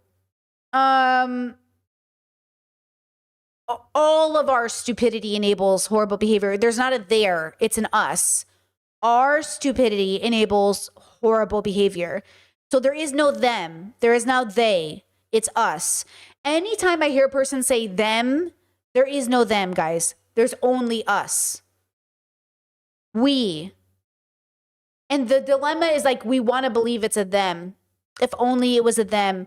But just like this video made it clear, the them can't do what they're doing without the us. Joe could never have done anything he did without other people believing in him, choosing him, being around him. Okay? No one can do anything. Trump cannot do anything without us. No one can do anything without us, right? Just that I agree. I didn't mean to communicate elsewise. I'm just, okay, thank you. Thank you for that clarification. I want there to be a philosophical deep acceptance and a diligent micro attempt to change. So on the larger sense of the macro, we accept we're people on a planet. It is what it is. And on this, like the zoomed in version, we're still going to attempt to do better things. So you know these memes that are coming out, like World War III is happening, but thank goodness I am using paper straws. You should still use paper straws, guys. And you should still use recyclable bags. And you should still not litter. And you should still care about the planet. And you should accept that no time in history has it ever been different. No time in history were those things suggested when there wasn't atrocities happening. Just because it wasn't happening in your country or involving your country in a way you knew or in a way that was on your TV didn't mean it wasn't happening. Atrocities are happening every day, all the time. All the time. All the time. All the time. There's no world peace has never occurred, not once. So this illusion that oh, I missed the day when we were all at peace when name who. Okay? Don't make me sound like an owl right now, girl. Who? So you have to accept that so we can all move on, right? But we can't even get there. So yeah, evil people will take advantage of you. That doesn't mean you should become evil so they don't trick you.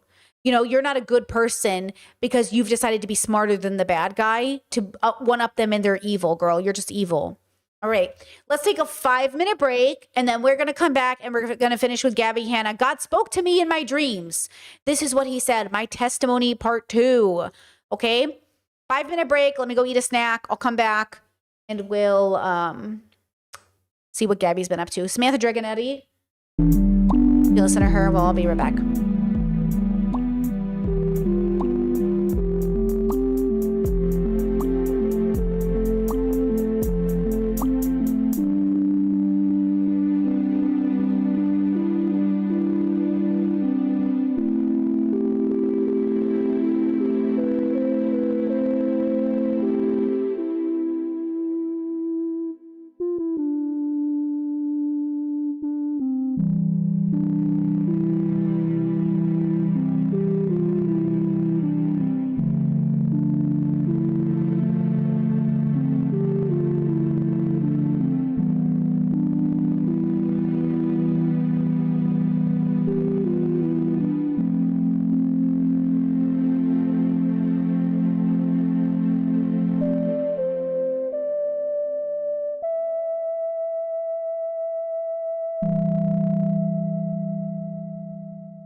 pausing music in 1, 2, 3. Okay.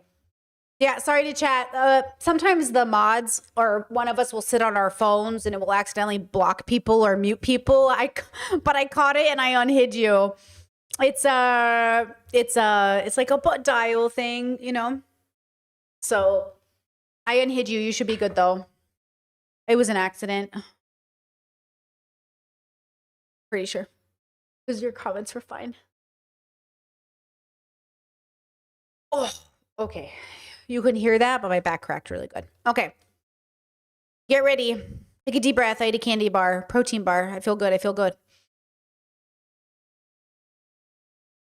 We're going to do this. We're going to listen to Gabby Hanna's testimony. Learn what we can get from it. Okay? Part 2 of Gabby Hanna's confession/testimony. God spoke to me in my dreams, and this is what he said. Let's listen. Let's deconstruct. Let's see what we learn.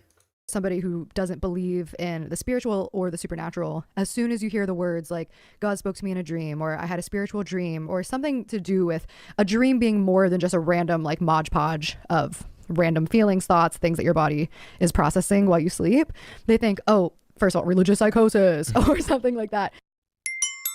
Oh, here we go. We're back at it in a new setup. We were over there and now we're over here. Robbie has spent quite a minute getting us set up over here. So thank you for getting it going. Yep. No problem. It was fun kind of getting it set up in this space. Pretty awesome. Pretty rad. Pretty good. Pretty cool. Pretty comfy. Wait, do these look dirty on the bottom? Because if they're dirty and I'm showing the camera, I'm going to get roasted. They're not dirty, but they're not clean. They're not fresh. Okay. So let's talk about dreams. This is scripture. This is Job 33:14-33. For God speaks time and time again, but a person may not notice it. In a dream, in a vision of the night, when deep sleep comes over people as they slumber on their beds, he uncovers their ears and terrifies them with warnings in order to turn a person from his actions and suppress the pride of a person. Am I stupid? Isn't Job Old Testament? Didn't Jesus come to fulfill the Old Testament into the New? So the Old Testament's just like it doesn't apply anymore? Did I misunderstand my catechism classes or my Catholic classes, my Bible study classes? Do you know what I mean? Why does she love the Old Testament so much? This is so unbelievably clear. And again, if you're not a Christian, if you don't have a spiritual life, if you don't believe in God, this is obviously going to sound insane to you. That is not, offensive to me. So the first dream I want to tell you guys about terrified me with a warning. So this is just for context of where I was in life and where my thought process was, where I was spiritually and physically. Wait, if I'm not mistaken, let me double check that I'm correct on this. Yes. The comment on her channel, that's this one, as a lifelong Catholic, so much of what you're saying is your individual experience and not at all what we believe. That's what Gabby's doing, because Discord said no one understands Gabby's doctrine. She's making it up as she goes along. That's why I think she's coming off unhinged, because not only does it not reflect any established religion, it doesn't reflect anyone's specific experience. She is the one person who's trying to change the way things have been done, but in a worse direction. She's not even trying to liberate people out of patriarchy. She's trying to go further into patriarchy, which is so strange. So even the traditional patriarchal religions are like, I think you're wrong about this. And she's like, no. And that's why people are confused about her, because we're like, whose team are you on? And she's on Gabby's team, which is why people think she's crazy, because it is kind of crazy to be on only your team. I was still living in Los Angeles in my first house, and I'd already bought this house in Pennsylvania. And my dream was to keep both houses. I wanted to keep my LA place. I wanted to have my home base here, and I wanted to be able to bounce back and forth. And there was this thing in me that was really afraid to let go of that LA house. I loved it. I loved that house. I loved having a place in California. I loved having a pool and a hot tub. I loved the sun. I loved my neighborhood, the walkability. I really liked that house a lot. I loved that house a lot. I really found God and connected with God and nature in that house. I connected with, the ability to practice skills and crafts and just pray and journal and be in the quiet and just have this little castle. It was just it was such a blessing, and it was really scary to let it go. So that was one. Okay, it is so crazy to hear YouTubers talk about buying 2 houses, and I can afford one. You know what I mean? I'm a full-time YouTuber. Gabby's a full-time YouTuber, but we are not in the same class. And so remember that. Remember, I am a middle-class YouTuber. God, I wish I could afford a house with my YouTube money. But yet I make more than so many average Americans. Like when people are like, oh my God, like you make so much more than me. And I'm like, I don't even make that much. Like I can't also afford a house. So, I don't even make 6 figures. This girl has 2 houses in LA or like LA and Pennsylvania. That's crazy. But also like, that's why people think they want to be YouTubers because they're like, oh, but look at the money you can make. Look at the money you can, you know what I mean? That little neighborhood, just to throw it out there, is super nice. We've been able to go back and see it as a couple because one of our LA trips we were able to stay at my neighbor. Oh my God, he speaks.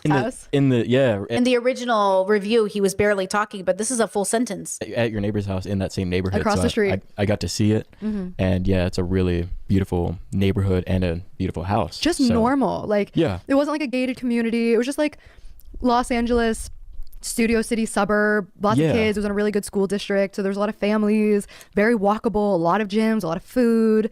It was just, I loved it. It was beautiful. But the thing about my neighborhood is it felt kind of like Pennsylvania because my yard specifically had a tree that changed color and dropped leaves, which was nice. I think that's what I was looking for. Yeah, like the neighborhood just felt overall like a little bit more green. Yeah. Like there's a more It was very green. And my house specifically. Yeah. Except the people who moved into my house ripped out all of my landscaping. My neighbor told me the first thing they did, she was like, before they even had furniture, they ripped out everything that you did. And I was like, you shut up, dude. That's crazy. Dang. I know. Second of all, I wanted the ability to come back because moving back home fully entirely was a very stressful idea for me. That concept of you're just gonna move back to Newcastle and not have anywhere. Like I tried to get out of here because I felt like I didn't belong here. Right. Nothing wrong, by the way, with like staying in your hometown. I know there's like a lot of like when people are like, oh, you never left your hometown. I'm not that girl. I think hometowns are wonderful. I think they're beautiful. I'm back in my hometown. I think there's something so lovely about just staying connected and rooted to where you came from. You know what I mean? Bring something there instead of take what you have and bring it out. And people do want to get out of their hometowns in general, but you'll notice that especially with Newcastle. Like people hate it here. Just about every young person you talk to wants to get out of Newcastle. Not just young. What's happening? What's this opener? I'm 5 minutes in, girl. Start talking about Jesus. I was raised to hate my hometown. Yeah. Everybody here, as soon as you talk about Newcastle, like when I was moving back to Newcastle and I was talking to, a locksmith or, security people just trying to like set stuff up while I was in LA, like, oh, you're moving to Newcastle. And by the way, this is why I don't think it's like psychosis in that traditional sense. Not that I would know anything about psychosis except through my friend, but this is too normal of a conversation. Do you know what I mean? Get to the part where you sound crazy because that's the fun part. But also we know that it's not it's crazy. That's why mental health is so funny because you have one conversation with someone and they sound totally normal. You have another conversation with them and you're like, what's going on?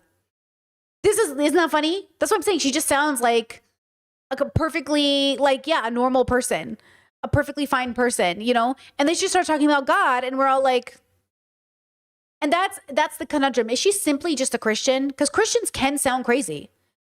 You know what I mean? Is she just a Christian that's a weirdo and that's what makes her sound crazy? I think so. I think maybe. Something must be wrong with you, which, yes, correct. But everybody just immediately, the reaction is always like, why would you come here? Yeah. And I think it's a just fine town. So the last reason I didn't want to move home entirely and why I wanted to keep onto my house is because I was just so prideful about it, where selling my house, leaving LA, I was so concerned. And I also wonder if this is the trick of Gabby. Is she sitting in a room, right? Is she sitting in a room and like keeping us on our edge? Like, does she know these videos are going to make us want to watch? And so then she like stretches it out and then makes us sit through this like 10-minute opening while we're waiting. Because she knows what we're here for, girl. Come on now. We're here for the testimony. Give it to us. Tell us why you love Jesus Christ so we understand what's going on. Like, that's what I'm saying. Do you understand? Or no, is she like, I'm just a normal girl drinking wine and having a candle with my husband or like a candle's, you know what I'm saying? Like, what is she doing here? What is happening? With how that looked to everybody else. Oh, she failed. She had to sell her house and move back home. Like, I really did not want that on. Hold on. Discord said it's not psychosis, it's delusion. Am I not mistaken that delusion has to be more than just believing in Jesus? What is the delusion? Isn't a delusion? Because like, what is the difference? Because I don't like this narrative that all religious people are living under a delusion. I think like the delusion, I just think that's very reductive. Religious people aren't delusional. They're stupid, or they're humans, or they're smart, but badly, like they come to bad conclusions, or they're ill-informed, or they're desperate. They're not always, or some of them are under a delusion. But I think I struggle with this because I know real religious people, and they're certainly not delusional, but they are really fucking annoying, and they are really fucking religious, and they are really fucking ignorant. You know what I mean? So like what makes somebody a delusional? What makes somebody psychosis? What makes somebody, you know, out of touch with reality? What actually is it? Let's see. A delusion is a fixed belief that is not amenable to change. Amenable to change in the light of conflicting evidence. Okay, well then everyone's delusional. I'm delusional. I keep thinking people are good. You know what I mean? It is distinct from a belief based on false or incomplete information, dogma, illusion, hallucination, or some other misleading effects of perception as individuals with those beliefs are able to change. Do they? Do you know what I'm saying? There must, to me, a delusion is a harmful belief that causes you to do extreme behavior. Like this idea that if I put my kid in the oven, it will save his soul. That's a delusion, right? Or like a delusion is like if I chop off 10 of my toes, right? Like it will save me. I feel like that's a delusion. I don't think, you know what I'm saying? Like, isn't that different than, you know, us having a belief that, you know, like OCD isn't a delusion, but if I believe if I take 30 steps perfectly, I won't die in a car accident. Is that a delusion or is that OCD? When you just call that OCD, which causes like your brain, but if you know what it is, then you could identify and be like, oh, this is my OCD. So it's no longer a delusion because you have a name for it. You know what I mean? Let's see. Another example, delusion, having a false or unrealistic beliefs or opinions. Senators who think they will get agreement on comprehensive tax bills are delusional. Okay, now. Psychiatry, maintaining a fixed false belief even when confronted with facts, usually as a result of mental illness. Yeah, I feel like that is like a delusion in a sense. You know what I mean? Like if this, okay, we'll keep watching, but there's a lot of layers to this. This is why I think it takes a long time to really know what's going on with a person, or it takes enough evidence, because they have to present enough things for you to decide, okay, this is delusional or not. Right? Like you're not just delusional because you're religious. You just have a belief. You're not delusional because you think you're a witch and you're actually casting spells. It's more like a delusion if you're not able to have a conversation about the differences between believe and know. Right? Me, because it just felt embarrassing. Like I didn't want to look like a failure. I didn't want to look like a loser because there was so much stuff that was happening externally that was like out of my control that I just didn't want to, from the outside, look like, oh, she failed, she's broke, she has whatever. So it was like a pride thing that I had to overcome as well. So I was really trying to make both happen. And then I was reading the book of Acts. This was my first time reading through the Bible. And I was really moved by the book of Acts because for those who don't know, Acts is right after the Gospels. So this is after Jesus has died, resurrected, ascended into heaven. This is Jesus. He is Lord. The Pentecost is happening. The Holy Spirit has been put out over the earth, and people are just radically generous. People are radically concerned for others. It said that people who had extra land or houses were selling it so that they could disperse the goods evenly amongst everyone. And I read these words and I was feeling so convicted, and I put my Bible down and I was like, you know what, God, all day I've been talking about this Airbnb. I've been talking about trying to keep both these spaces and trying to maintain it, but I want to do what you want me to do. I want to know what is going to be the best for my future? Because I was going back and forth. Okay, right now, pretty typical of a religious person. You ask God what to do. God inspires a thought inside of you. You do the thought. Very typical religious person right now, right? Okay? Too, you know, just thinking about the idea of like renting from across the country. Jen said, I saw the eye roll. Brittany, I did it too. Listen, okay, I can't control these eye rolls. They happen to me. I'm inspired by Jesus Christ himself. Girl, okay, no, okay, girl, okay.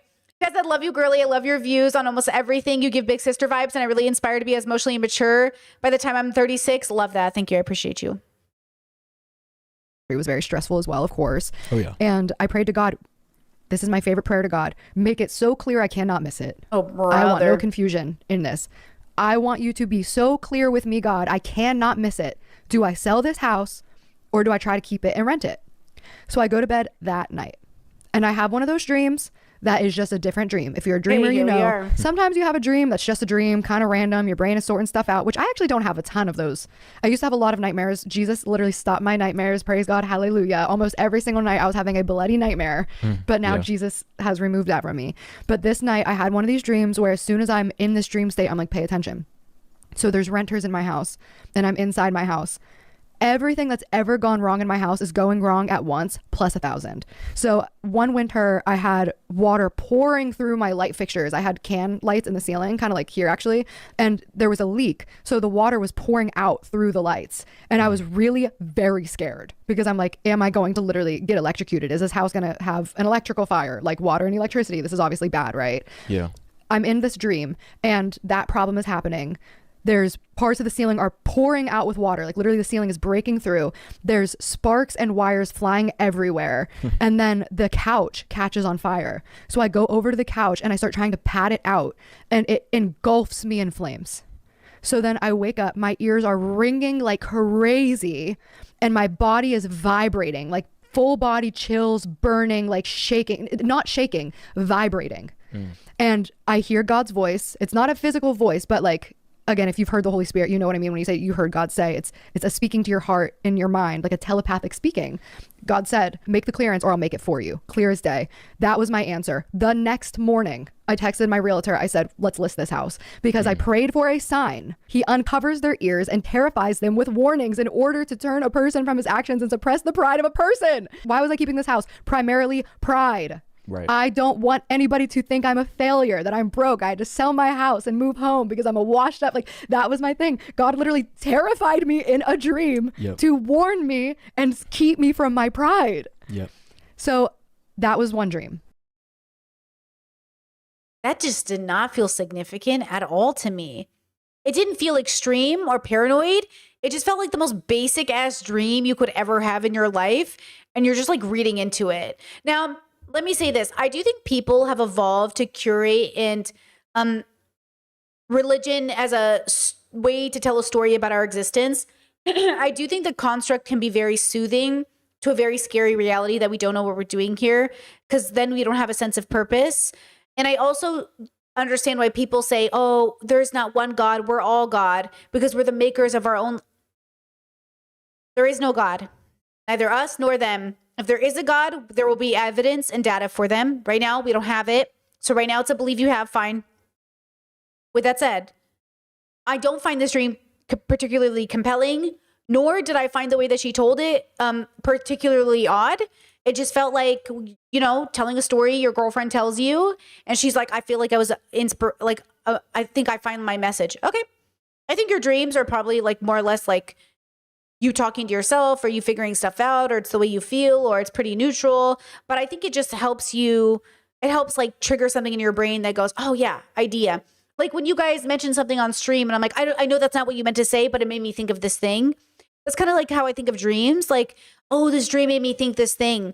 Or I had a dream the other day with a friend in it and I messaged them to be like, oh my God, like I had a dream with you and I was thinking about you. And they're like, oh my God, I was thinking about you. And I was like, okay, cool. But it was, you know, it was just a coincidence, but it felt like the dream was great and significant, but also it was only significant because I was like, oh, I haven't talked to my friend in a while and I kind of miss her and I should reach out to her and see how she's doing.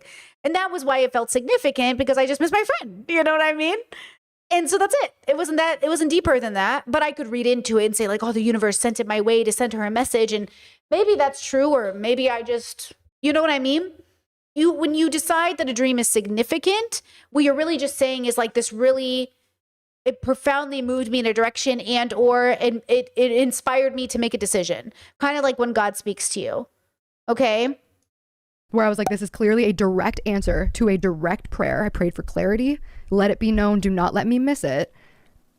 There it was. Yeah. Yeah. Oh yeah. Now, yeah, that brings a very quick question to mind is like, did you realize that dream was a direct answer from God, like right away, or did it immediately? Did it take you any amount of time? No. Immediately. I've always been very spiritually in tune. I've always had, like, I used to think that I was a medium, but I wouldn't dabble in it, because when you're a spiritually gifted person, it's not a choice. It's not something that you like wake up and say, I want to talk to dead people today. I want to encounter spirits. It comes to you. Okay. This is my struggle with my witchy friends or witchy women that I meet. I do struggle with you girls when I meet you and you're like, I'm a medium and I talk to dead people. And I'm like, all right, Teal Swan. I do think you're obnoxious. I respect you, but also I don't really respect you saying things out loud that sound crazy. Okay?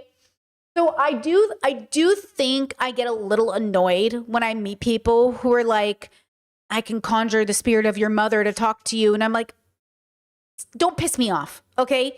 But I meet women, grown women, like serious ass grown women talking about how they're witches. And I'm like, sit down, Harry Potter, okay? You guys piss me off, but also you piss me off because I think you're hurting yourself and others. Like, be serious, okay? And if you want to believe in witchiness or you want to believe in Christianity or if you want to believe what you believe in, be clear with your communication. Don't promise people to talk to their dead family members. That feels so wrong. And also, I respect that you're having a personal practice that's important to you. I validate that and I think that's cool. If my witchy friends are like, hey, do you want to come to a ritual? I would love to come and I will 100% respect it and have a good time. But if you were like, hey, do you think this is real? And like, did it convince you? I'd be like, no, no. No. I don't want to have to be convinced. I will naturally change my mind with good data. Give me a second and I will update my computer. But don't sit there and say like, oh, we did this ritual. Did you feel the spirit of the whatever? Girl, I could recreate this through sex. It doesn't mean sex is mere. But then if you're Catholic, a moment say, Batsy, that feeling you feel through sex, that's not sex. That's Jesus speaking through you. I was like, no, I'm pretty sure it's an orgasm. Anything I do to a specific kind of person will always be explained by their God. And I'm saying that's not how my brain works. And that's the problem. Anything you do is always their God, their deity, their belief. So it's annoying. And you have no choice but to confront it because I'm having this experience. I cannot deny that this experience is happening. You either have to like lean in or run from it. And from years I ran from it because I was taught this is demonic. Any type of spiritual contact is demonic. And a lot of spiritual contact is demonic, but that's why Jesus is so important. And when that's the thought process that you have and that's the, theology that you're basically teaching, that a lot of Catholic Church teaching is, then that's essentially and what's scary too is like if you raise kids believing in these things and your kid is exhibiting mental health crises, it's going to take a really grounded religious person not to assume it's the devil. Like it's going to take a really grounded religious person to get their kids to a hospital, which is why like I think most religious people do take their kids to hospitals, but there will be a religious person whose child is like, mom and dad, I hear voices, I see things and I need help. And they go, it's Satan. And then they just go to church and it's never fixed. And I'm devastated for those kids. Okay. I really do respect religious people who take their kids to doctors. I just think that's so important. While understanding that doctors are imperfect and they can also make mistakes or be bad people, I just love that they're using both religion and science to help their kid. But you're welcoming in. And so this is what you guys grew up with. And fear too. Ooh, Chet says, I just think religion and spirituality should be a solo experience. I mean, I like that. I really prefer and respect individual experiences when it comes to what you're going through. It's the projection, the all or nothing, the black and white, the I have the answers that really become a huge problem. I mean, look how the world is suffering in the name of God. Right? Military soldiers are saying that Trump and people are telling people that Trump is here to do Armageddon. What does Armageddon have to do with anything? Fear, yeah. Because being raised Catholic, unhealthy fear of God. Unhealthy fear of God.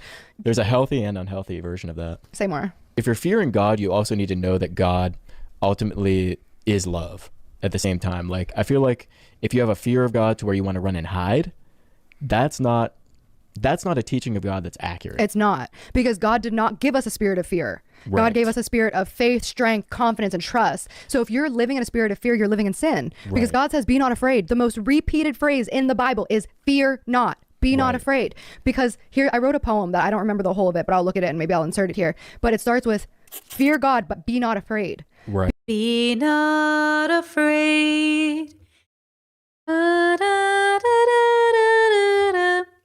Come and follow me, and I will lead you home. Is that how it goes? Anybody go to church? Because when we fear God, It means that we understand that God can do anything he wants. He is in control of everything, and our eternal soul is at stake. So we want to fear God in the way that we know that God has control and that our destiny is in his hands. But we know not to be afraid of God, because God isn't here to hurt us. God did not create us to torture us and hurt us. That's what Satan tries to do. God wants us in his corner. God wants us in his I did grow up with this rhetoric a lot, you know, the healthy kind of fear, the fear of Christ or your immortal soul. And I would tell my dad, because my dad would get really worried about me because he like, I had this thing for the name Lucifer for a while. It was a whole stage, but mostly I think it was a form of rebellion and also tempting Satan, because I wanted to think if he was real, he would do something about it. So I was like really obsessed with the name Lucifer. And also the cat on Cinderella is named Lucifer. So, okay. Anyways, and my dad was like, don't even say his name. Don't even evoke his presence. He's like, Betsy, this isn't a joke. Like, he's a real person. You should fear the devil. And I was like, fear God, fear the devil, fear, fear, fear. You all are so afraid that I think it's ruining your life. And it was like, you should fear. Like, your life, your soul is on the line. I was like, this is why I say do nothing out of fear or desperation. I really think the world is the way that it is because it is so afraid of making the wrong decision, afraid of doing this, afraid of the consequences, afraid of this. Be wise in your discernment and you'll be less afraid and you'll make a decision that's educated. But this fear, I heard this a lot growing up, exhausting. Courts. That's exactly what I was going to say next, is that, you know, we fear God the same way that as human beings on this earth, we would fear anything really that we know is all powerful and can literally just like, you know, with the snap of a finger or the just mouthing of any word can just like do anything. You know, when you believe in an all powerful God, we fear that as humans because we're so mortal, you know, we're so mortal. The supernatural scares us. We're so the opposite of God. We're so the opposite. We fear the unknown. Made in God's image, we are so opposite. We fear the unknown, but we always seek that relationship of knowing him.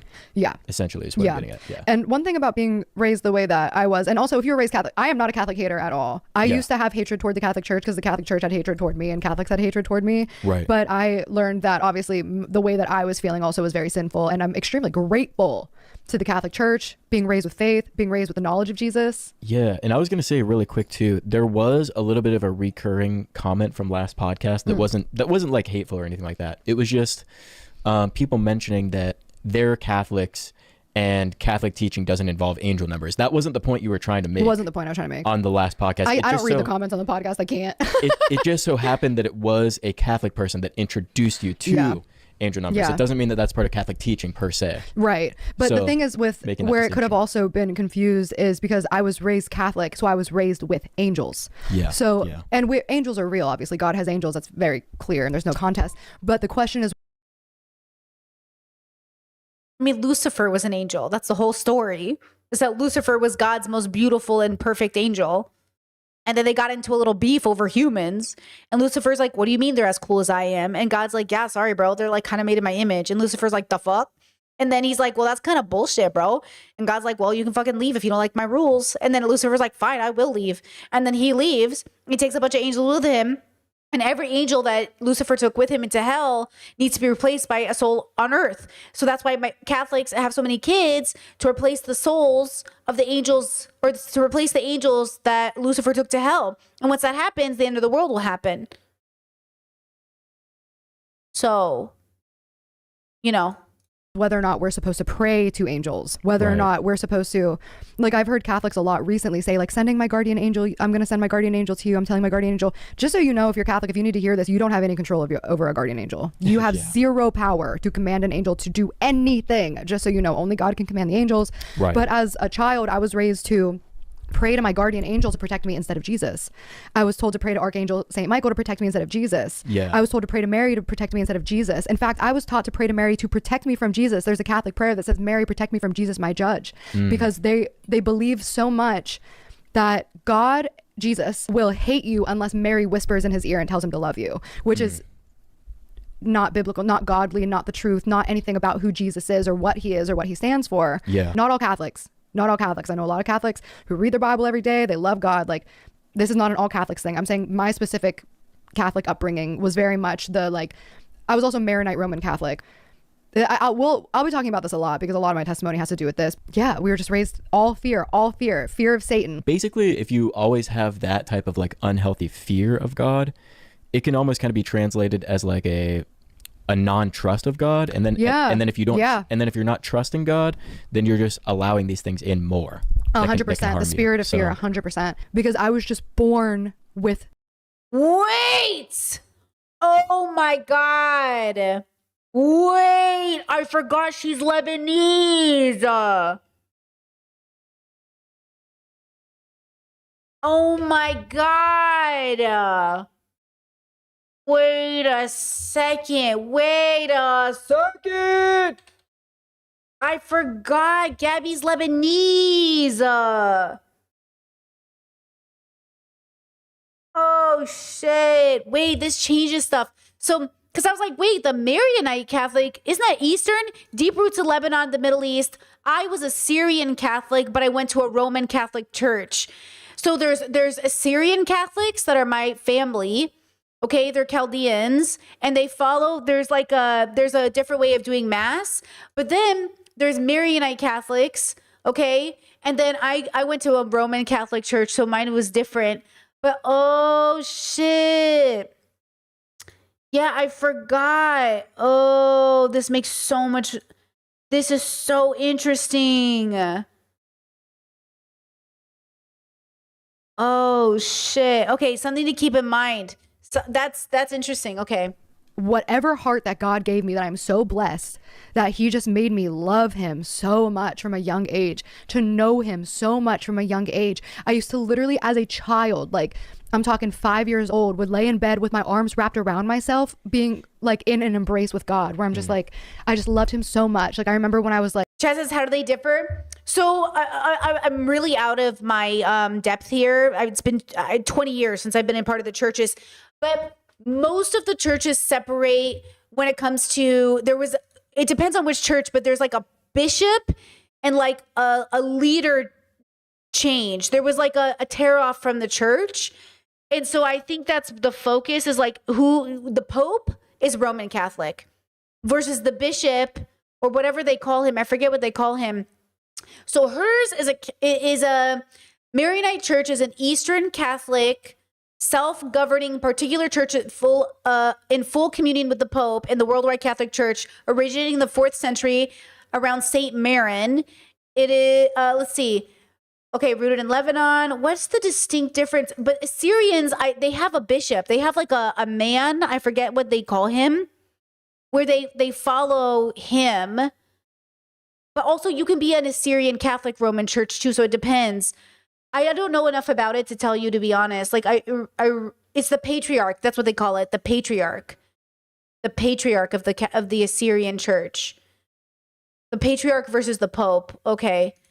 So I don't know how hers differs. Let's see. A hermit priest. The church has a history of monasticism and asceticism. I don't even know what these words mean. They are often described as a Marian church with a deep devotion of the Mother of God. Oh, so is the focus Mother Mary? So the patriarch is Assyrians. That's what because I've seen his photo. There was like a picture of him in people's houses. I was like, Mom, who is that? She goes, it's the patriarch. But we don't follow him. We follow the Pope. But then I guess her church was more like about the focus of Mother Mary, which is very interesting, huh? Okay, I don't know enough about this, but I feel like I'm really learning some stuff. Like, told to talk to Santa, to write letters to Santa. I remember feeling like this weird conviction of like, wait a minute. Wait, Chad says that sounds pretty delusional, having so many kids to replace fallen angels and bring about the end of the world. I don't know. Does it? Is it as delusional as us paying taxes to a pedophile government? Humans are weird. Like, humans are so fucking weird. You know what I mean? I don't know if it's delusional if you have a belief that it's the right thing to do. It's kind of crazy. I think it's just as delusional to have children I think it's just as delusional to have children to fight white supremacy. I've heard people of color say, I am going to bring a baby into the universe to represent liberation and fight white supremacy. Okay, what is your baby? Do you know what I'm saying? Parents are crazy. Like, people are crazy. They have babies to fight their battles. You know what I mean? I just think people are animals on a planet and we don't know what we're doing. You know what I mean? So it's kind of crazy. Chad said Roman Catholics pray to Mother Mary here. I mean, Catholics pray to Mother Mary, but they pray to Mother Mary the same way you would ask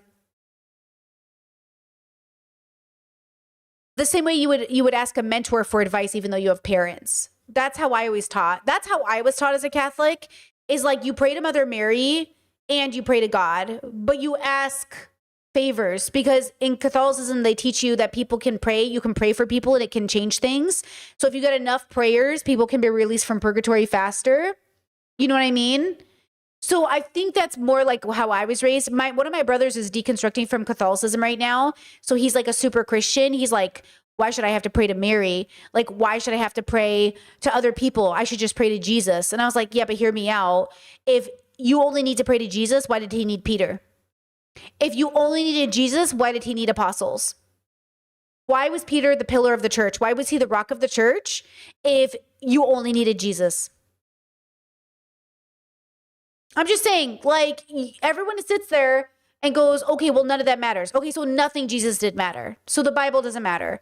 Like, again, you know, I just feel like none of this makes sense really, but if we're going to debate it in their bubble, that's the thing about being in bubbles. You have to debate them in their bubbles to kind of see their flaw. But why are we even talking about this? It's not real. Bye. And, like, Santa can see me too, not just God. Like, it was this very conflicting thing where, like, you know, I'm telling God as a small child, if you want me to die for you, I will do it. Please give me the bravery in the moment. Please give me the faith in that moment. Please don't let me be cowardice. Like, God just put that in me, and it's such a blessing that I will never take for granted, because it is being raised Catholic, like being taught Jesus, period. Like, being given the gospel. Jesus died for my sins. He is the Son of God who suffered, died, and was buried for my sins and arose again. Like, you hear these words as a kid, you don't really understand it. As an adult, you don't really understand it. But when you let Jesus into your heart, it is an internal transformation. Yeah, it was your introduction to the gospel, which is obviously an extremely important part of your life. Extremely obvious. The most important. Really, yeah. It's like the only thing that truly matters in life. Like, put me in a wet box in the middle of the woods for eternity and give me Jesus and the gospel. And like I love everything in my life. I love my husband more than I can even put in words. But if I had to choose between, you know, Jesus and anything else, I'm gonna choose Jesus, because and you would do the same in me, because you have to always love God above all else. And when you're in a godly marriage where Jesus is the center and God is like leading you, it's just different. Yeah.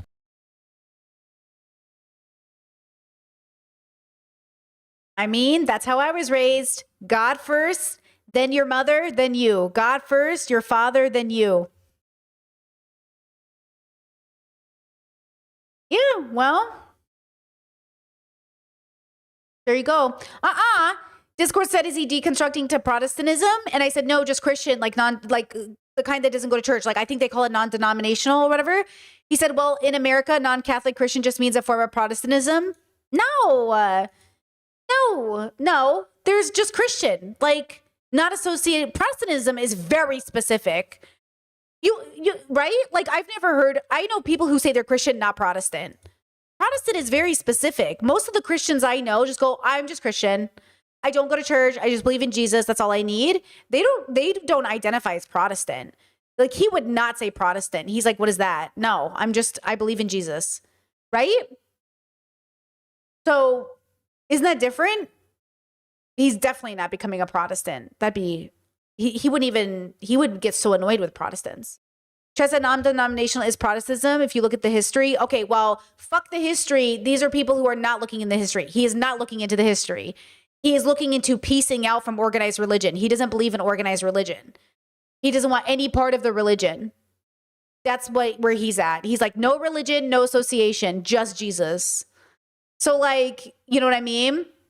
That's what I'm saying. None of this is real, but like, it is that's where he's at, you know? Yeah. So that leads into my other main dream where I'm like, okay, that dream about the house. Which, by the way, is my preference. I would prefer for my brother just to say Christian, no religion, than Christian Protestant. Ew. I would rather him just be Christian because it's closer to non-believer. And the renter is in the fire.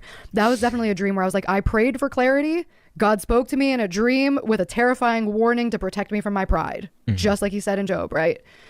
So when I was through my faith walk, when I first started turning back to Jesus, because I'd prayed to God, show me the truth, make it so clear I cannot miss it. Is Jesus God and the only way to heaven? Or is Jesus a false God and a sure way to hell? There is no in between. You have to. Wait, are we fighting Christian knowledge here? You said Jesus is literally the Protestant doctrine? Just Jesus is the Protestant doctrine? Don't Protestants go to church?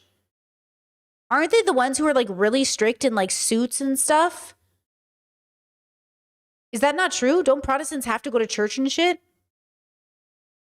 Am I confusing? I have a very specific image of what a Protestant is in my head.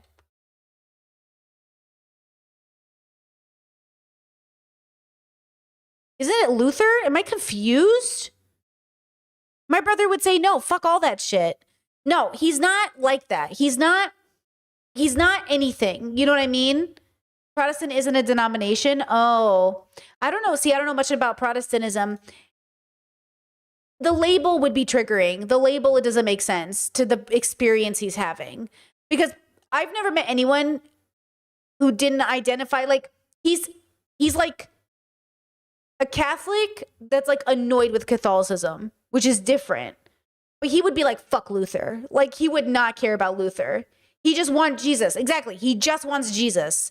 He doesn't want any man associated with nothing, which I think is a very, honestly, much purer way to have a relationship. Chet said that's literally Protestantism. But then why do Protestants associate with men? What do you mean? I was always taught Protestantism is related to and associated with Luther. So it's not just about Jesus. It's about Luther, right? Chad said he's having a Luther moment, but he's not having a Luther moment. Luther separated from the Catholic Church and decided he knew better than the Catholic Church. And my brother is saying he doesn't know better than the Catholic Church. He says Jesus knows better than the Catholic Church. The way we're taught about Luther is that he thought he knew better than Jesus, which is different, right? Like, does that not feel different? Yes, Protestantism was a reaction to Catholicism, and Luther had a problem with it, but then he made it about himself. Do you know what I'm saying? So, like, my brother is not concerned about the Bible, bro. You know what I mean? He's not concerned about that shit. Yeah, Lutherans are the original Protestants. Exactly, right? Am I confused? No, Luther taught that the Bible knew better. Yeah, my brother doesn't believe in that. I don't think he believes in that. I don't think that's what he's saying. Do you know what I'm saying? He's saying fuck the Bible, fuck the Catholic Church, fuck everybody. He's saying what holy book, right? Like, yeah, maybe, but like also, I would have to ask my brother. Like, where is he at? But as far as I know, he's like, fuck people. Like, fuck people. Fuck humans who think they know God. Which I think is different. I feel like that's better. Because eventually he's going to realize, wait, who's Jesus but a man? He's going to get to the point where he's saying, wait, what is Jesus but a man? Exactly. Who is Jesus but a man? And then he's going to be like, fuck him too. Fingers crossed. I don't know. I'd have to ask him details. To believe one or the other. Yep. Because if he's not who he says he is, the Son of God, the way, the truth, and the life, the only way to the Father through him, then he's a lunatic or a liar. And he can't be somebody that I, honor or follow. Like, he is either a lunatic and a liar, or he is the Lord. And there is no in between. So I asked God, show me the truth, because the religion that I was raised with did not make sense to me, because the Bible said one thing, Jesus says one thing, but then the Catholic faith told me another thing. You cannot hear me when I say this. And if you don't believe me, if this enrages you, if this inflames you, please continue watching this podcast, because I will go through it all. You cannot follow the catechism of the Catholic faith and the Bible and teachings of Jesus. You cannot. They directly contradict one another in many, many, many key major and minor aspects. You just can't possibly follow both. You have to pick Jesus and the Bible or the catechism of the Catholic faith. So I'm having this conflict. I'm going to Catholic church at this time. This is in 2023. I'm going to a Catholic church when I started going to church again. I'm still praying the rosary. I'm wearing a miraculous medal, and I'm just conflicted because everything in me, everything that God is showing me, everything that I'm reading is telling me I should not be praying to anybody but God, period. I should not be bowing before statues, period. I should not be venerating images, period. Like, Jesus kept showing me this. God kept showing me this truth, and I knew this truth.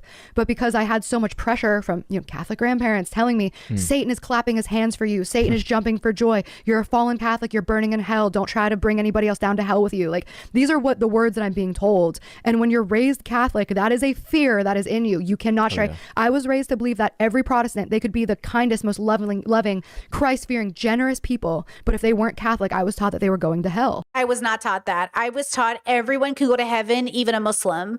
I was not taught that. I was taught anyone can go to heaven.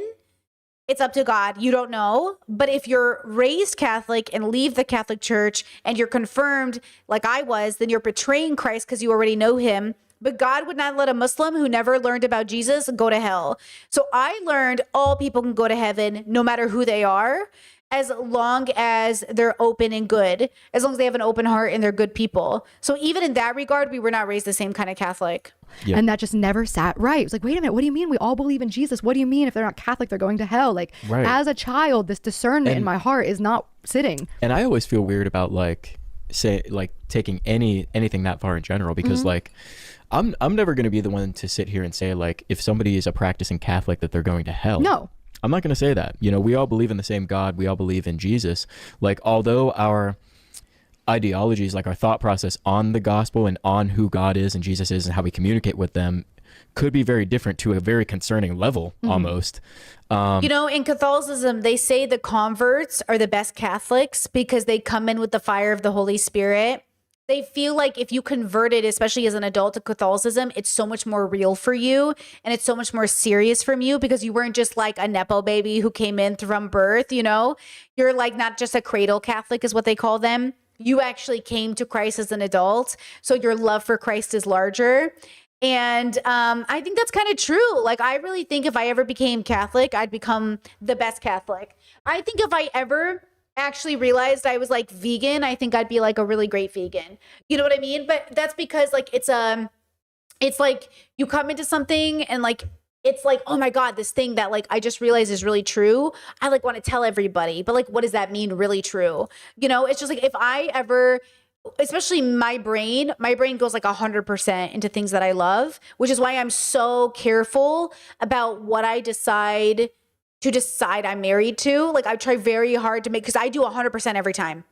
Okay. So I'm like, okay, Brittany, pick and choose, make good decisions about like what we're putting 100% into, right? Yeah. Chad said it's a choice, a genuine choice. Exactly. So I think that makes it more genuine and it's like a genuine, I really want to be here. And I think that's exactly what makes it more intense. Well, truly concerning level. Yeah, that doesn't like give me the ability to actually, discern and be able to judge whether or not somebody's going to heaven or hell. We don't know at all. And that's another major thing that I had. So wait, what are they? Are they Protestant? Are they Catholic? Are they Christian? I'm confused. What's Gabby's title? Huge problem with the Catholic Church is this idea of praying to saints, because there's this idea that the saints are people that the Catholic Church they negotiate on your behalf. Like Padre Pio goes to God and goes, "Hey God, so Brittany down in Croatia, she wants to know if you could like heal her cancer." And God's like, I don't know, do we like her? And Padre Pio's like, yeah, she's super cool, bro. YouTuber, fucking very cool. You should definitely cure her cancer. God's like, I'll think about it. That's kind of how I imagined it as a kid. Like, you pray to them, be like, yo, put in a good word with God, bro. Put a good word in with me. Put a good word in for me. But, like, it's not like I can't go to Jesus. He already knows what's in my heart. But it's almost like going to your mom, to get your dad to do something. It's like one of those. Like, I could go straight to my dad, or I could tell my mom, hey, go tell dad this. You know what I mean? Like, it's just like a dynamic. Has deemed to be in heaven. So they believe that so to become a saint in the Catholic Church, you have to be dead for 5 years. And then you have to have performed 2 miracles after your death in order to be venerated as a saint, right? That's what we were taught. Now, my discernment alarm, my common sense alarm is, how could any human being possibly know if somebody's in heaven or not? Yeah. There's no way you could possibly know that. But if you ask a Catholic about... Was Jesus not a human? So how do you know Jesus was God if Jesus was a human? How do you know Jesus exists if you rely on a Bible written by humans? Think, Gabby. Think. think. I'm gonna scream. Release people with peace and love. You're so exhausting. You're so exhausting. They'll say like, well, we just know by the power of the Holy Spirit that they lived a life so holy. You can appear so holy on the outside and be molesting children. We as people do not judge a heart. You can be the most generous person in the entire world. You can be someone, you could be Mother Teresa. You spent your whole life giving.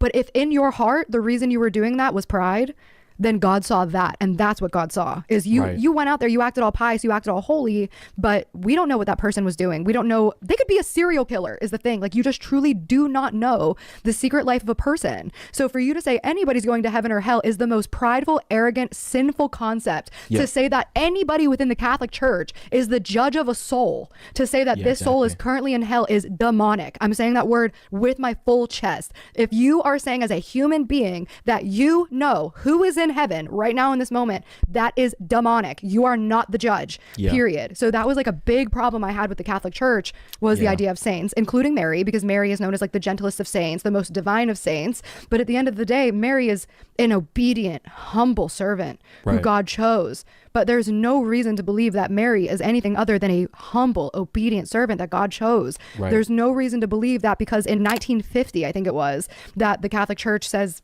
that she was assumed into heaven, she never died. Like this was something that became doctrine 70 years ago, and we're pretending like this is, it's like throughout, when you look at the history of Mariology, of when did this begin, it's so clear that it is the antithesis to what Jesus said. And in fact, anytime anybody in the Bible, if you are listening to the words of Jesus Christ himself, if you take anything of the Bible at face value, which the Catholic Church's job is to be teaching the Bible, then when you would notice that when anybody tries to elevate Mary, Jesus says, do not do that. They said, blessed is the womb who bore you. He said, blessed rather is the person who hears the word of God and does it.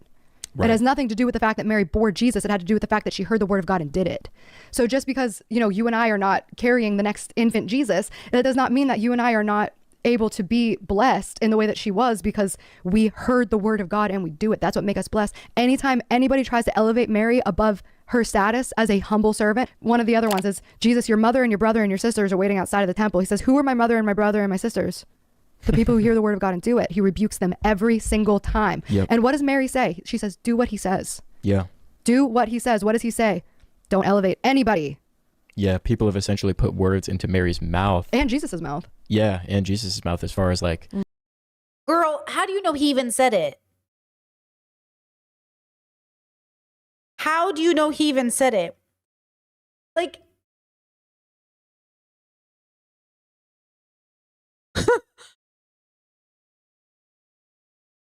This shit is triggering, isn't it? For those of us who feel, this shit is triggering.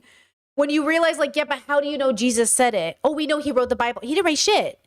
Men after the fact wrote it. Men who weren't Jesus wrote the word of God.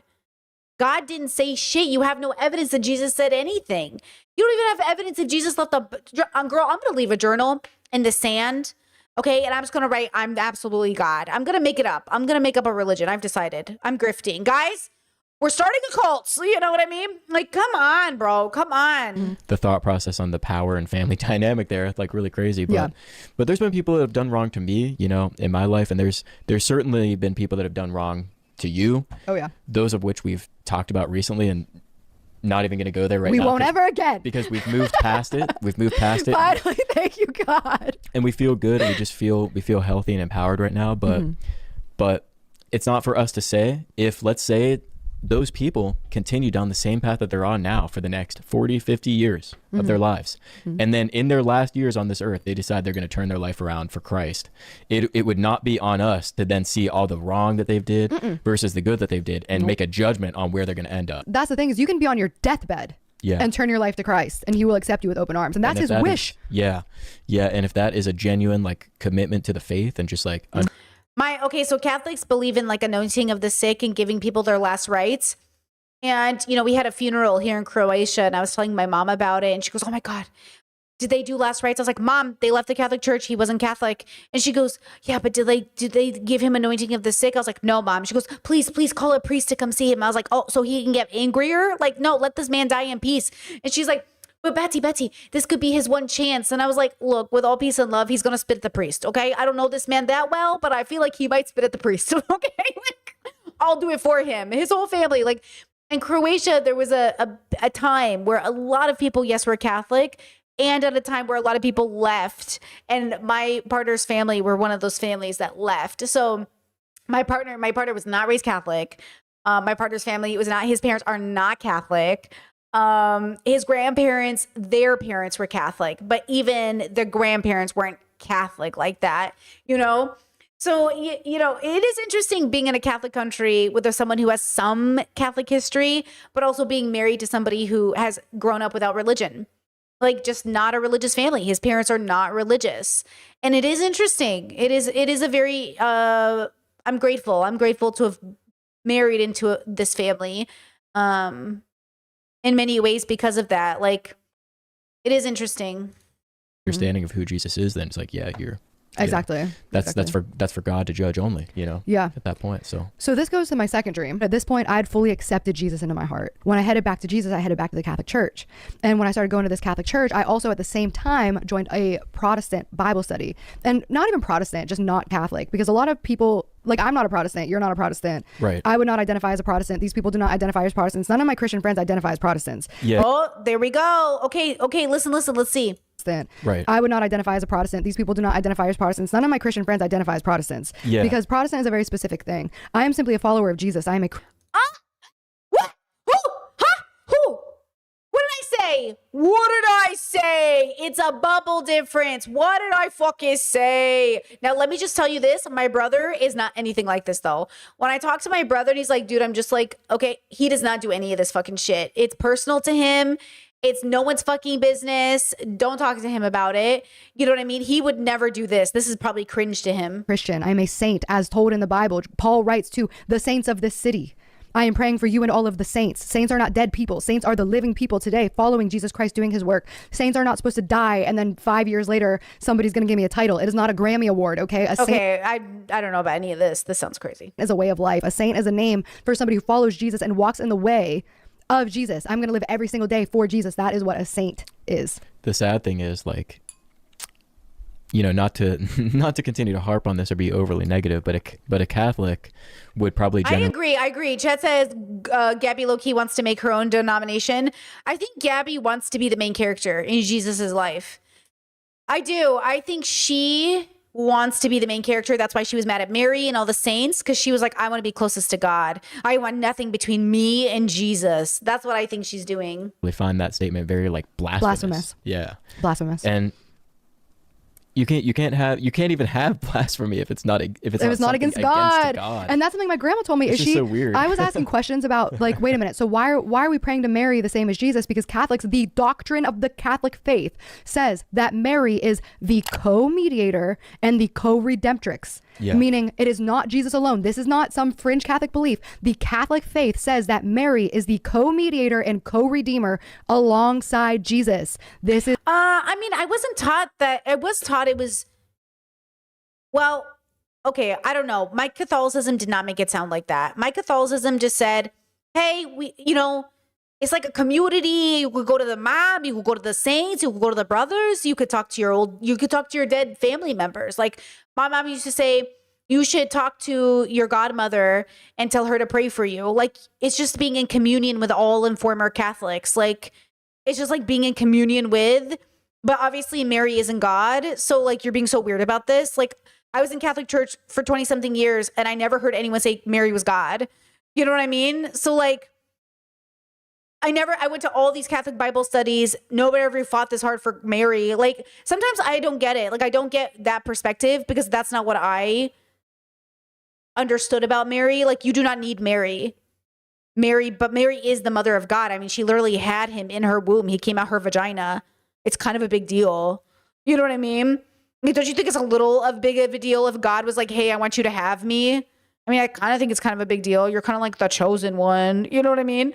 But I was never taught that, like, Mary was God or something, or that you needed Mary. It was just like, it's kind of, you know, even now I'm being blasphemous saying that, like, vagina and Mary in the same sentence is like, you know what I mean? It's like very offensive. Or one time I alluded to child marriage and my family was like, you can't, that's not the same thing. I was like, it is technically a child marriage though. is blatant heresy. Yeah. Because the Bible, this is where it's like you cannot believe the Catholic faith and the Bible. The Bible says verbatim, you have one mediator between you and God, the man Christ Jesus. Yep. It does not say, but you also need a mediator to get to Jesus. You need Mary, St. Paul, Saint Christopher, Saint Padre Pio. Like, no, it says you have one mediator. You have one redeemer. You have one perfect, sinless, spotless man who came in the flesh, died a brutal, bloody death for your sins, raised from the dead and ascended into heaven. There is one. But when you watch Mariology through the years, it's like, oh, Mary wasn't always considered sinless. That was added in this year. And then it was like, she wasn't always considered ascended into heaven. It's crazy. None of you guys knew that. Religion is, that's what I'm saying. How could Gabby understand that Catholicism did an update and they changed doctrine? And then she was like, hey, that's kind of funny. But she doesn't go far enough back to realize like, hey, they also changed some shit back then. Isn't that interesting? Like you can put it together that this is new, but you can't put it together that was new. You know, it's amazing where your brain stops and where your brain accepts. Yes, we never told you, we forgot to tell you that we all witnessed when Mary ascended into heaven. They literally are just making it up as they go. It's like they tell a lie, they plant a seed, and then when people are like, wait a minute, that doesn't make sense, they're like, well, let's add another lie on top of this lie, until Mary, the humble servant who was chosen to carry God in the flesh, is now elevated to a godlike status herself. Pray to God in this moment. If you are somebody who is praying to anybody but Father, our God, in heaven, please pray that the Holy Spirit convict your heart and show you the truth. So now there's a Holy Spirit who's three persons in one. So Jesus is not the only way, because the Holy Spirit, which is a bird, is now three spirits in one. Got it. Locked in. So now I can pray to the Holy Spirit because that's another version of God. Okay, so I can pray to God the Father, God the Son, and God the Holy Spirit. So you believe in the Trinity. Okay, got it. I'm writing this down. Hold on. I'm writing this down. Because you cannot wordplay yourself out. Chat, I'm being sarcastic. You said the Holy Spirit isn't a bird. Are you sure about that, bro? Are you sure the Holy Spirit isn't a bird? Which Holy Spirit did you learn about? Because mine is a bird. It's not a literal bird, but it's a bird. Do you see? It's a dove, the Holy Spirit. You're welcome. You guys never learned the Holy Spirit was a bird? It's a dove. It's a dove. This is a Holy Spirit, bro. Yeah. How about that? Out of your actions. If you are on your knees, hands up, lighting candles, putting out, you are worshiping. If you are praying, you are worshiping. Your prayer belongs to God. Guys, pause. Are you being autistic? I'm obviously making a joke. I don't think it's literally a bird. It's just imaged that way. I'm being sarcastic. Like you said, the Holy Spirit can take many forms. Like it's a spirit. Guys, it's literally a joke. But it's not a joke because like it is a bird, but it's not a bird. It's not like it's pooping when it flies so it stays elevated. You know what I'm saying? And that was your prayer. But it's a bird. Show me the truth. Show me the truth. And If it's a anyone very asks. powerful prayer because it really goes against your pride. It goes against everything that you already Chat said I haven't heard of it as a bird. It's a bird. knew and thought was the truth. And do you not think like So. I would have just loved to be able to just fit in with my Catholic family. I Yeah. would have loved to just slip right back in and just gone to easier. church every Sunday. Oh my God, she's the rebel. She's like, I'm the rebel. I would have loved to have been a Catholic and my life could have been great. But no, I'm like causing fights with all my Catholic family members. Girl. With everybody and not have people tell me I'm clapping my hands with Satan and Satan's jumping for joy with me and I'm a fallen Catholic and I'm going to hell. This has caused me great distress and trauma. Like if this wasn't something that I was fully, wholeheartedly convicted by the Holy Spirit himself. And it was at that point where not only did you have the discernment, but you were at the point in your life where you were ready to receive that message, basically, Yeah. and actually turn your life to Christ. If you are worried about the opinion of a human being, no matter who it is, and you're afraid to proclaim the truth, profess the truth, live the truth out of fear of upsetting a person, that is idolatry. You've made that person your God. And that I just had to be real with that. Okay, let's get into this dream. So I'm at the point in my walk, right, where I've accepted Jesus. I'm deeply convicted and afraid about rejecting the Catholic faith, and Mary specifically, because my grandmother has told me that by simply asking these questions. I'm sorry, pause. In part one, didn't you say her grandmother is also the one who told her about angel numbers? What does your grandma know, bro? She sounds like a heathen. If her grandma introduced her to angel numbers, according to the last episode, what does this grandma know about shit? Why are you talking to your grandma? I didn't hear her once talk about a priest. Did you talk to a priest? Did you talk to a scholar of the church? Did you talk to an educated person? Your grandma isn't educated just because she's Catholic. Guys, a lot of people are religious and don't know shit about their religion. Okay? So like, don't trust randos in the religion. Go to the people that study it. That I am blaspheming the Holy Mother. Now, here's the thing. You can't blaspheme anything other than God. True. Discord said it's funny that this part of the stream turned into ex-Christians doctrine debate. I know. I hate us and I love us. I hate that all of us were like, actually, I was raised. Actually, I was raised. Actually, I was raised. This is what I'm saying. We are all, listen, once a Catholic, always a Catholic, girl, as they say. Yeah. Blasphemy is in scripture is directed toward God, never toward human beings. Yeah. Blasphemy is speaking irreverently against God or claiming God's authority or attributes falsely. There is never a single example where you... Oh, fun fact. Chad said, I thought the spirit was more of a they, them. According to a Catholic priest who is a scholar of the church that I know, who's a canon lawyer, he said actually God is technically genderless, but we reference them as father because that's just like how the story, that's how God wanted us to understand the story, God the Father. But technically, Jesus is genderless. I was like, so he's a non-binary? And he's like, no. And I was like, so they're non-binary? And he's like, no. And I was like, but you just said he doesn't have a gender. He's like, he doesn't have a gender. I was like, so she's non-binary? He's like, no, she's not. You can't call her that. And I was like, but you just said God doesn't have a gender. And he's like, well, he's God. And I was like, okay, so he does have a gender. And he's like, no, he doesn't have a gender. I was like, so they, them. And he's like, that is a literal conversation I've had with a truly educated person who's like, Brittany. And I was like, what? Look, my sass will come out. Listen to me when I say this. Don't piss me off. Can blaspheme anybody other than God. True. So this idea of blaspheming the Holy Mother, the Queen of Heaven, who, by the way, Mary is called the Queen of Heaven by the Catholic Church. The only time in all of Scripture we hear the words Queen. Hail, Holy Queen, Mother of Mercy, our life, our sweetness, and our hope. To thee do we cry, poor banished children of Eve. To thee do we send up our sighs, mourning and weeping in these valley of tears. What is the rest of it? That's it. That's all I know. Queen of Heaven is in reference to a demon that is disguising itself as the female counterpart to God. Okay, so I'm really upset at this point. My grandma's telling me I'm going to hell. I'm a fallen Catholic. Satan is jumping for joy and clapping his hands for me. I'm blaspheming the Holy Mother. Went from a prideful Catholic to a fallen Catholic. Whoa. So I'm scared. I want to know who her confirmation saint was. I don't know what to do. I turn directly to God again. I have to confront this thing with Mary. God, show me. I need to know the truth. I have to know. I need you to tell me the truth. There's so much literature. There's so many beliefs. How am I supposed to know the truth, God? Jeremiah, call to me and I will answer you. I will tell you unsearchable things that you do not know. God, tell me the truth. So I go to bed. I have this dream.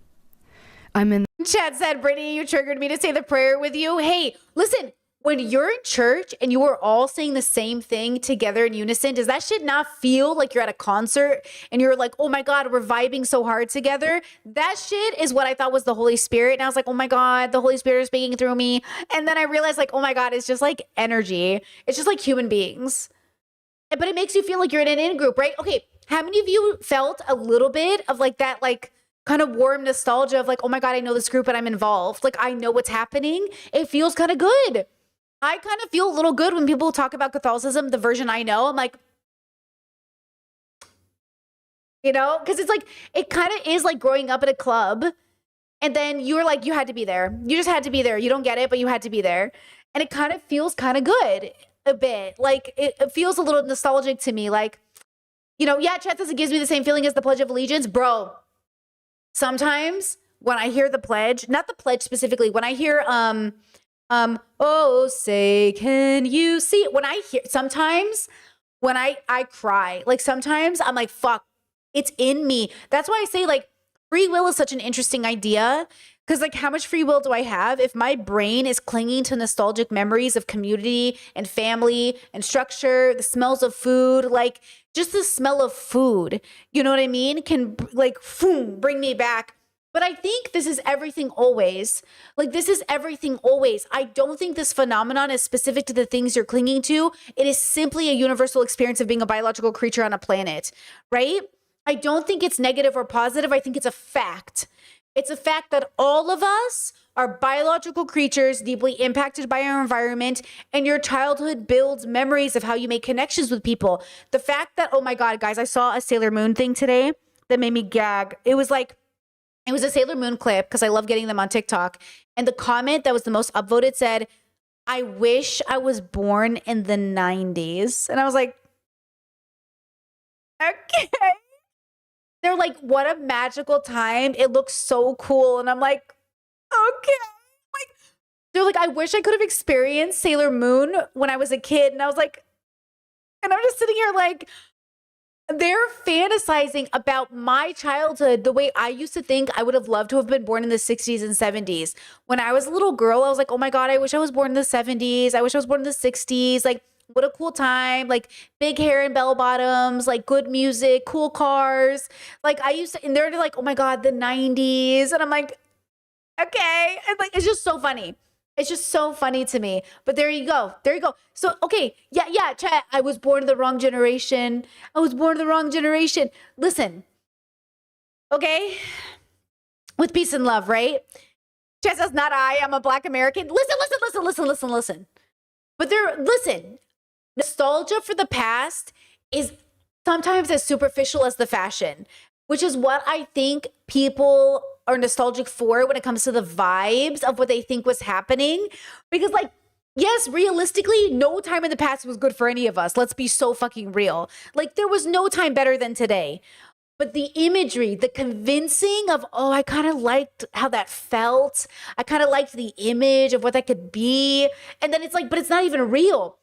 And that's how they resell. That's how the marketers get in place and resell you the 90s repackaged with none of the bad shit, or the 60s repackaged with none of the bad shit, or the 2000s repackaged. Hello? People romanticizing 2016 like that wasn't the worst fucking year in America as of late, as if that wasn't the start of the end. People, the face filters, 2016, human brains are amazing. Like, human brains are so interesting. I can't believe people were being nostalgic about 2016, the worst year of my adult life when it came to my mental health. But sure, the beginning of the end, baby. This completely black space wrapped with white stairs. And I have still yet to find the symbolism of the dog. We have to watch Neverending Story because hold on, I'm gonna Google a picture of the dog. I've never seen Neverending Story, but when I saw first of all, missing out on a classic. This creature, I was like, that's the creature that was in my dream. Okay, you did see this creature though. There's no way. Okay, who doesn't know who this is? Does anyone who's in their 30s and not know who this is? In your 30s, I don't expect people born after 2000 to know who this is. But does anybody in their 30s and not know who this is? How did Gabby not know who this is? You must have seen it. You saw it somewhere, Gabby. Okay, Gabby being like, I never saw this. I saw this in the dream. Gabby, you saw it from something. Okay, you saw it somewhere, someplace, something. Come on now. While you're doing that, let me just do something real quick. Okay, I have to watch this. In fact, I'm gonna Google what is the Neverending Story about. Wow. So imagine this type of just massive, like dragon, like white dog. I'm in this like empty black void. This dog is just running around, and there's all of these like winding white stairs. Okay. And again, if you're a dreamer, you know every once in a while you have a dream that's a little more than a dream. But this dream was a little more than a dream.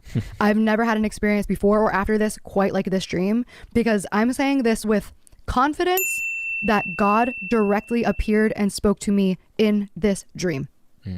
So I pray to God, I have to know the truth. Wait, did you guys say she's using ChatGPT? I didn't even realize that is another red flag. Not that she uses it generally, though that's a thing, but the fact that she's using it in particular. God, I need to know, am I supposed to pray to Mary, the saints?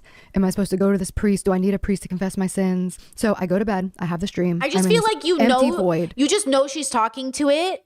Like, do you think Jesus loves me? Like, do you think she's asking ChatGPT about God? Do you know what I mean? With this white dragon-like dog running around and all these white stairs. And I climb to the top of the stairs. I look up to the sky. And I see a white flame in the sky, and my body in my dream is forcibly thrown back. I'm glued to, have you ever been on one of those rides that's using centrifugal force that's like spinning you? Where you're like I cannot move from this place. I am sucked. And my physical body, in my real body, is feeling this sensation. Because in dreams, you don't really feel pain. In dreams, you don't feel sensation. My physical body is feeling the sensation of being thrown. No. That's a lie. What did she just say? Sucked. And my physical body in my real body is feeling the sensation. Because in dreams, you don't really feel pain. In dreams, you don't. Maybe not in your dreams. I'm a very vivid dreamer. And the consequence of how I dream comes into fruition. The last 3 nights, I've been having some pretty intense dreams. I am grinding the fuck out of my teeth right now. It's really bad. And the sweat from your body, the way you thrash in your sleep, like the way you can audibly scream, like all of these things happen as a process. Like your body is being impacted by your good sleep or bad sleep. And like, I am a bad sleeper generally. So like, yeah, even, okay, relax. Don't feel sensation. My physical body is feeling the sensation of being thrown back, and I start speaking in tongues in my dream. Oh, brother. I've never spoken in tongues in person. I've never witnessed somebody speaking in tongues. I believe in it because the Bible tells me it's real. In fact, what the Bible says about tongues and prophecy, again, prophecy is not predicting the future. Prophecy is not, I'm not saying I'm Moses. I'm not saying I'm Jesus. I'm not saying Elijah. The gift of prophecy is something that we are told earnestly to pray for. So I'm thrown back in this dream. Just the sheer energy and power and presence of this light throws me back, and I start speaking in tongues in my dream, and this flame turns into a ring of white burning fire, and I can feel it crackling. I can feel it burning, and I hear the ring of fire, God, speak to me. Ring of fire. Not in words, to my heart, because God does not communicate with English. He said, speak these things in the affirmative. I was speaking them in the affirmative, so I was saying to God directly, the Catholic Church is the one true church. Mary is my co-mediator. I need to pray to saints in order to receive intervention for XYZ. Like, I'm saying these affirmative things. And as I say these affirmations, the flame is getting louder and stronger and closer and more threatening to me. And as I'm like literally shouting these things in my dream, and the flame is getting angrier, and it wraps me in the flame. And I wake up, and my ears are ringing, my skin is burning and tingling, my body is vibrating. And in this case, my brain woke up before my body did, which is described as sleep paralysis in a lot of cases, where people will say that they felt a demon on their chest or XYZ. And I've experienced that a couple times. One time when you and I were dating and you were in the guest room, I experienced that sleep paralysis. I never sleep on my back, as you know. And the right side of my head and my hair would be very grateful if I could learn how to sleep on my back, because I told my mom, because I do experience sleep paralysis, though it's been many, many years since I've had one. But at a time in my life, I was having it pretty frequently.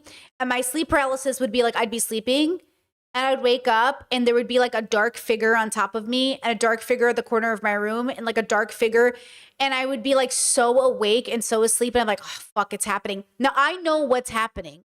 I never in my mind, I mean, I feel like it's real, but my brain goes, it's a dream, Brittany, you're dreaming. And I go, oh yeah, I'm dreaming. So then I go, okay. And I'm looking at it and they're really creepy. They're like really creepy. And I can feel the fear in my body, but my brain is like, it's a dream. You're dreaming. You're dreaming. And I'm like, oh, fuck, I'm asleep. Okay. So then I just like, I wait for it to finish. I tell my mom this story and she goes, oh, Betty, they're demons. I was like, they're not demons, Mom. It's sleep paralysis. She goes, it's not sleep paralysis, Betty. It's demons. I was like, it's not demons, Mom. And like, we're arguing about what it is. And she goes, well, then why would that happen? I was like, because the brain is stupid, bro. That's my attitude. My attitude is like, look, it's stupid. I'm not a superstitious girly. I'm just not that girly. Okay. I love dabbling in it sometimes. Like, I love like, playing around, but I really just don't believe it. Girl, you know what I mean? I'm not that girl. So I just know there's a logical reason. Like, I'm like, I don't know what the reason is, but there is a reason for this. Now, maybe it could be demons, but then there would be a logical reason why it's demons. And then I could summon them and they could be my boyfriend. Because I also like the animes where you date a demon. So jokes on my parents for being like, oh, you should romanticize demons. Well, then you shouldn't let me watch anime. Okay. It would be a lot better for my back and my hair if I could sleep on my back. I don't sleep on my back. I'm on my back in the position I'm in my dream, like literally like this, like strapped down. My mind wakes up, my body's asleep.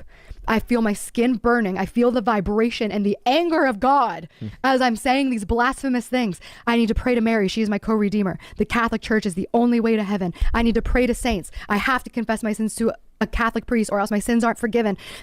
God is literally being filled with rage at these statements. And I come out of it and I'm just on my knees in bed, my hands up. And I'm asking God, was this from you? My ears are ringing so hard. I feel like my eardrums are about to explode. And just like, there's no way to describe it other than I was touched. Sometimes I wake up and I go to my partner and I was like, I cheated on you. And he's like, in a dream? I was like, in a dream, bro. And he's like, damn. And I was like, damn. Anyways, kind of into it, honestly, like kind of a vibe. My body was horny. He was just like, and like we sit there and sometimes he'll come to me, he's like, yo, I had a dream. I was like, you cheated on me, didn't you? It's over. And like, listen, our dreams are crazy, bro. My body is so impacted by dreams. Like, I legit wake up sometimes soaking and it ain't from sweat, girls. Like, okay, a lot of things happen in your dreams. They're not real. They're dreams. Okay, sometimes I even wake up and I'm like, I'm mad at you. And he's like, because of a dream. I was like, oh, yeah. Yeah. I'm really mad at you. And because like it's really happening. Now, obviously, we're smart. We're smart people. We're smart people. We're adults. So we know the difference between my body is so mad. I'm so mad at you for what you did in this dream. And then he was just like, but you know, it wasn't me. And I was like, that's not the point. I'm feeling it in my body. I feel the anger. And it's always stuff like this because my dreams are always about like the ending of the world. So it will be stuff like this. I'll be like, it was the end of the world as per usual. And he's like, And I was like, and I was trying to go from point A to point B, but you were dragging your feet. And all I needed you to do was move a little faster. But did you move faster? He's like, no. I was like, no, you did not. No, you did not. And I'm telling you right now, the feeling of anger that I have when I wake up, I have it still. And I'm like, oh, but I know it's just my body. I know it's not real. Okay. But you need to know it's very real because it's really I feel it, you know? And I'm telling you right now, it's okay. So these two things can be true. I logically would not take it out on my partner, but I will tell my partner like, oh, I'm pissed.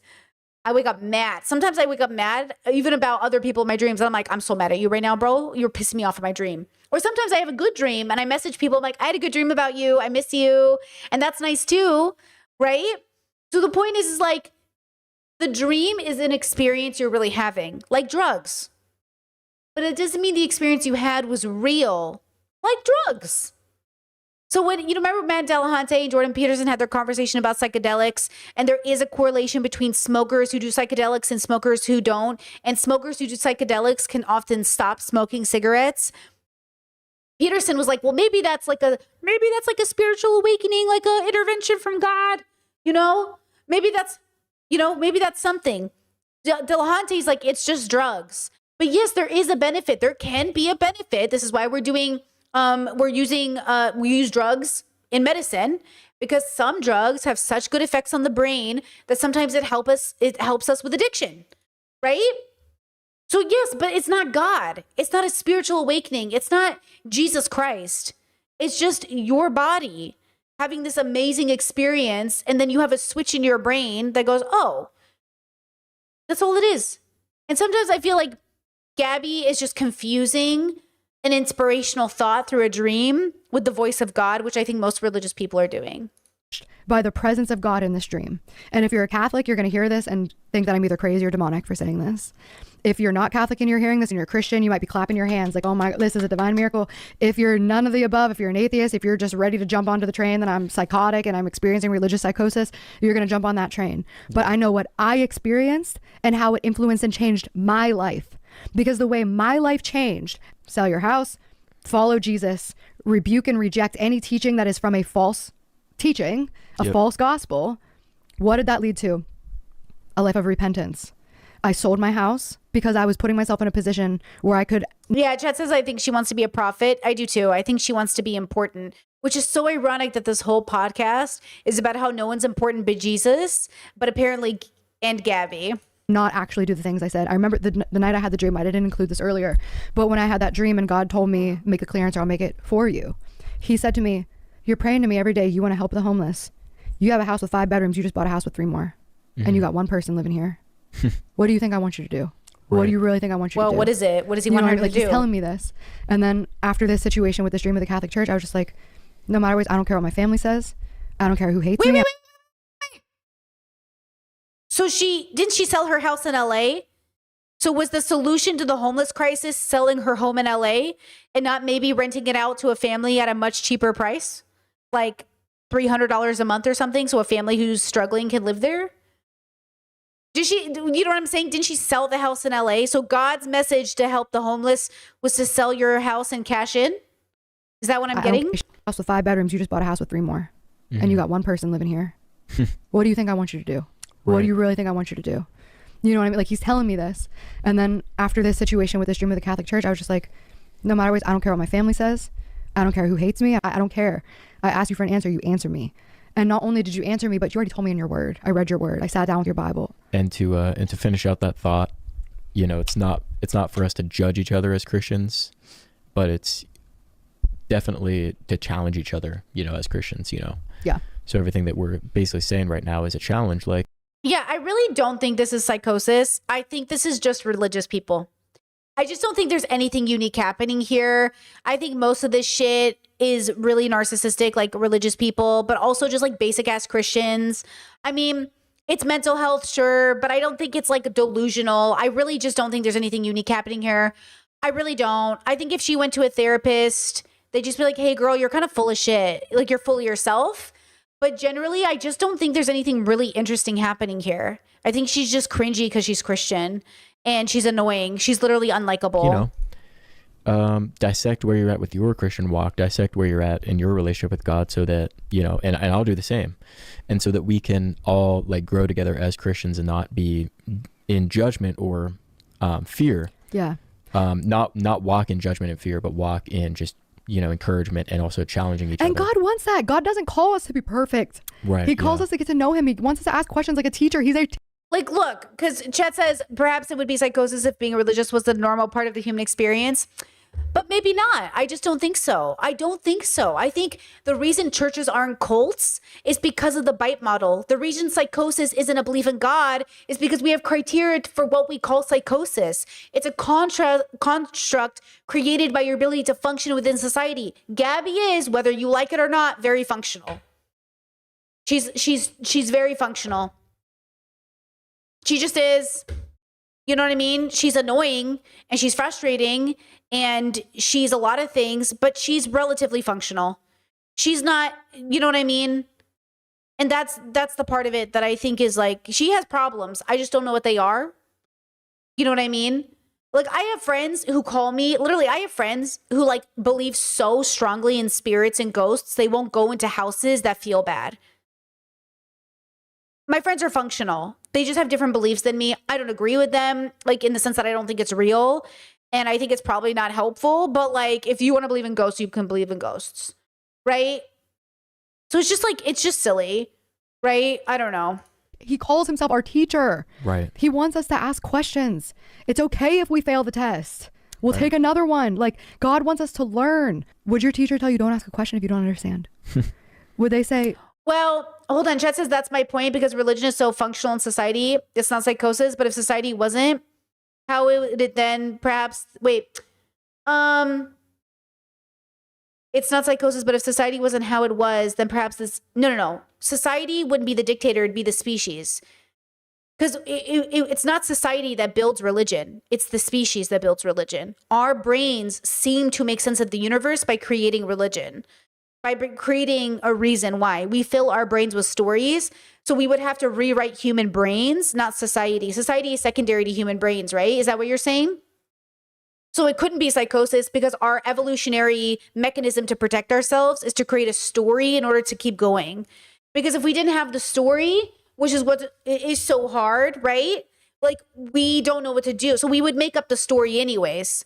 That's why, you know what I mean? So is that what you mean? You said I agree with you. My comment was more a generous entertainment of the idea that it's okay. Oh, psychosis. Okay, got it. They'd be a very bad teacher. exactly. So there you go. And God is perfect. He's good. So That's what we're saying.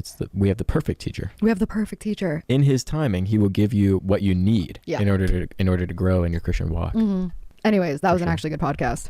That was an actually good podcast.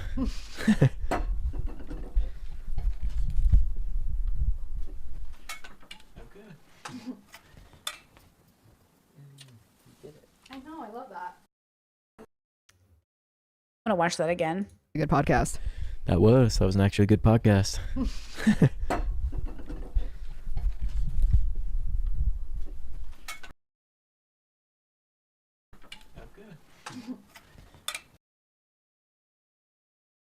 Okay. Chad says, but then how do you explain atheist brains? Atheism is a story you tell yourself. Atheism isn't real. It's still a belief. Atheism is also a story we tell ourselves. Atheism is depending on Richard Dawkins, one of the most infamous atheists, now identifies as a cultural Christian because he's so afraid of Muslims, right? So if you're an atheist who tells yourself a story about how you don't believe in God, but you're so afraid of Muslims, you identify as a cultural Christian.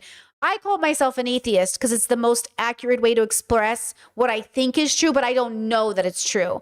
I have no evidence of God, therefore atheist, but I'm not an atheist where I think other people should be atheists, right? That's why I never liked Dawkins, because he spent his whole life trying to make more people atheists, and I thought that's a waste of a lifetime, right? And now he has the audacity to team up with Christians against Muslims, you know? So atheism can't, you know, it depends on your relationship with the word. Does that answer that question? Let me go to her chat, see what it says. It seems like she really wants to be Joseph Smith. I don't know enough about Joseph Smith. As a lifelong Catholic, so much of it you're saying, okay, we already read that. Somebody get this woman some lithium. Sad part. Oh, it's too long. I'm not reading that. Remember when you hit that guy with your car? Okay. Is it weird that I find intra-Christian theology beefs about who loves Mary so much legitimately more funny and interesting? I think that was the best part of this chat. The best part of my community was arguing about what a Protestant was. I like how we're like, fuck Gabby Hanna. What is a Protestant, guys? What is a Protestant? That was the best part. I think that is kind of sometimes more interesting, you know? Let's see, Gabby Hanna, are you the girl who flirted her way to millions of followers? Or do you just say, oh, wait, or do you only say sexist things about the R victims you harassed? Damn, bro, damn. As an agnostic person, the term God-fearing always rubbed me the wrong way. The video definitely shed some light on that term. I'm surprised Noah brought up the fact that Gabby was openly smoking a lot of weed during this era. Can't wait for Peter Mon's coverage of this. I don't know who that is. So God personally answers Gabby's prayers about selling her mansion, but doesn't do shit about the babies in the street. Yeah, so God specifically came to you in the dream about selling your mansion to make money, but didn't stop the homeless crisis. That's what that is, right? Chad says, first thing you read sounds like something from a horror story. I don't know about that. Has anyone ever noticed that Gabby has nothing positive to say ever? I don't know. Everything is just so bitter and negative. Well, I actually think I think there's something about the way Gabby talks where there is like she says it, okay, wait, this chatter is so smart because look at this. The reason I rewound was to look at her facial demeanor. Gabby, I think is internally, okay, this is all speculation. I am not a therapist or anything of the sort. This is speculation. Gabby does not have a good relationship with herself, nor with anything outside of herself. She has a functional, barely relationship with existence that allows her to maintain stability in a world that rewards instability. So therefore, she was able to make money, buy a house, be somebody on the internet. But I will tell you this right now, this is the end of her career. This is the most views she will ever get. She will never come back the way she was, and she will decline further into obscurity if she does not get her shit together. But for now, she's functional enough, but not forever. So she's got to be careful, okay? Because everybody is rejecting her. The Christians don't want her. The YouTube people don't want her. The only people keeping Gabby alive are the haters. Okay? So what I think I noticed at the end of that podcast was the mask dropping for a second because I think Gabby is terrified. Gabby feels alone. Gabby is unsure. And I think it's the anger, but not anger like entitled anger, anger like lost child in a forest anger. Giving Cora, when Cora goes to the spirit world and she gets angry and she finally realizes she can impact the world around her, except Gabby, I think Gabby does know that. So Gabby puts on a facade of like happiness and joy and, oh my God, everything is great, because she does know that if she acts in a particular way, she can impact the environment around her. But because it's a fake happiness, like a cope, it comes off as like very disingenuous. But I think it's her way of saving herself from really losing it, you know? Again, so watch this again, right? And again, body language and stuff like that is bullshit, okay? And we can still allow ourselves to say like, hey, are you okay, to a friend whose body language is signaling maybe anger or sadness. We're not reading her body language. We're just trying to be considerate in a weird way. So look at this. That was an actually good podcast. Okay, watch here. So she's like doing some banter thing where she quickly gets up. So look, they're in the middle of a pod And then she quickly gets up. Good. So That's what we're saying. We have the perfect teacher. we have the perfect teacher. In his timing, he will give Okay, you there's a cut there. So something happened. what you need Yeah. in order to grow in your Christian walk. So there was a cut there and something happened, which I'm not sure. Maybe maybe something negative happened. Maybe something neutral happened. Maybe it was dead space. But maybe she was upset and that's why she got off quickly in a way that didn't seem real. Anyways, that was an actually good Here's another cut. podcast. That was an actually good podcast.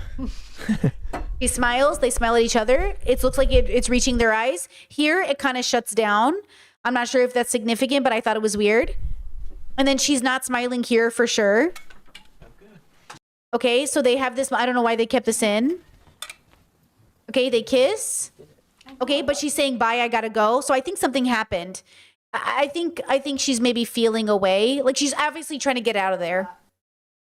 Right? So I think that's happening. I think she's obviously trying to get out of there, but I don't know what it means. Okay? It happens. Sometimes our mood switches. Sometimes you can be really happy and then really negative, and it's okay. Like it's not, she's not a bad person for it, but it's just something to take into consideration, right? Like sometimes, towards the end of a recording together, you can get a little sloppy. But with that said, I think Gabby is working on something in herself, and I just think she's looking for any answer possible, and this isn't it. When my friend was in psychosis, I remember they came to me because they were staying at their parents' house. I was visiting, everybody was, and they said to me, I think I'm going to be religious. And I said, oh, and in my head, I was thinking my friend is not religious. And I was like, oh, can I ask why you chose religion? And they're like, well, maybe that's the answer. And I was like, maybe, and I was very in my head thinking girl, you do not like religion. This is not you. And I was like, we knew she was going through stuff. So we knew it was psychosis. At this point, I think we knew. It's blurred now for me. But I think at this point, the doctors told us that she would say things that didn't make sense. So I was like, okay. And she was like, I'd like to see a religious person, and I would like to talk to a religious person, and I would like to pray. And I was like, okay. It was very uncomfortable, I think, for a few of us, because we're like, okay. And there was even a moment, I'll tell you, there was even a moment where my friend, she did this thing where she was very angry and she was thrashing, and she did this thing where she was she looked up in a way, and I was like, okay, demon, demon. She literally, we didn't say it out loud, but I looked at other people in the room and I was like, it looked like a literal demon. And I laughed because I was like, this is how Hollywood gets people all wrapped up in this shit. It wasn't. It was psychosis. Anyways, she got out of the psychosis and she's like, oh my God, ew, I can't believe I was praying. And I was like, I'm sorry, girl. You were in it. I didn't want to interrupt, but it was making me uncomfortable. She was like, it's fine. I just my brain was convinced that maybe if this is God, that's something, but it wasn't. But you see, she came out of her psychosis and really knew it was bullshit. She really knew and understood that oh, it's not real. Even though she also thought, well, maybe it's God, she literally got better and was like, never mind. And I was like, yeah. So why does some people come out of a mental health crisis and go, oh my God, that was so stupid? And other people go, oh my God, that must have been God. I think it's education. I think she's educated. I think she knows things. I think she reads books. I think she watches documentaries. Does Gabby do those things? Does Gabby read? She writes poetry, but does she read? That's the question. Does Gabby read? Oh, does Gabby read? Maybe that's what it is. Before Gabby was this person, who was she? I didn't really like Gabby, so I don't know much about Gabby. Was she reading? Was she educating herself? Was she ever into science or politics or anything? No, right? Wasn't she just into going viral? Wasn't Gabby's whole thing going viral? Yeah, viral on Vine, viral on YouTube, her story times. Wasn't she just a drama girly? So she just doesn't know anything. Maybe that's it. Maybe she just doesn't have the knowledge. Because if you don't have the knowledge to come out of something, you'll attribute it to the wrong thing, right? Chad said she wrote a book, right? She wrote a book of poems, right? Yeah, I don't know. I don't think Gabby's very curious. I think Gabby is just looking for an answer, and she's clinging to the first thing that she knew, which was maybe her religion. I don't know. My friend did grow up religious, but they were never a believer. There was never something they cared about. They never really believed in it. So I think that helped. I think my friend like never believed in religion. So I think that was probably better. I don't know. Who fucking knows? But I will say this. I don't think Gabby is honestly that mentally unwell, like psychosis, like manic. Like I'm not seeing Kanye in Gabby. What I am seeing in her is big ego, rude, antisocial, not antisocial therapy. Like you're just being so antisocial by not being nice to people. Okay. You pick and choose when you're going to get mad. You make videos and then delete them. That part is mental health. But look, I'm BPD, right? That was what I was diagnosed with. Okay. I never experienced mania because usually they don't. Okay. I didn't take medication. I did DBT therapy and my life changed, but I did not, even in my moments where I would feel like I want to say something, it could be autism, it could be PPD. I don't like to make people feel bad because they have a diagnosis, because you're not a bad person because you have a diagnosis. You're not a bad person if you get psychosis. You're not a bad person if you're manic. You're not a bad person if you're ADHD. You're not a bad person if you're whatever. You are not a bad person for being, okay? And I just want to say that there is an explanation for our beliefs and our decisions. And Gabby is saying, as an adult, she has made the decision. She's married a man who's also a grown up, to believe in Jesus Christ and to act within scripture. And she's basically like most Christians. Okay. It's not really a club Christian. So she's obviously not becoming a part of a certain church, but she's doing the Christian thing, you know? So at the end of the day, I think this is just really like her being a Christian, and no hate like a Christian's love. At the end of the day, she's intolerable because religious people often are when they open their mouths, because their whole thing is bigotry. Bigotry disguised as Jesus's love. So does the internet really think Gabby is psychotic or psychosis or whatever word they want to use? Or is Gabby just a Christian and you're annoyed?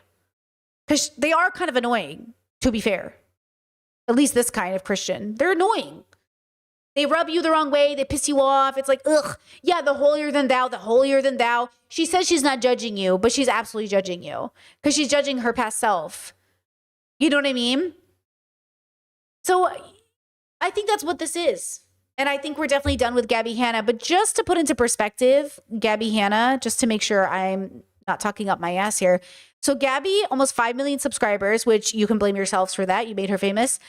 And then look, her last podcast from 11 days ago, 17,000 views, 27,000 views, 86,000 views. Like, look, at the end of the day, unless she's doing drama content and it's interesting to people, she's not getting views. It's over. The end of Gabby Hanna is here.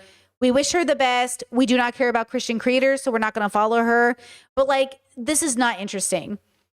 This is her doing her own thing. And look, if her own local Christian church isn't interested in doing collaborations with her because she makes it all about herself, then this is, at the end of the day, literally a lack of humility. And look, people with a lack of humility are just fucking annoying. So she is, once again, simply unlikable and has mental health problems like everybody does. We all have mental health problems. They're just different, okay? So I'm not gonna make it too big of a deal. But yeah, she should go to therapy. She should talk to a professional. She should also think about deconstructing patriarchy. And I hope that she finds her way out of Christianity. But now that she's married to a Christian, it will literally be harder. Because now not only does she believe in Christianity, now the person who's the most important person to her, second to God, believes in Christianity. Right? That's that I think the big factor of why people are mad is she keeps bringing up Jessie Smiles and saying she's her abuser. Yeah, I think that is the part of it that I want to give Jessie a lot of credit, though, for not engaging with Trisha, and give Jessie a lot of credit for not getting sucked into her drama, into Gabby's drama, because I do think whatever that is about Gabby that makes her do that, that's the part that feels like mental health more than anything. That, more than her Christianity, feels like mental health. And that is way beyond any of our paychecks. That is the actual part that, hey, girl, you're losing it. You're losing it on a girl on the internet who doesn't deserve this. You need to go to therapy to deal with this anger towards Jessie, because like it doesn't make any sense. We would get behind you if we thought you were the real victim, but it's obviously that Jessie's the victim. So you're doing this thing and you're not, you know what I'm saying? So I hope Jessie remains peaceful. Her life is good. Her podcast is vibing. Talk about somebody whose life, her podcast is doing great. She's very successful, right? very happy, minding her business. Gabby's the one who's falling off. Gabby's the one who's struggling. Gabby's the one who's burning every bridge with every person. Gabby's going through it. I just don't think it's unique to her Christianity. I think her Christianity is just a product of exactly this. Predator to Christian Pipeline, failing YouTuber to Christian Pipeline, girl who burns bridges with absolutely everyone, goes to only man who will accept her no matter how bad she is, Jesus Christ. You know what I mean? That's it. I don't think it's that much more interesting than this. Okay? So introspection, deconstruction. If you feel like you're identifying with Gabby, consider some stuff. But otherwise, hey, it is what it is. What are you going to do? You know? All right, that's it. That's all we're talking about today. Thank you for being here. I appreciate it so much. We did it. We'll be back tomorrow. Be kind to yourselves. And if you think the Holy Spirit is talking to you, pause. Maybe it's not. Maybe a bird is not talking to you. Okay? If you have a really cool dream, write it down in a journal. It really helps you lose a dream in the future. And also try your best to tell yourself it's a dream. I promise you it's a dream. It's not Jesus. I promise you it's a dream. Okay, I'll talk to you guys tomorrow. Bye.